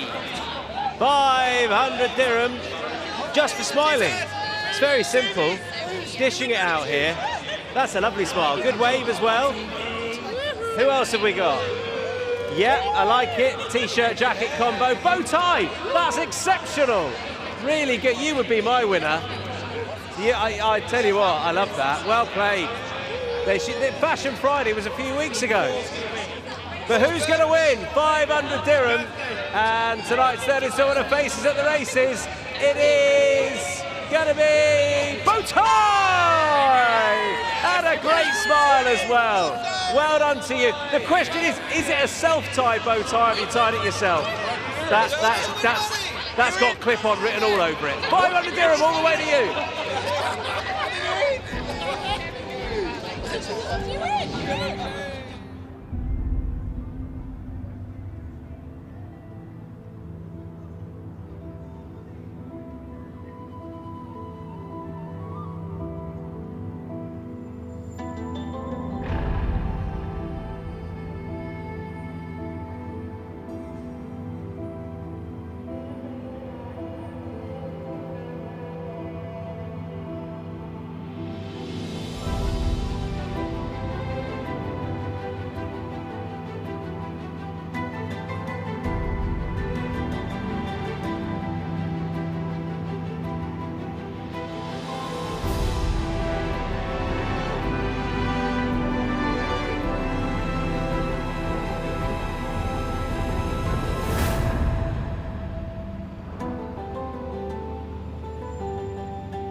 Race number 7 is our next event on the program. We're back onto the dirt here for the final time this evening, and we head over the a nice trip here in the 7th event. The distance is 2,000 metres. Let's head to our first horse. Number 1, New London. He's a son of Dabawi. Been a long time since Charlie Appleby has been able to score a winner on the dirt track here at Meydan. Could New London be the horse to break the drought here? 4th last time out over 2,800 metres, beaten 4 lengths by Epic Poet on the turf. He drops back sharply in trip here. Last time contesting this distance, it was on the turf, and he was 2.25 lengths off Warren Point on that occasion in Group 3 company. He draws a middle alley, but he needs to do it on the dirt tonight.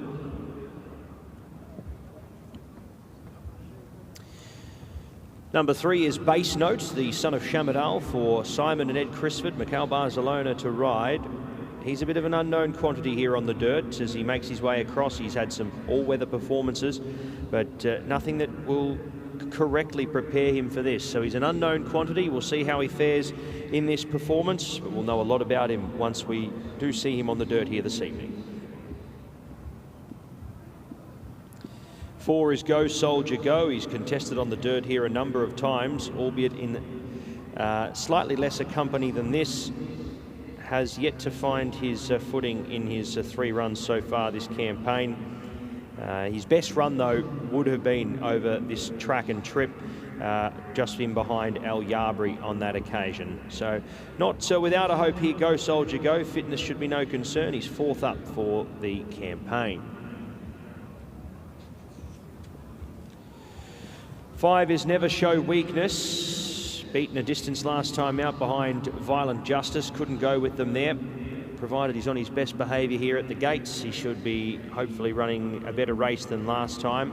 He's not without a hope. He just needs to focus all his energy and attention on the race at hand.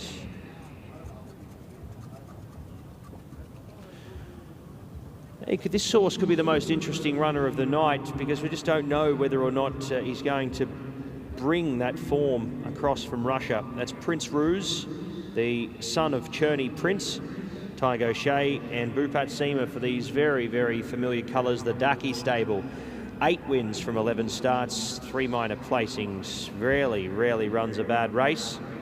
His work would certainly suggest that he might be up against it here tonight, but he seems to be a horse that does find his best work on race day and sparks up once he gets into a full proper race. So we'll see if he can translate that form. A Group 1 domestic winner in his own right over in Russia, and he's a welcoming addition to tonight's Burj Azizi. First Constitution finds a similar race to last time out. It wasn't to be, over 2,000 metres.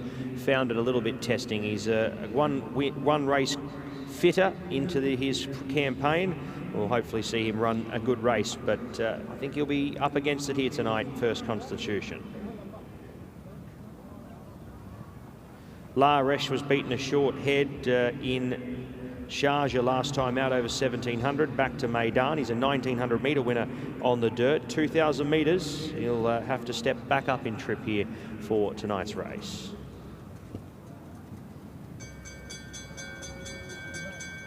Forest Falcon was beaten a small margin in that same race as La Resh at Sharjah. Gate 12 is going to make it very hard.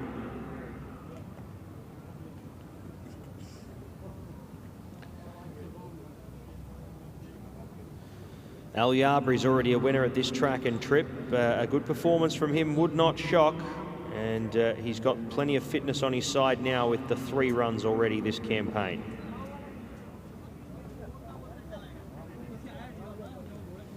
Book review, where's the black cap here, the son of Dabawi, for Salim bin Gadaya. He's a 5-time winner, just hasn't found his best form in quite a while, and for that reason it's hard to be with him.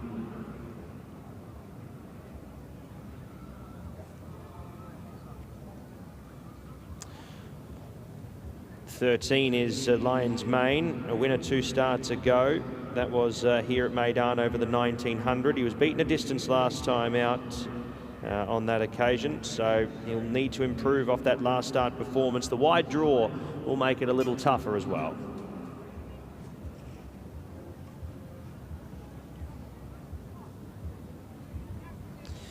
'14 is Azan, the son of Yoshida. Doug Watson and Mirzabek Kapashev does the riding here. We welcome him to Meydan.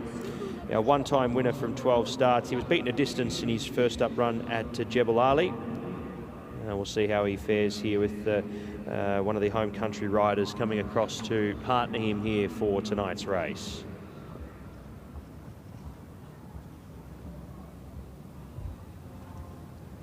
So last horse, 2 horses will be Mendelssohn Bay along with Violent Justice, who's already made his way down the tunnel. We'll have a look at Mendelssohn Bay.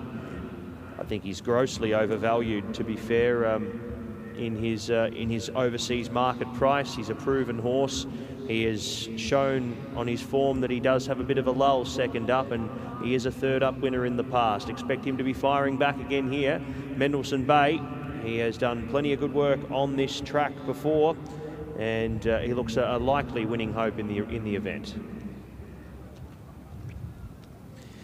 And out early, Violent Justice, the final horse to have a look at. The last start winner, coming from a long way back to savage the line and beat home Local Dynasty. He is a horse who gets a lightweight here once again, and hopefully will improve off that last start performance as well. You can never count him out, Violent Justice, and he is our final horse we have a look at for this penultimate event on the card.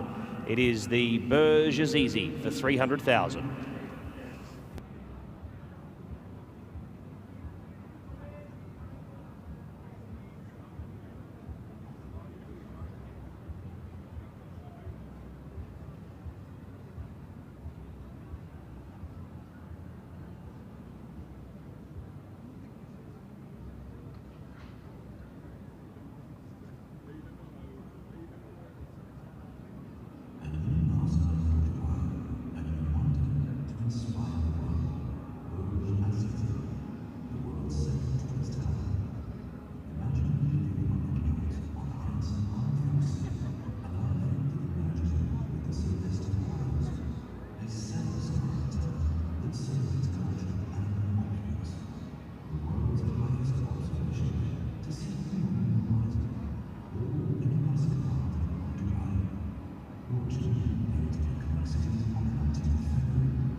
Doug Watson alongside. Got a couple in here. I was going to say one more obvious than the other, but Violent Justice wasn't obvious last time, so there you go. No, he rode a really nice race on him. You just have to stay after him. You have to make him want to win. So I thought it was a good ride by Sam, and a lot of speed in this race that maybe he can close on them too. In some ways, is his draw good in one? Because he'll try and do what he did last time. I hope so. I hope it put a little confidence in him, and obviously we know how to ride him. It means just keep riding him. Yeah. So you switch him off and just try and sneak up the rail again? Yeah. I imagine that's what he'll do. But he drew inside, so I'm sure that's what he'll try to do. There's a ton of pace in here.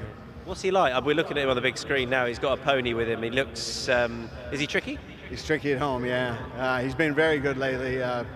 Jason Wilkinson gets on him every day and has done a good job with him. Wants to kind of run off every day, but he's got him under control now. What are you expecting from Azan, and how did you come about it? Yeah, I came over. I think he was third in the Russian Derby, and we had a group of Kazakhstani horses that came down. We had 6 of them, and he's done really well since we've got him. We ran him up the hill a couple weeks ago, and probably learned a little bit about him. We didn't want to send him, but you know, he kind of goes forward, and we kind of didn't want to take that turn too fast there last week or last time he ran. So I imagine he'll go forward here from an outside draw and just see what the rest of them are doing up in front. But he's done really well since he got here, and just see how he likes it over here. Hopefully he does. And just an update on Kabir Khan and his next start is going to be where? It'll be in the Maktoum Challenge round 3. I don't know what they call it now, but that's what we used I to think call it is still the challenge. Yeah, it's just the challenge itself. Okay. Yeah. Oh no, I think it's the classic. Oh, It is the classic. Okay, thank you. Yeah. We're getting used to these things, right? Yeah. Fashion Friday, the classic. Yeah, he got in a little. He's not a fan of the kickback here, and kind of throws him off kilter. So we'll try to keep him out of that. And we've been working with him at the gate, try to get out a little quicker, and we'll hope for a little more outside draw than he had the last couple times. So we'll see. But he's in great form, and he's going to work tomorrow. And I've never really had a horse like him that works like him, and we worked the heck out of him to try to get to that race. And I think he just completely loses concentration when he's got that fine kickback in his face, and hopefully we can keep him out of it, and if so, hopefully he's back to his normal self. Yeah, we'd love to see him back to his old self. Hopefully we'll on Super Saturday. Good luck here. Thanks, appreciate it.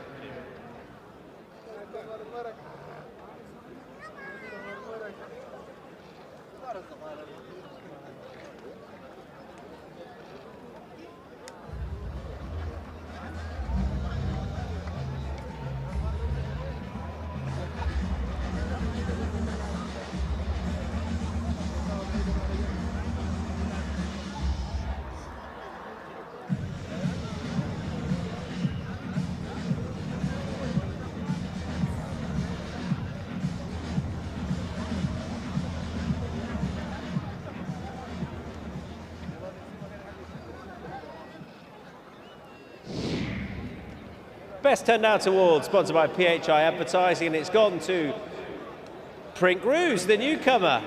Horse number 6. Well done to Akib Khan, the winning groom. Delighted for him. And he is in shot there.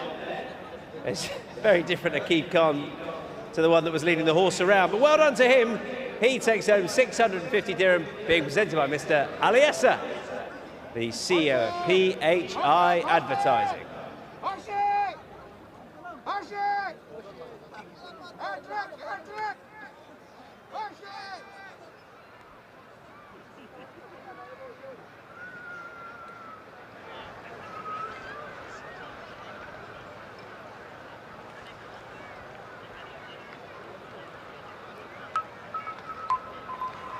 Okay, I can tell you that our winning groom, Akib, did actually make it back. His friend received it on his behalf and handed the money over. The money was handed over. He prized it out of his hands, and he's now got it in his pocket. So well done to Akib Khan. Let's have a closer look at some of these. There's Prink Ruse. I thought Tiger O'Shea was not really knowing what to expect, but he was saying hopefully better than the horse shows in the morning. He's obviously not the strongest of workhorses, but maybe he saves it for the track. That would be what it appears on his Russian form anyway. And he's got a bit of it as well. He's progressing quite nicely. And we'll see how he goes here in the Daki stable colours for Bupat Sima. There is New London. Now this horse is interesting. If it works, I don't know. It's not. There's no reason it shouldn't. But it's a very different trip, and it's a very different surface. But this horse is quality. Like, he's got bags of ability. And as William Buick said earlier on, his sire Dubawi, well, you know, there's nothing he can't do. So on pedigree, I wouldn't worry about the surface, but it's just going to be a very different kettle of fish. You think about the last 10-perv race he was running in, which was 2,800 metres on the turf. Well, this is going to be a bit different out the gates, and he is going to have to go a lot harder and be a lot tougher here. Not that he's not, but it's going to be a very different experience. So I'm excited to see what New London can do. Go Soldier Go in the foreground there in the red Victorious colours. He'll be running on late, but there is loads of pace on. Even more pace than we might have expected, with Azan likely to go forward, but lots of it. Book review, Mazan El Yabri won't be far away. I imagine Prink Ruse will try and go forward, never show weakness. Can Mendelssohn Bay, yeah, loads of it. Pat, they won't be hanging around. Now it'll be a fastly run race on paper here, I'd say, Tom. Thank you. And the penultimate event on the card here for tonight's race meeting, back over 2,400 for the final race on turf tonight as New London loads away. Here's Prince Ruse, 8 from 11. He's had a great run of it over in Russia. As you can see, it's nice and gusty up here in the commentator's box, as you can probably hear. Lion's Mane is taking his place in the outside stall. Nice big wind change here as we get into the back end of the card here. Never Show Weakness, about to load forward along with Bass Note. And we almost look set here for a start. A couple more to come up into line. Here is Bass Note, Violent Justice, and Mendelssohn Bay, the last two. To lock away.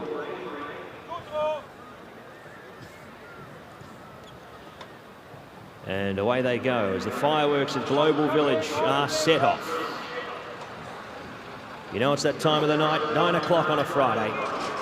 Set to run, away we go. Prince Ruse was one of the first to show early. He's going to be able to get across to the lead here. Book Review's going to try and restrain him and will do so. First Constitution hunting up the fence. Then came Never Show Weakness. Azan works across from the deep. New London next from El Yabri the rail. Lion's Mane a little deep into that first turn from Mendelssohn Bay. Then came next him running La Resh, Bass Note, Violent Justice third to last. He's going to hide his way up onto the inside here and tuck away from Go Soldier Go and Forest Falcon last. It's working through now to the lead, Book Review. He's going to go up and lead them now from Prince Ruse in second. First Constitution hemmed up on the inside. Never Show Weakness sitting 3 deep and posted at the moment, and has sort of made them work to budge out here. He's now 4 deep down the back. El Yabri tucks in behind the leader in fourth, followed by New London. Then came Azan. Bass Note was next, followed by Lion's Mane. Then came Forest Falcon from Mendelssohn Bay. Bass Note shifting back now, followed by La Resh, who's deepest of all. Then came Violent Justice and Go Soldier Go. 11-1-0, 12-1-6, 12-5-5, 12-1-7. So he's had enough of a break up in front here, has Ziani aboard Book Review. So he may have something to continue on with it here as they start to re-inject some tempo, and a few of these have been caught flat-footed. First Constitution is the first one to be shaken up. Prince Ruse deeper out. Never Show Weakness has been in the cheap seats the whole way. El Yabri sneaks through the inner. Then came Mendelssohn Bay, who's close enough to pounce, followed by Violent Justice, who's working through at pace. Then came Bass Note, Go Soldier Go. New London dropping out, followed by Forest Falcon, La Resh, and best of the rest was Azan. Up in front, it's Book Review giving a kick from El Yabri, who tries to fight. Mendelssohn Bay looking for a way clear. Prince Ruse next from Never Show Weakness. El Yabri up on the outside of Book Review. These two pair off in the final part of the race here. It's El Yabri, though, staving them off here in the final part. El Yabri, a deserved win. Wins the Berges easy by a length. Book Review's done it on both ends.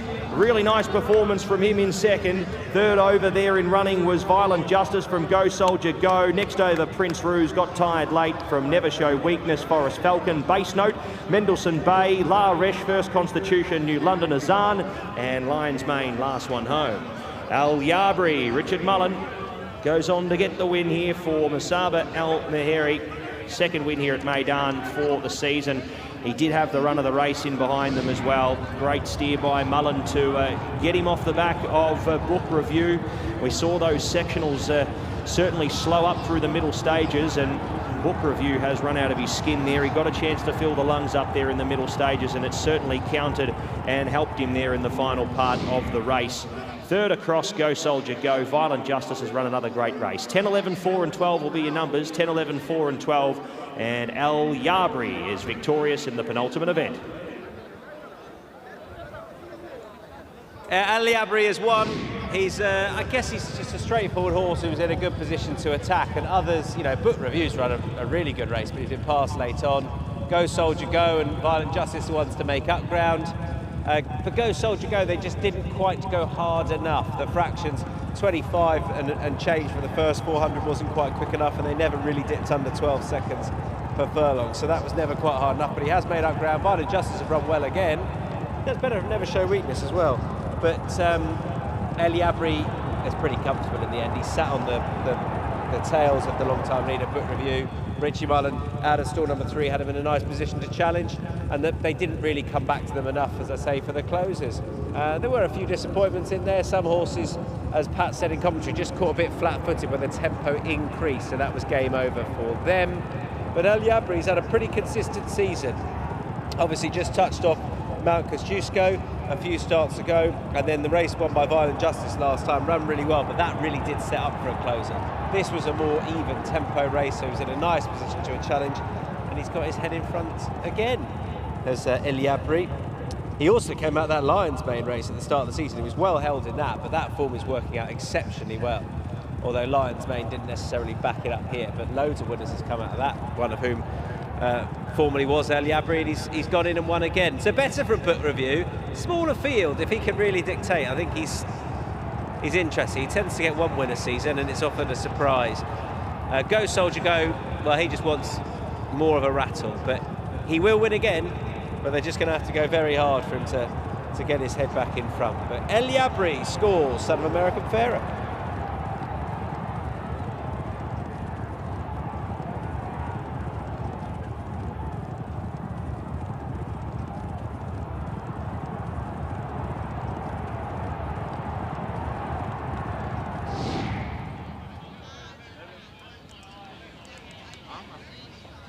Numbers in the penultimate event, 10, 11, 4 and 12 confirmed. 10, 11, 4, 12. El Yabri, your winner. 2:04.87 winner's time. Margins a length by a half. 10, 11, 4 and 12. Race 7.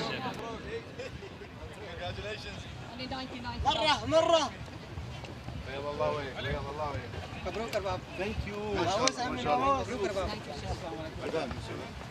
Thank you. All right, see? 601? Well, it's 601, yeah. Yes. He's genuine, he's tough. Try very hard. Well done, sir. Thank you.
So Richie Mullen will hop off, the winner of our penultimate race, El Yabri.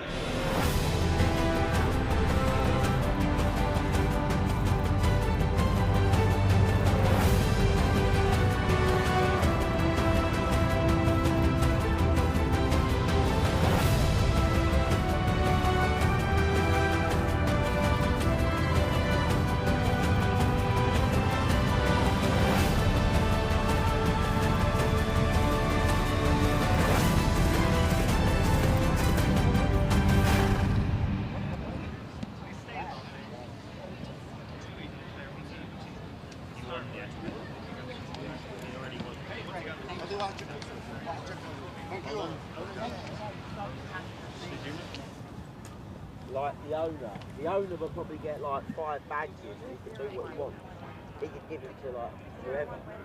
Yeah, that's it. It's just like Well done to Richie Mullen. Another win for him. Pulled up his 600 last week. And he's got a nice tune out of El Yabri there. Really, he looks a pretty straightforward individual. He had a nice position there and it looked pretty comfortable. Yeah, the connections fed me with plenty of confidence. They said, look, he's a horse that if you can get down the inside, he loves it, he thrives on it. He was a little bit sluggish into his stride, but I was able to get over to the rail. I knew Violent Justice was a bit slow away, so he was behind me, so it enabled me to get there. And he travelled through the race nicely. He just kind of hit a flat spot halfway around the turn. I just had to sort of angle him out just to get a clear view at them. And was that when they quickened it up a bit? That's when he picked up then once he got into the clear. And like he got alongside Xavier. I thought he was going to go and win comfortably. In fairness to the second, he battled back, and my fella had to dig deep, and he did that. You know, he stuck to his task well, and very, very genuine horse. That I mean, you only have to look at his form. He was second last time out, and then he won with Danny. You know, I think Masaba's had his form in great form all year, and it was nice to pick up a spare ride. Thought there'd be loads of pace on, but actually they never really went crazy on the front end. No, we went a nice even pace. You know, it gave everybody an opportunity to sort of get into their positions, because my level was a bit slow away, and I think if they had gone hard early, it might have just got me out of my comfort zone. But I was able to get back into it, slipping behind Xavier, and I thought he'd take me to the bottom of the straight. And then when Ray dropped away, I was able to angle out. But yeah, I had a very willing partner, and you know, very grateful for the spare ride. And yeah, congratulations to Masaba Stable. They've been in great form all year, and they've kept the horses going from the first meet and throughout to now. And you might have a pretty good line into the trio for Charlie that run in the last. Royal Power, El Cordoba's Endless Victory. You ride the latter? Yeah, look, if you look at their form, there's not a lot in them between them. You know, they're all pretty inexposed horses. So look, they're all stepping up to the mile and a half. My fella won at Yarmouth over mile and a quarter. He looked like he'd get the mile and a half when he was third last time out. So, like I say, there's not a lot between the three of them. But you know, from gate one, I'd expect if there's no pace, I'd be pretty positive on my fella. You know, from that gate, and like hopefully it's a genuine race, and if one of the three win, then we're all right. Good luck. Thanks. Cheers. And correct weight is given in the Berger's Easy, 10, 11, 4 and 12, 10, 11, 4 and 12. Winner's time 2:04.87. Margins a length on the line, going on to score our winner Al Yabri in race 7. Correct weight.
Right, time for our penultimate presentation. The race won by El Yabri. It was the Berger's Easy handicap for thoroughbreds on the dirt. Making the presentation, please welcome the first Deputy CEO, Ahmed Massoud. Welcome to the stage, Ahmed. We'll be presenting one award to plenty of people.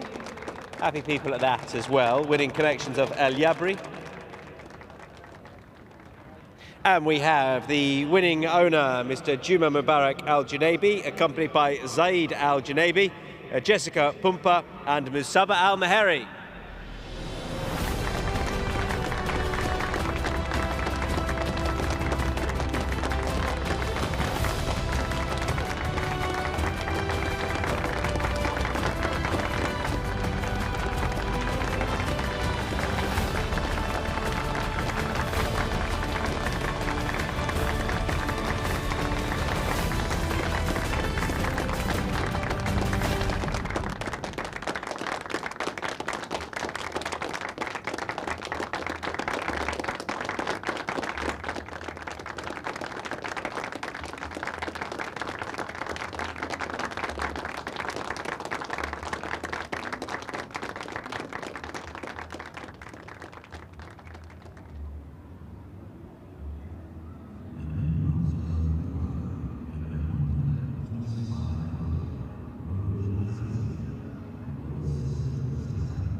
Okay, Vizirabad handicap time, sponsored by Azizi Developments, over 2,410 on the turf. There we are, round that way. We can see horse number 1, and that is Dahabi, who's making his way towards us. And Dahabi was behind Walk of Stars when last seen, of course.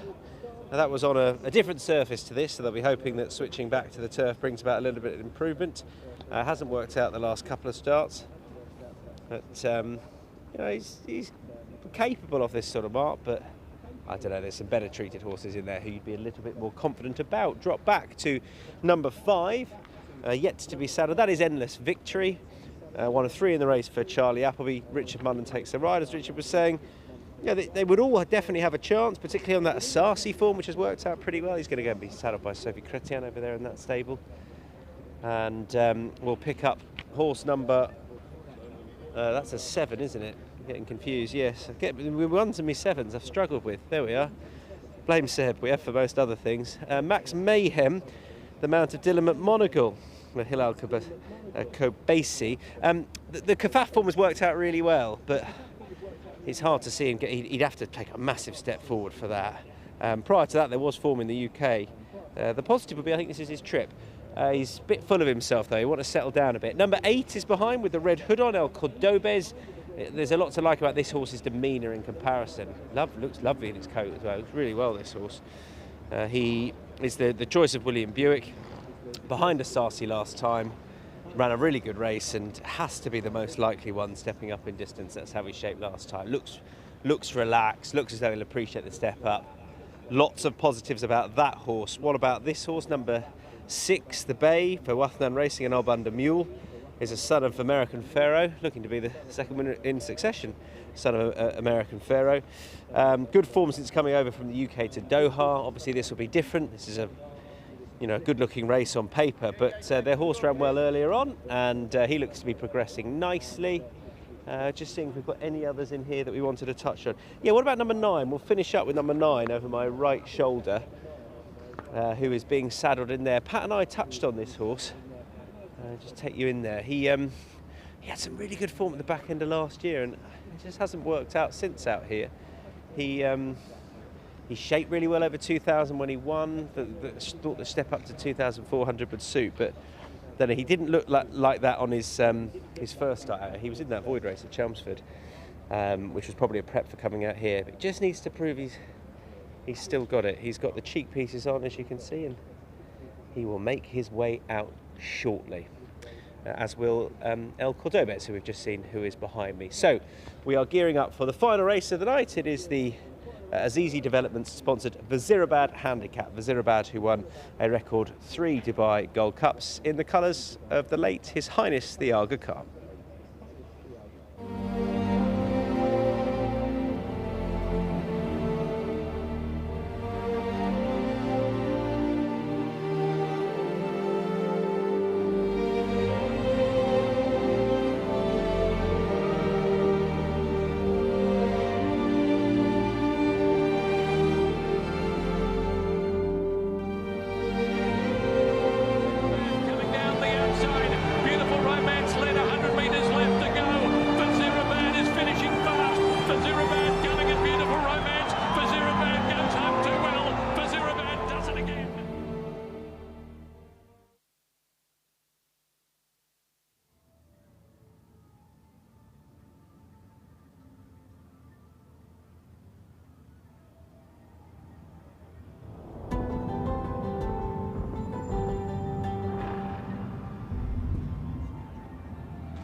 Little alcohol to one of force, then he will be.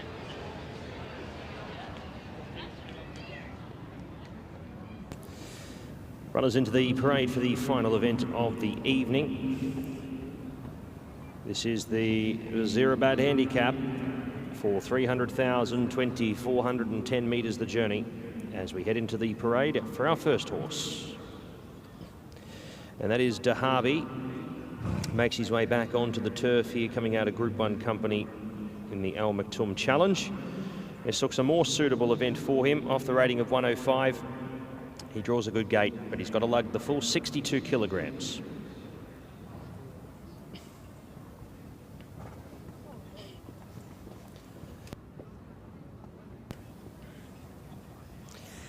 Number 2 is Goya Senora, Ben Cohen for Jan Barbaro. 55 starts for the 10 wins and 13 minors. Beaten 9.5 behind Kafaf there over 2,800 a couple of weeks ago.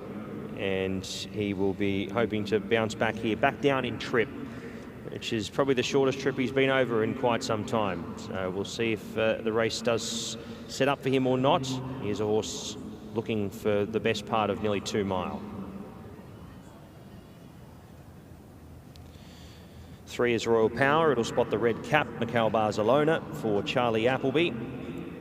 He was closer in that race there, over 2,400 behind Kafaf on the 20th of December. There was an 80 to 105, similar to what he faces here tonight. And Mikhail Barcelona jumps on board here, draws gate 9. Number 4, Ultima, is out. We head to the 5, Endless Victory. Richard Mullen rides for Charlie Appleby. Richie Mullen's been able to take out the last race on multiple occasions already this season in the Royal Blue, including last week notching up his 600th winner in the UAE. And he rides the 4-year-old gelding here by Teofilo, who's been racing over 10 furlongs leading up to this. He's a horse for the Godolphin team stretching out in trip tonight.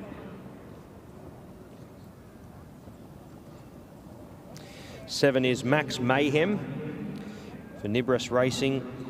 Halal Kobesi, Dylan McMonigal doing the riding here. 4 wins and 6 minors from those 25 starts to date. Down the track last time out, would need to improve to be competitive here.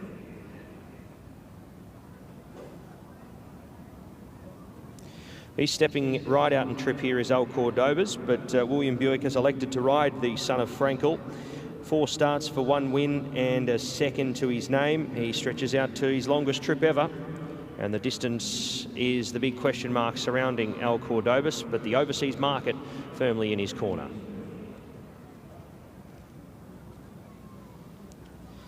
Well, 12 months ago, Intricacy would have been up to his neck in this. He hasn't really found his best form of late.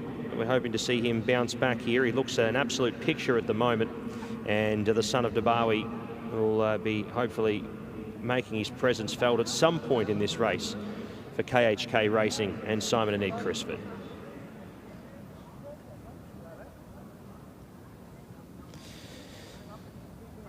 Here's Wafay for James Doyle and Alban Demouy for Wathnan Racing. He's drawn a tad wide in 11 here.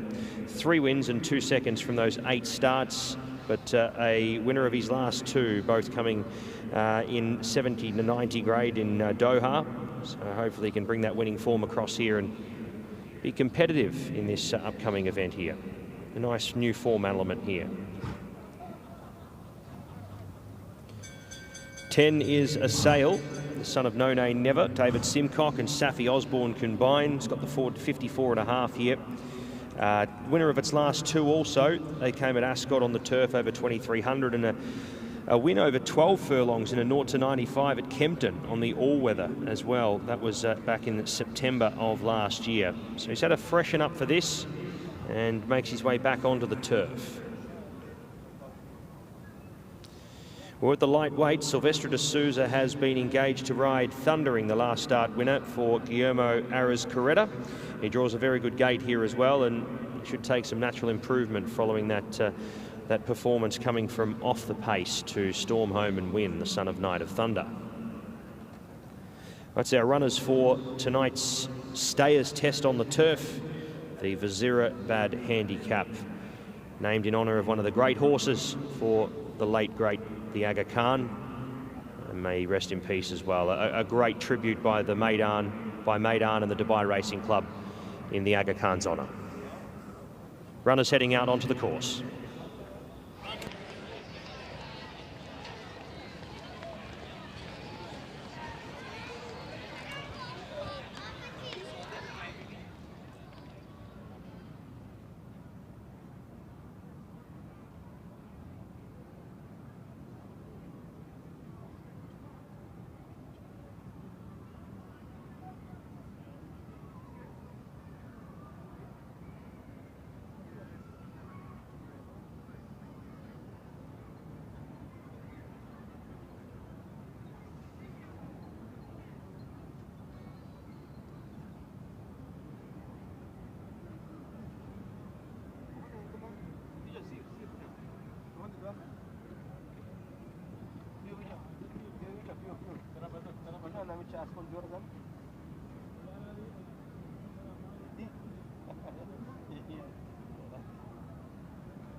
Best turnout time for the 8th and final time. Our sincere thanks to PHI Advertising for supporting the award and races throughout the Dubai Racing Carnival as well. And they are providing 650 dirham to the winning groom of Wafai. Well done to him. And our thanks again to Maktoum Al-Sabusi. He knows what he's doing on a camera. I heard him moments ago screaming for racks, but they've sorted it. And he's happy with that picture. Well done to the winning groom, who is receiving 650 dirham. That's Ishaq Khan, being presented by Mr. Ali. Yes, Ali, thank you. And thanks again to PHI Advertising and to Maktoum Al-Sabusi for making it all look so wonderful.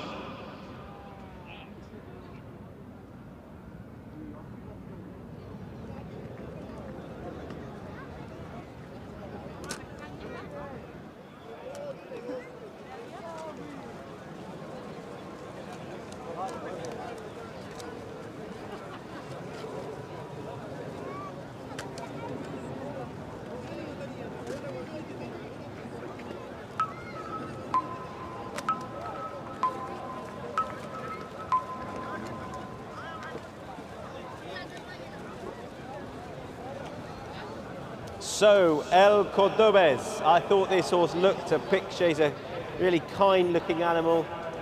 That lovely white blaze. He's got a lovely temperament about him. He looked really relaxed, and yeah, he looks well. He's the obvious one, given he's the choice of William Burke, but that doesn't automatically mean necessarily he's going to go and win. But he must have a good chance off the back of that run last time. El Cordobés. It's good chance for him to go and score, you'd imagine. But yeah, there's a few in here you've got to pay respect to. I mean, Endless Victory's another one. Wafai's an unknown quantity in the Wathnahan colours. Son of American Pharaoh out of a Galileo mare, lovely pedigree. Albandamura, the horse, run well in third earlier on.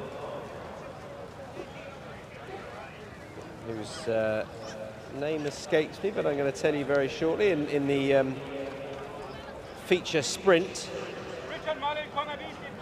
that was the Dubai Trophy. Rebel Diamond ran really well, and this horse, he looks to be progressing nicely. He looks as though the triple suit. He's obviously up in distance from Doha last time, at 2 from 2 out there, and had some good looking form in the UK as well. Mount of James Doyle, who no doubt will be busy over in Qatar for their next meeting this weekend. Assume he'll be out in Saudi for a few runners as well. So there we are. You can see just to the right of, as you're looking at the big screen, that's where the start is, 2,410 metres, pretty quickly into the back straight, and then they make the best of their way home. We'll see who comes out on top with racecourse commentator Pat Comerford. Yeah, thank you, Tom, and thank you for your assistance tonight. Just a note down from the gates there, Royal Power was vetted behind the start, but has been declared fit to start here, number 3, Royal Power. Loading up, Endless Victory has been brought up, Max Mayhem, Intricacy loaded forward, along with Dahabi. He's thundering. He's got a nice lightweight, the last start winner. Royal Power takes his place. 4 to load.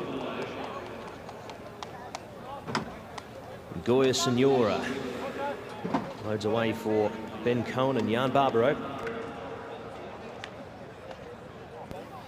3 to come up. El Cordobas, Sale for David Simcock, and Safi Osborne takes the wide alley. Only 10 of them though. Wafai, best turned out, last to load. And we're set to gallop.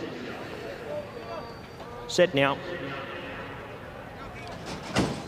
Off in the Vizirabad handicap. Intricacy was first onto the bunny nice and early. Dahabi sools up in the early stages, along with Max Mayhem. Wafai deeper out, Royal Power working into it.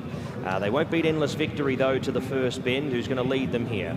Back in the field, worse than midfield, was Goya Senora from Royal Power, now back to third to last, but on the move wider out. He's got some cover to improve. Thundering second to last, and a Sail is going to head out to the end here as they head inside the 2,000 metre mark, where it is up in front, Endless Victory, rolling them along 2.5 in advance of Wafai. Third was Dahabi, fourth Intricacy, 1.5 lengths to Max Mayhem, half a length Goya Senora, El Cordoba in between runners, followed by Royal Power, Thundering, and a Sail would spot the lead 10 or 11 lengths here as they head onto the back part of the course here. And as he likes to do, Richard Mullen heads to the lead and he backs it off a shade here. 12.77, he's got 13.38 down the back here, so he's able to get a breather here without getting any pressure. Now James Doyle goes up to apply a little bit more and gets a little closer with Wafai. That margin between first and second about 1 3/4 lengths.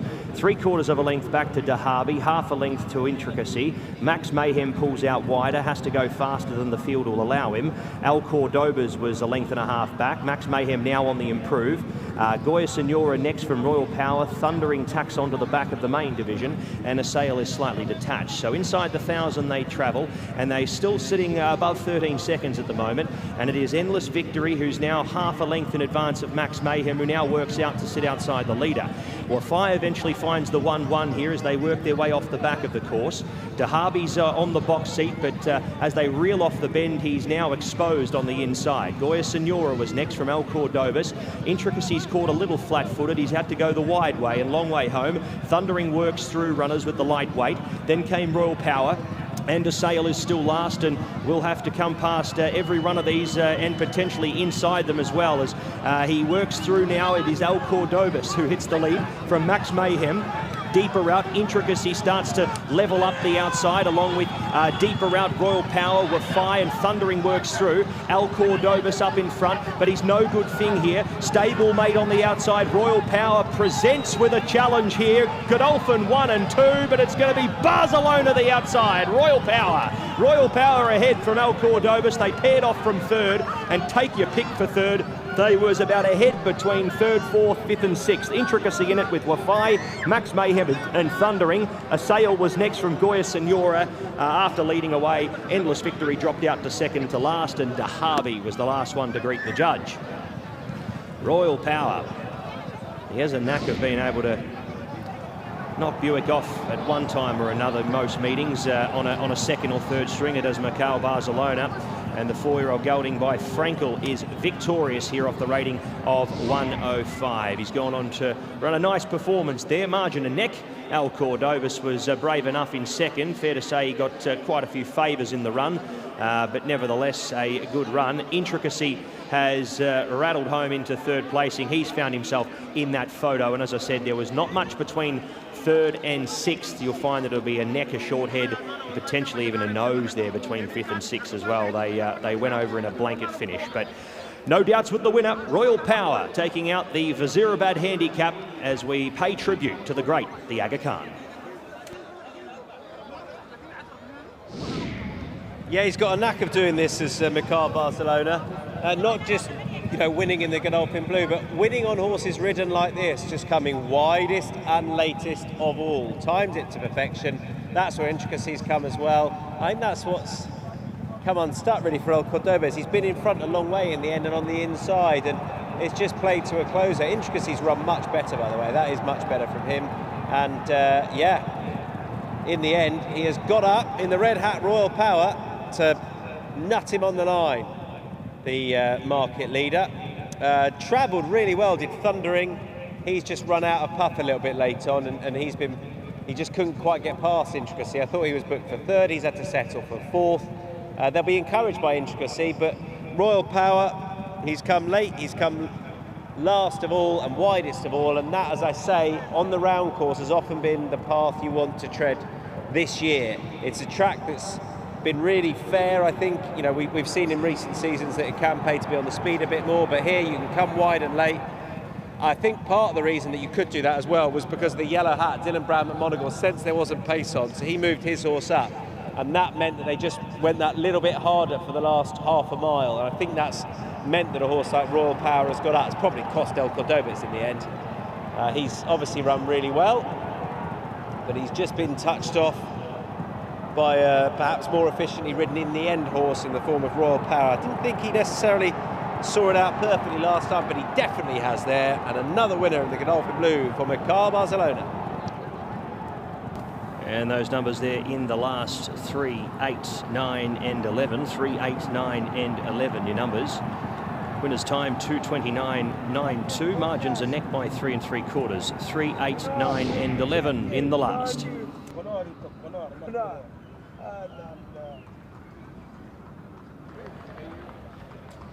Our 8th and final winner of the night, winner of the Vazirabad Handicap, sponsored by Azizi Developments, Royal Power.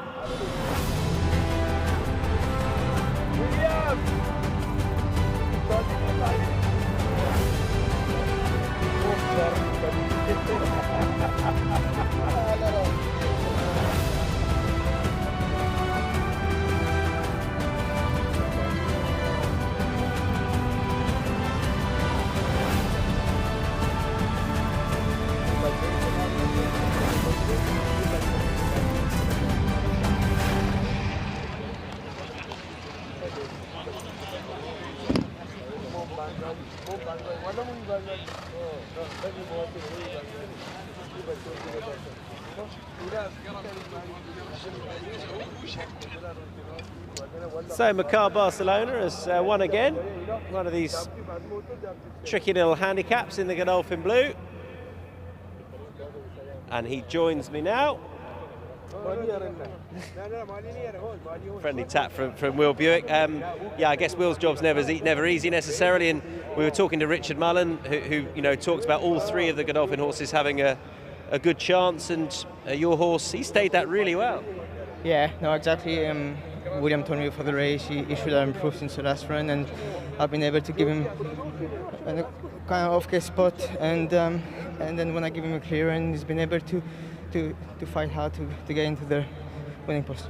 We've seen you do that a few times, sort of, you know, come wide and late on the turf course. Is that Is that what you look to do, or is that just how this race unfolded?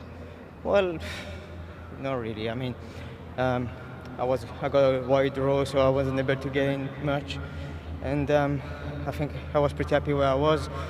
William was just beside me, so I knew, okay, I would have to go probably wide, but at least I'm close to the horse without a chance. And yeah, once I've been straight, give him a clear run and then try to kick. I mean, it's fun to watch. It must be quite a buzz when you just get there, like.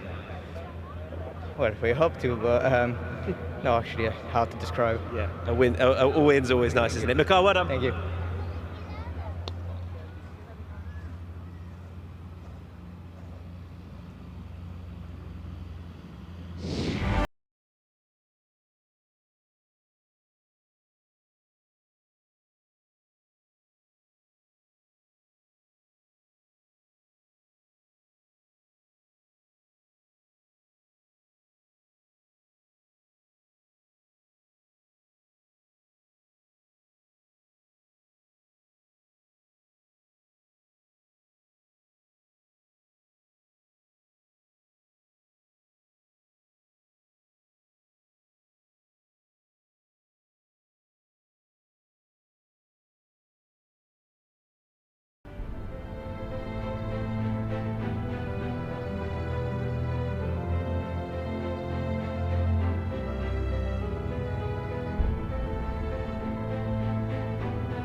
Correct weight in the Vizierabad handicap, 389.11. Correct weight in the last.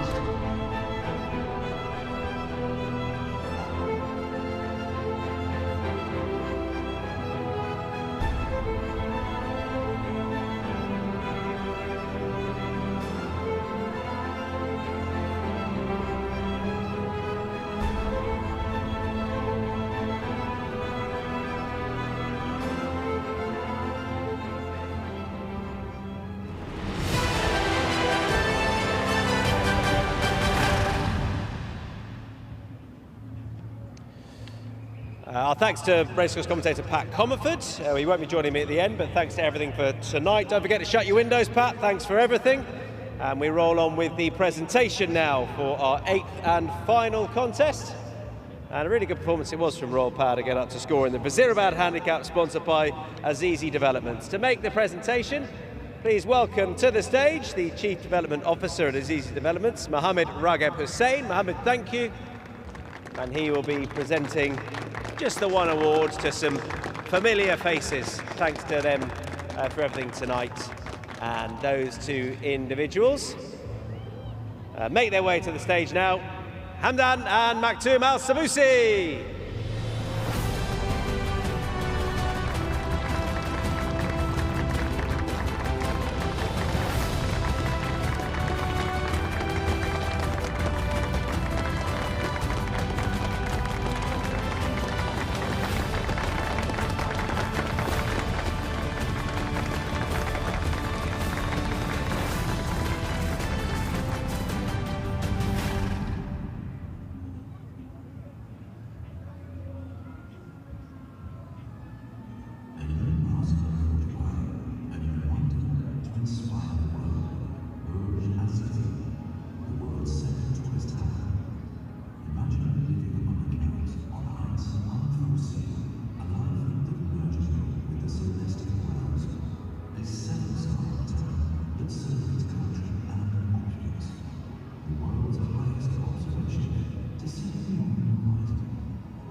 Watching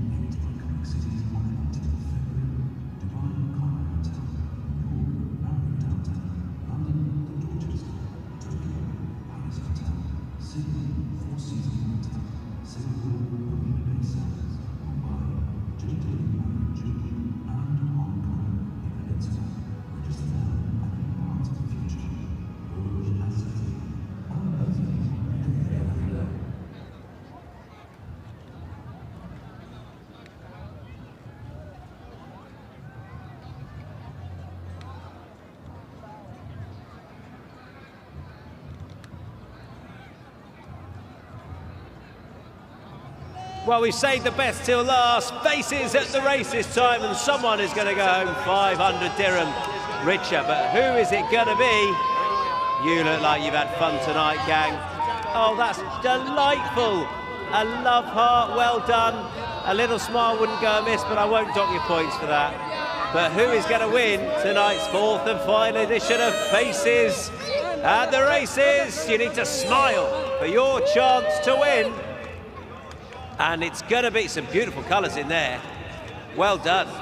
They wouldn't have been out of place on Fashion Friday. But tonight's final winning face at the races is... You! Look at that crash zoom straight into the man in yellow. Big smile to you, sir. Well done. And you have won 500 dirham just for being you. Have a great night.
Well, that's it. I hope you've enjoyed all the action this evening. Pretty competitive stuff and some good performances as well. And we're always looking for those horses who are going to transition on into World Cup night, maybe Super Saturday as well. And I think we've definitely seen a few. I mean, one of the obvious ones would be the Sprinter Symbol of Honour. That was a lovely performance. I think it was, you know, it wasn't flashy. He's not flashy, but he's repeated that performance over 12 last time. William Buick saying afterwards he's a horse that potentially could stay over 1,400 and 7 furlongs in time. He has tried it before, but he's just the best of that division. And the fact that he beat the horse that subsequently won of George Scott's, who transitioned that form up against older horses, I think that tells you that this horse can make a successful transition. It will just be interesting to see what comes over in the Alcoz division and takes him on. Particularly if you get some of the best Hong Kong sprinters, etc., coming over. That will make his life a little bit harder. But we look forward to seeing him throughout the carnival. Arabian Light was pretty good as well. William Buick again suggesting afterwards he maybe just thought about it a little bit, saves a bit for himself. Again, he wasn't flashy, but he was pretty comfortable taking apart what looked on paper a pretty open handicap. And the good night for Charlie Appy was capped off by Royal Power, taking it the last race with Mikhail Barcelona in the saddle. So an informative evening, a fun evening as well. Thanks to everyone for taking part in Faces at the Races, etc. We'll do it all again next week. We will, of course, then subsequently maybe have a few of the stars missing out, because then, of course, is Saudi Cup time. But keep your eye on that with regards to what then comes over and takes their place in the Dubai World Cup and other races on World Cup night. And we're not too far away, 3 weeks or so from Super Saturday itself, the next big night of racing. Safe trip home, or enjoy the rest of your night if you're sticking around, and we'll see you again next week. Bye-bye.